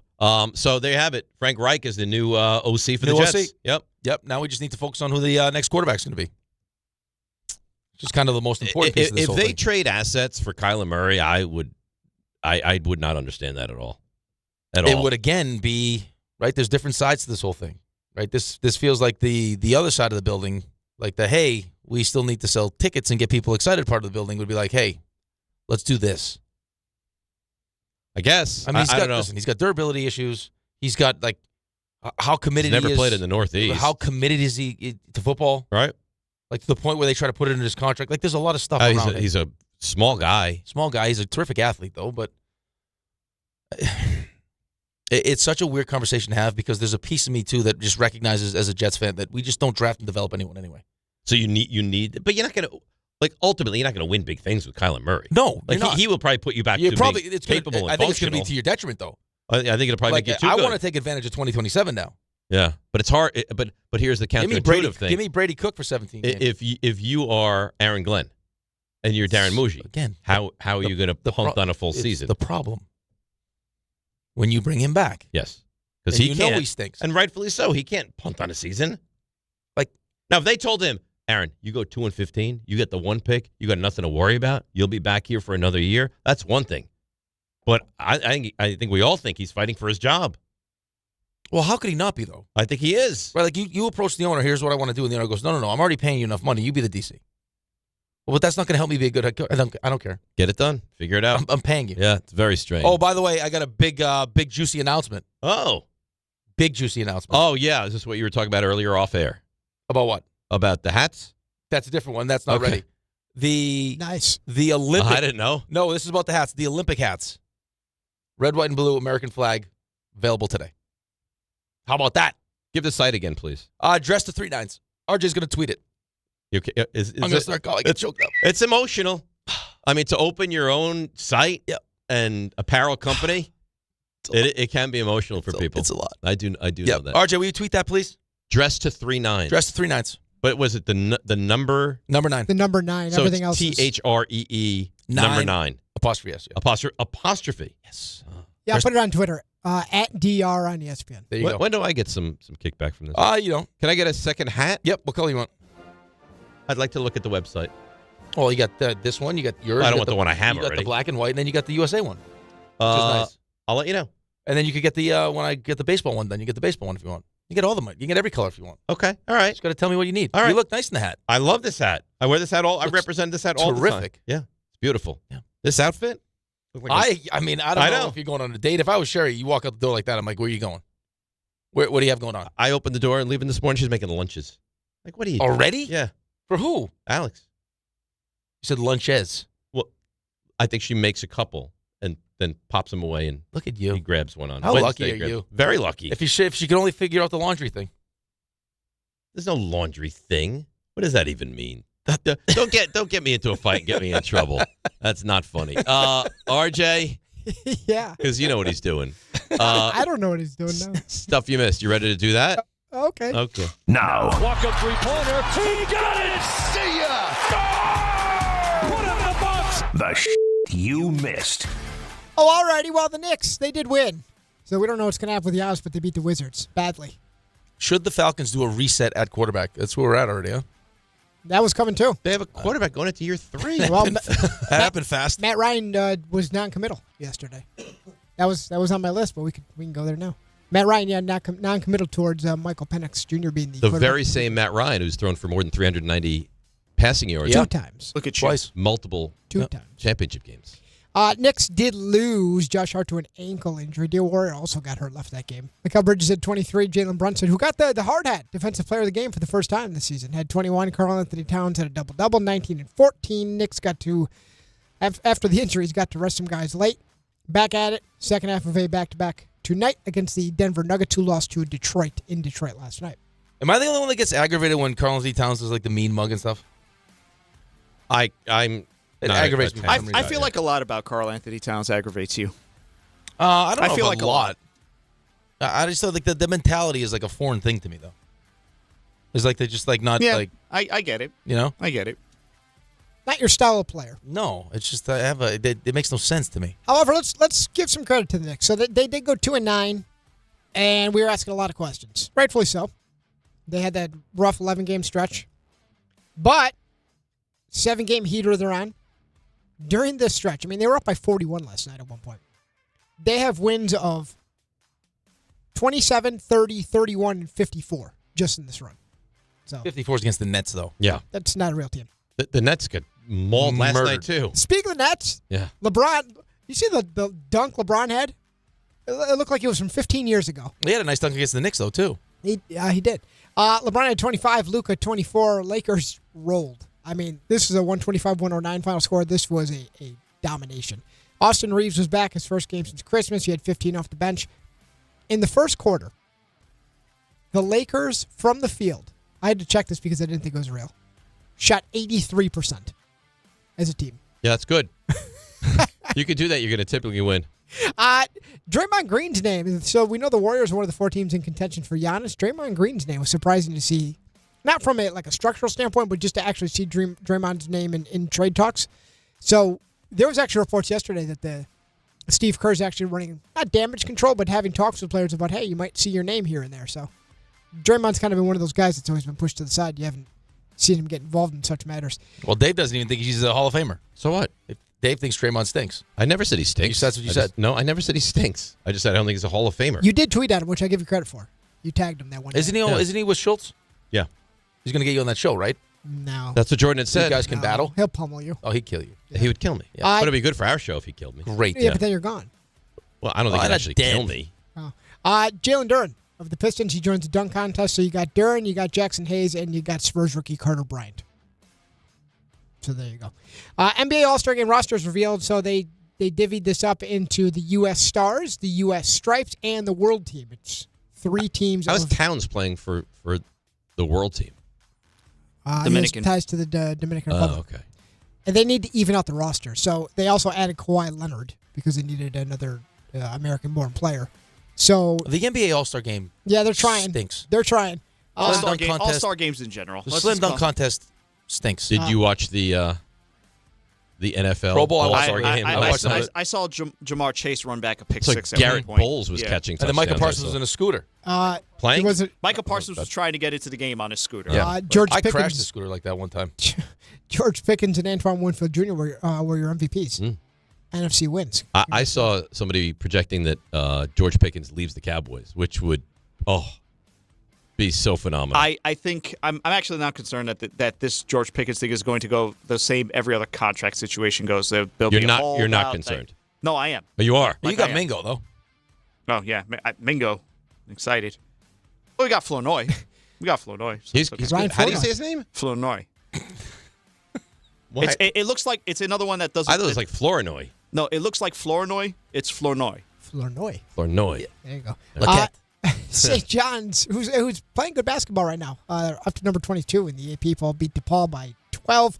Blue Jackets won their season high 6th straight game. They shut the Devils out 3-0. Zach Werenski, by the way, is good hockey player. Awesome. Yeah, good hockey player. When does the U.S. play their first game? No, don't tell them. Don't Why? tell them because you're anti-Olympics. Yeah, you're anti-Olympics. You know what? You don't. You're anti-America. You don't listen to me at all. We'll tell you what event starts tonight. Ray had this earlier. Curling. Yeah, good job. Is that right? Yeah.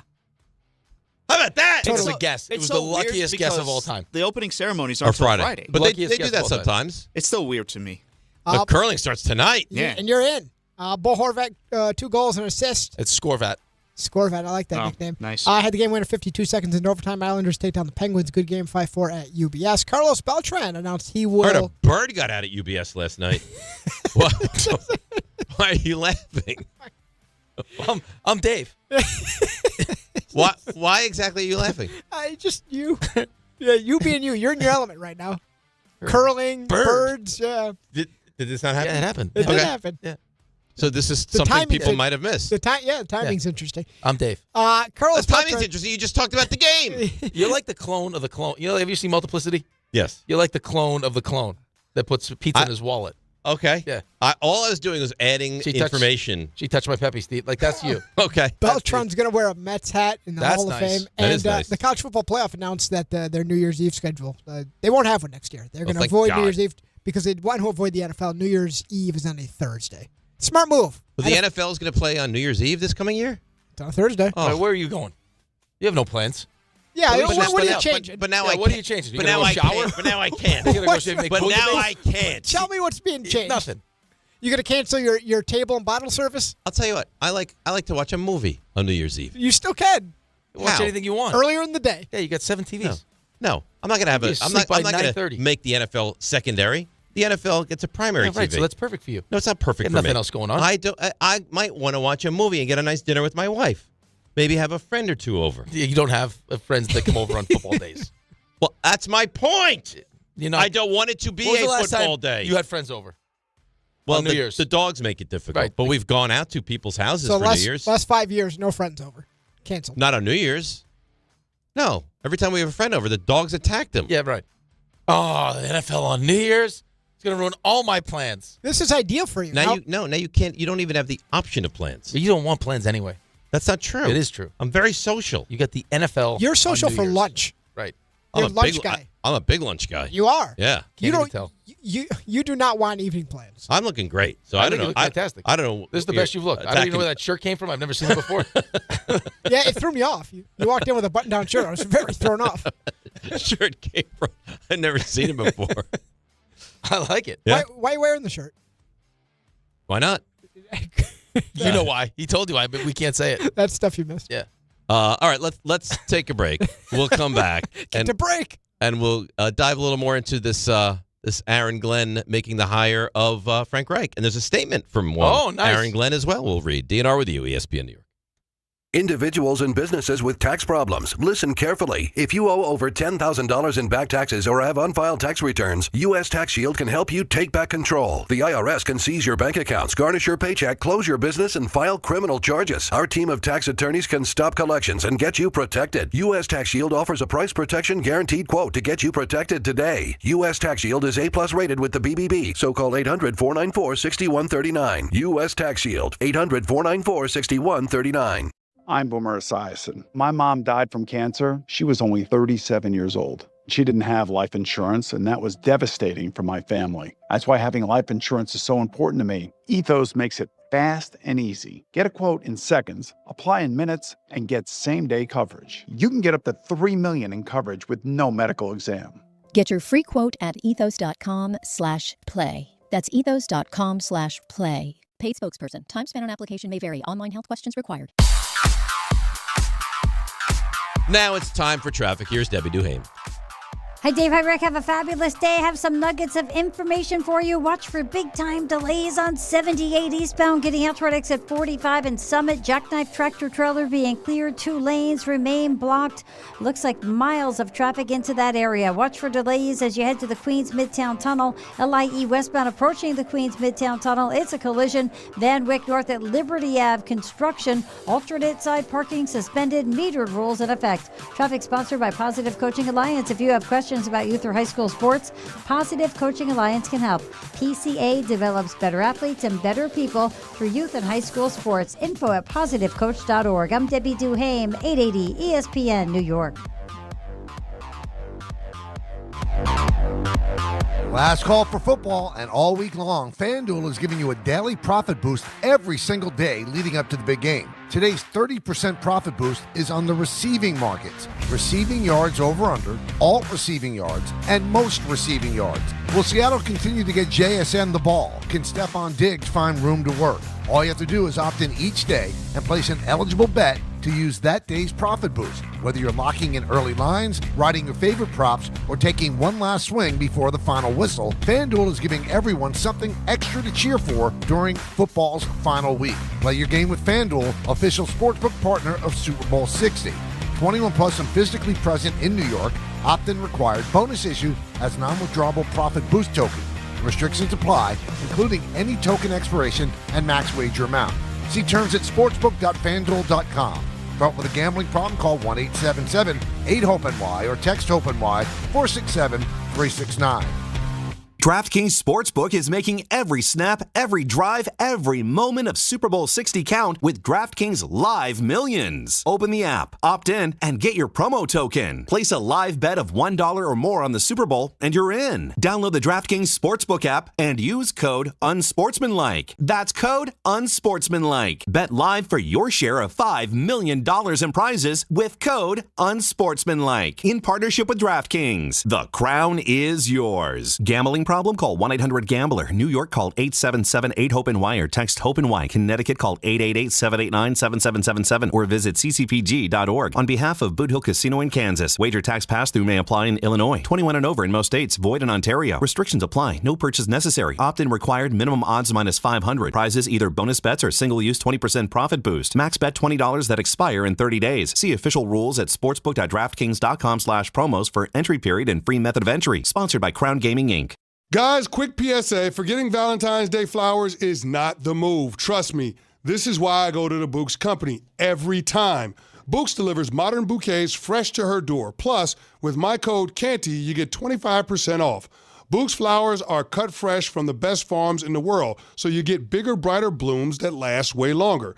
They've got incredible flowers, even roses grown on the side of a volcano. And the best part? Bouqs makes it easy.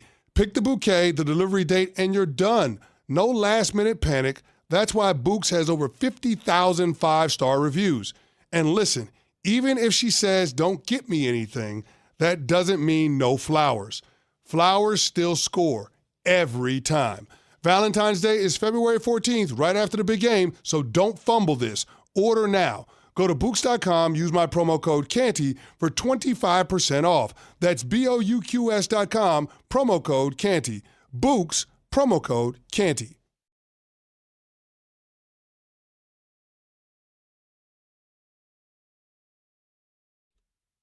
This music, and I don't even like Notre Dame, but this music from Rudy, you're 5'0", 100. Make you weep, this movie. It's a good movie. Yeah, I love Rudy. Yeah. Yeah. I know you love Rudy. One of my favorite movies. I know. Are you gonna vote for it? No. No. What are you gonna vote for? I'm going to vote for Write-in? No, I'm going to vote for I'm not a big write-in guy. You like to just go with the flow. I'm going to go either Friday Night Lights or Remember the Titans. Okay. I think are the two. You had a nice moment out there. I'll give you credit. It was a nice little moment. Real nice. Mm-hmm. I'm sure you feel good about it. I feel great. Yeah. I think I won just that. Weaseled your way right into that meeting.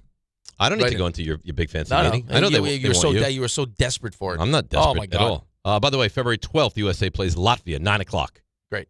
You get to Google it. You're anti-Olympics. It's fine. I'm not. Wait till I tell these nice people how anti-USA you are. I'm not anti-USA. You are. I hope the USA wins every gold medal that we have. But you won't be watching any of it. Right. I'll be watching the hockey and maybe a little other stuff here and there. Yeah. But for the most part, very little. Figure skaters, be damned. It doesn't. Why should I watch something that doesn't really interest me? Bobsled team. I'm not sitting here telling you not to watch. Luge, skeleton, curling, downhill. No. RJ's favorite, where they ski and shoot bows and arrows. No. None of it really moves the needle for me. It's great. You want to hear a quote from one Aaron Glenn? I mean, we have to. We just hired a new OC. Okay. Frank Reich, new OC. Here's what Aaron Glenn has to say. Frank has a rare combination of experience, creativity, and calm under pressure. He's lived this game from every angle as a quarterback in this league and as a coach who's led offenses at the highest level. He's unique in his ability to see the game for what is right now and adapt when appropriate. Frank understands offense and how to utilize the strengths of players. I'm looking forward to how he will help this team have success. That's Aaron Glenn. Nice. That's a fair statement. Right. RJ's giggling. Why? They're making fun jokes about the Jets. Why are you giggling? His Sabres. You're making a lot of assumptions right now. He was just giggling in my ear. I heard him. Wait, you turned on your mic to giggle in his ear? Hey, I just wondered. At gunpoint. I just wonder what was going on with Frank Reich, where he was the favorite and then he was out. Look, he left and he came back. There's something. And then he's back to being the favorite, and now he's got the job. Well, okay. Of the three guys that were finalists for the job, is he not the one that you think is the best for the job? Yeah. All right. So they got. He's definitely the most qualified. Right, they got the best guy for this job. I joked with Rick. I think when you brought him back into the fold and he came for the in-person interview, if you're Aaron Glenn, literally, you could not let him leave. Hey, New York football, feel good. You both got very experienced former head coach, offensive coordinators. It's good. It's a good place to be. Yeah. I mean, of all the but things, you know the Giants fans now they're all bougie now. Oh, we got John Harbaugh, so we can be disappointed about Matt Nagy's being the offensive coordinator. Ray, they literally said, in Harbaugh we trust. Literally. And Ray, who's negative about the Giants at the drop of a hat, doesn't feel like this is a bad hire for the OC. A lot of people do. Ray, what's the audio that you found that I asked you to grab? Marcus Spears? So did you hear what Marcus Spears said about Matt Nagy? He doesn't love it. Doesn't love it. Take a listen to this. Mitch Trubisky, 38 starts, 56 QBR. Justin Fields, 10 starts, 31 QBR. Nick Foles, 8 starts, 38 QBR. Andy Dalton, 6 starts, 39 QBR. That's been Matt Nagy's quarterbacks while he's been calling plays. No, I'm not confident. You get judged on how do you develop guys. His development of young quarterbacks have been awful. That's what that says. So I'm not indicting Matt Nagy as a bad coach. All I can look at is the last time you had 2 young quarterbacks, they didn't perform well. And now Jackson Dart, going into his second year, is going to be under his tutelage. It doesn't give me a lot of confidence. I don't like this take at all. I think it's a bad take. It's not like Mitch Trubisky has turned himself into Mitch Trubisky is a backup quarterback in this league, and Justin Fields has played with Chicago, with Pittsburgh, and with the Jets, and quite frankly, he stinks. So I don't understand why you would look at this guy and say he hasn't succeeded. No, who succeeded with these guys? Nobody. Okay. Nobody. I mean, I think there were questions as to why you would draft Mitch Trubisky in the first place. right? I mean, just the lack of Well, experience a in lot college. of people said that. Yeah. Was he like the third pick in the draft? Second pick in the draft? And then the Justin Fields thing, again, is just I think that's a different conversation just because the skill set's there. Like he's one of those guys who's like good enough to get you fired kind of guys where it's like you see all the different athletic things he can do, and it's just he can't put it together. Right? Like, I mean, it's 4-2 in Pittsburgh. They couldn't wait to move off him. He's not a starting quarterback in this league. Now, listen, I don't think Tanner Engstrand's he's not here anymore anyway. So, like, was he great? Was this a perfect situation? Of course not. We said it at the time. Like, well, they didn't have a ton of talent around right, him. but if I'm trying to resuscitate my career, I'm not picking this version of the Jets to do it. Where it's like, I got Garrett Wilson and who else? I got a rookie offensive coordinator. Like, this is not going to be a great spot for me. They didn't set it up for success. But then you watch him play, and it's like, okay, as far as the things that a quarterback needs to do, he doesn't do them well. Do you think he's going to move on to his next team and have Sam Darnold like success? No. Justin Fields is a very athletic, very poor passing quarterback is what he is. That I don't think necessarily has the ability to process the game at a high speed, does not throw with anticipation. No, there's he a doesn't bunch do of any different of these things. things So well. I don't know if it's fair to Matt Nagy to hold those things against him. I listen, I'm not sitting here screaming that this is a great hire, and I think time will tell. But to have the take of he didn't succeed with two guys who are not very good I don't think it's fair. Jackson Dart was better this 1 year. Now I know Trubisky had a moment where he was decent, and I think they went 12-4 with him at quarterback, and then lost in that playoff game. And he actually got them into position to kick the winning field goal against the Eagles. But Jackson Dart looks like he could be special, and those two guys were not and have never been. No, right. And again, so I understand why you would say those things because that's just it's on his resume. And I think when you have the resume that Matt Nagy has, it's easy to pick apart those different things. Like, I mean, you're hearing people, like I was reading articles this morning getting ready for the show, just like some of the negative things about John Harbaugh and why he's not in Baltimore anymore. Like, you're sitting here all excited about it, and you should be. It's it's an 18-year chunk of time where he's been with the same team. And, of course, during 18 years, there's going to be good stuff and there's going to be bad stuff, right? It's no one's perfect. Like, there's Bill Belichick and Bill Parcells have things that have happened during their careers where you could point to, hey, how you manage the end of games. All like we were talking about the Super Bowl. Like, why didn't you call timeout? Right. If Malcolm Butler doesn't make that interception, it's razor thin. You crush him for that too. So like there are negatives with all these different things. Is it the sexiest hire? No, it's absolutely not the sexiest hire. But like it wasn't Todd Monken, who they thought it was going to be. Right. Charlie Weiss Jr., who doesn't have any. He's got no resume in the NFL. No resume in the NFL. Wanted to stay at LSU. People would have been excited about that, but why? Because he had success at because I'll tell you why. Because Ole Miss was really good. That's why. Right. Well, okay, that's fine. That's not the NFL. Right? So, I mean, I got a guy who's had head coaching experience, has had offensive coordinator experience, who comes highly recommended from Andy Reid. Right. And John Harbaugh decided to do it. Well, let's see what it looks like. I just think it's a really bad tack to say, well, he didn't have success with Trubisky and he didn't have success with Justin Fields, so he won't have success with Jackson And Dart. let's wait to see what the rest of the staff people looks don't like want to wait on the offensive side of the ball. Maybe you get that young, excited. Maybe you get the Davis Webb. If you got a big-time quarterback coach, a young, smart, innovative quarterback coach, I think this could be a really good match. That ends up being like the Davis Webb thing. What are you going on? Like, what are you going on with Davis Webb? That he's buddies with Josh Allen? That he's worked under Sean Payton? He wasn't like Davis Webb. I know, me too, but he wasn't calling plays. No. In Denver? No. And neither was Nagy. Like, what's sexy? Just because you haven't seen it. That's what's so sexy about it. That's right. Is people say he's good. You know what it is? The unknown is sexier than the... You said it earlier. It's the backup quarterback. Yeah, than the meh. All right, let's break. Come back. 1-800-919-3776. DNR with you on the Wednesday right here on ESPN New York.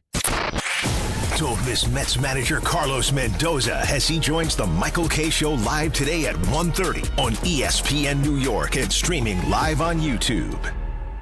Knicks fans, it's time for basketball. The action starts tonight at Pig Beach with Team ESPN New York and Ultra. Whether you need a pregame spot or you're looking for the right Knicks bar to watch the game versus the Nuggets, Pig Beach is your destination. The party tips off at 7 p.m. Team ESPN will be giving away plenty of ESPN, Ultra, and Knicks prizes. Join fellow Knicks fans tonight at 3537 36th Street, ground floor in Astoria. Cheer on your Knicks, enjoy Ultra draft and bottle specials, and cool prizes all game long at Pig Beach in Astoria. Benjamin Franklin, sir, I've just received news. Speak. They're multiplying you. Multiplying me? Yes, many times. Multiple Benjamins? Shall I stop it? No. Multiply your Benjamins with New York Lottery's Extra Multiplier Scratch-Off games. Play for the chance to multiply your winnings up to 100 times. Prizes up to $3 million. I've won! I've multiplied myself! We won! Please play responsibly. Must be 18 plus. Gambling problem? Call 1-877-8-HOPE-NY or text HOPE-NY. Texting enrolls you in a recurring automated marketing text messages. Consent not required to purchase. Message and data rates may apply. The team's looking good this season. I think so. Man, I miss playing football. Ever since I turned 40, I just can't find that fire I used to have. Think it could be lower testosterone? What do you mean? I was feeling the same way. After 40, the body has less testosterone, and men lose their edge. That's why I take Nugenix Total T2. That's the testosterone booster, right? Yes, but Total T2 is their brand new formula that skyrockets nitric oxide levels in as little as 3 hours. Since I started taking it, I've been lifting like when we played for Coach Carter. My energy is way up, and it even spiced up things between me and the missus. Are they still giving out complimentary bottles? Yep, just send a text. Text HAWK to 321-321 for your complimentary bottle of Nugenix Total T2, the next generation testosterone booster. Text now and we'll include a bottle of Nugenix Thermo X, our newest, most powerful fat burner ever, absolutely free. Text HAWK to 321-321. That's HAWK to 321-321. These statements have not been evaluated by the FDA. This product is not intended to diagnose, treat, cure, or prevent any disease. In the city that never sleeps and never stops talking sports, ESPN New York is always on. Now you can live and breathe everything New York sports wherever you are. On your radio dial, on the ESPN New York app, and streaming live on YouTube. However you watch or listen, ESPN New York is always on for you. Hear us, stream us, watch us. This is ESPN New York. Oh, yeah. DNR with you, ESPN New York. Game time brought to you by Tullamore Dew Irish Whiskey. When it's game time, it's Sully time. A big game for the Knicks tonight. Very meaningful. At home against the Nuggets at 7 o'clock. A game you can hear right here on ESPN New York. And one of those litmus test games for the Knicks. And that's game time brought to you by Tullamore Dew, the original triple distilled, triple blended, and triple cask matured Irish whiskey. Be sure to grab a Tullamore Dew or try the new Tullamore Dew Honey during today's action. Glasses up to enjoying Tullamore Dew responsibly. So, a couple things. Firstly, people are reaching out on Twitter, email. How can you say Dart is special? I mean, I don't know how you could watch him year one and not be excited by the prospect of what he can potentially be. Dan O says saying Dart could be special is just crazy. Come on, man. He's just not. And I don't know how you consider. He went 24 touchdowns combined with his rushing attack and his passing touchdowns to 5 interceptions, and he did it with Wan'Dale Robinson as his big offensive weapon. So to sit here and tell me that you don't think that Jackson Dart has the potential to be special or at a minimum better than what is wrong with you? It's bad enough that you walk in late. Now you have to turn this into Caligula. I mean, can you just sit down and give me? You do know you're on camera, right?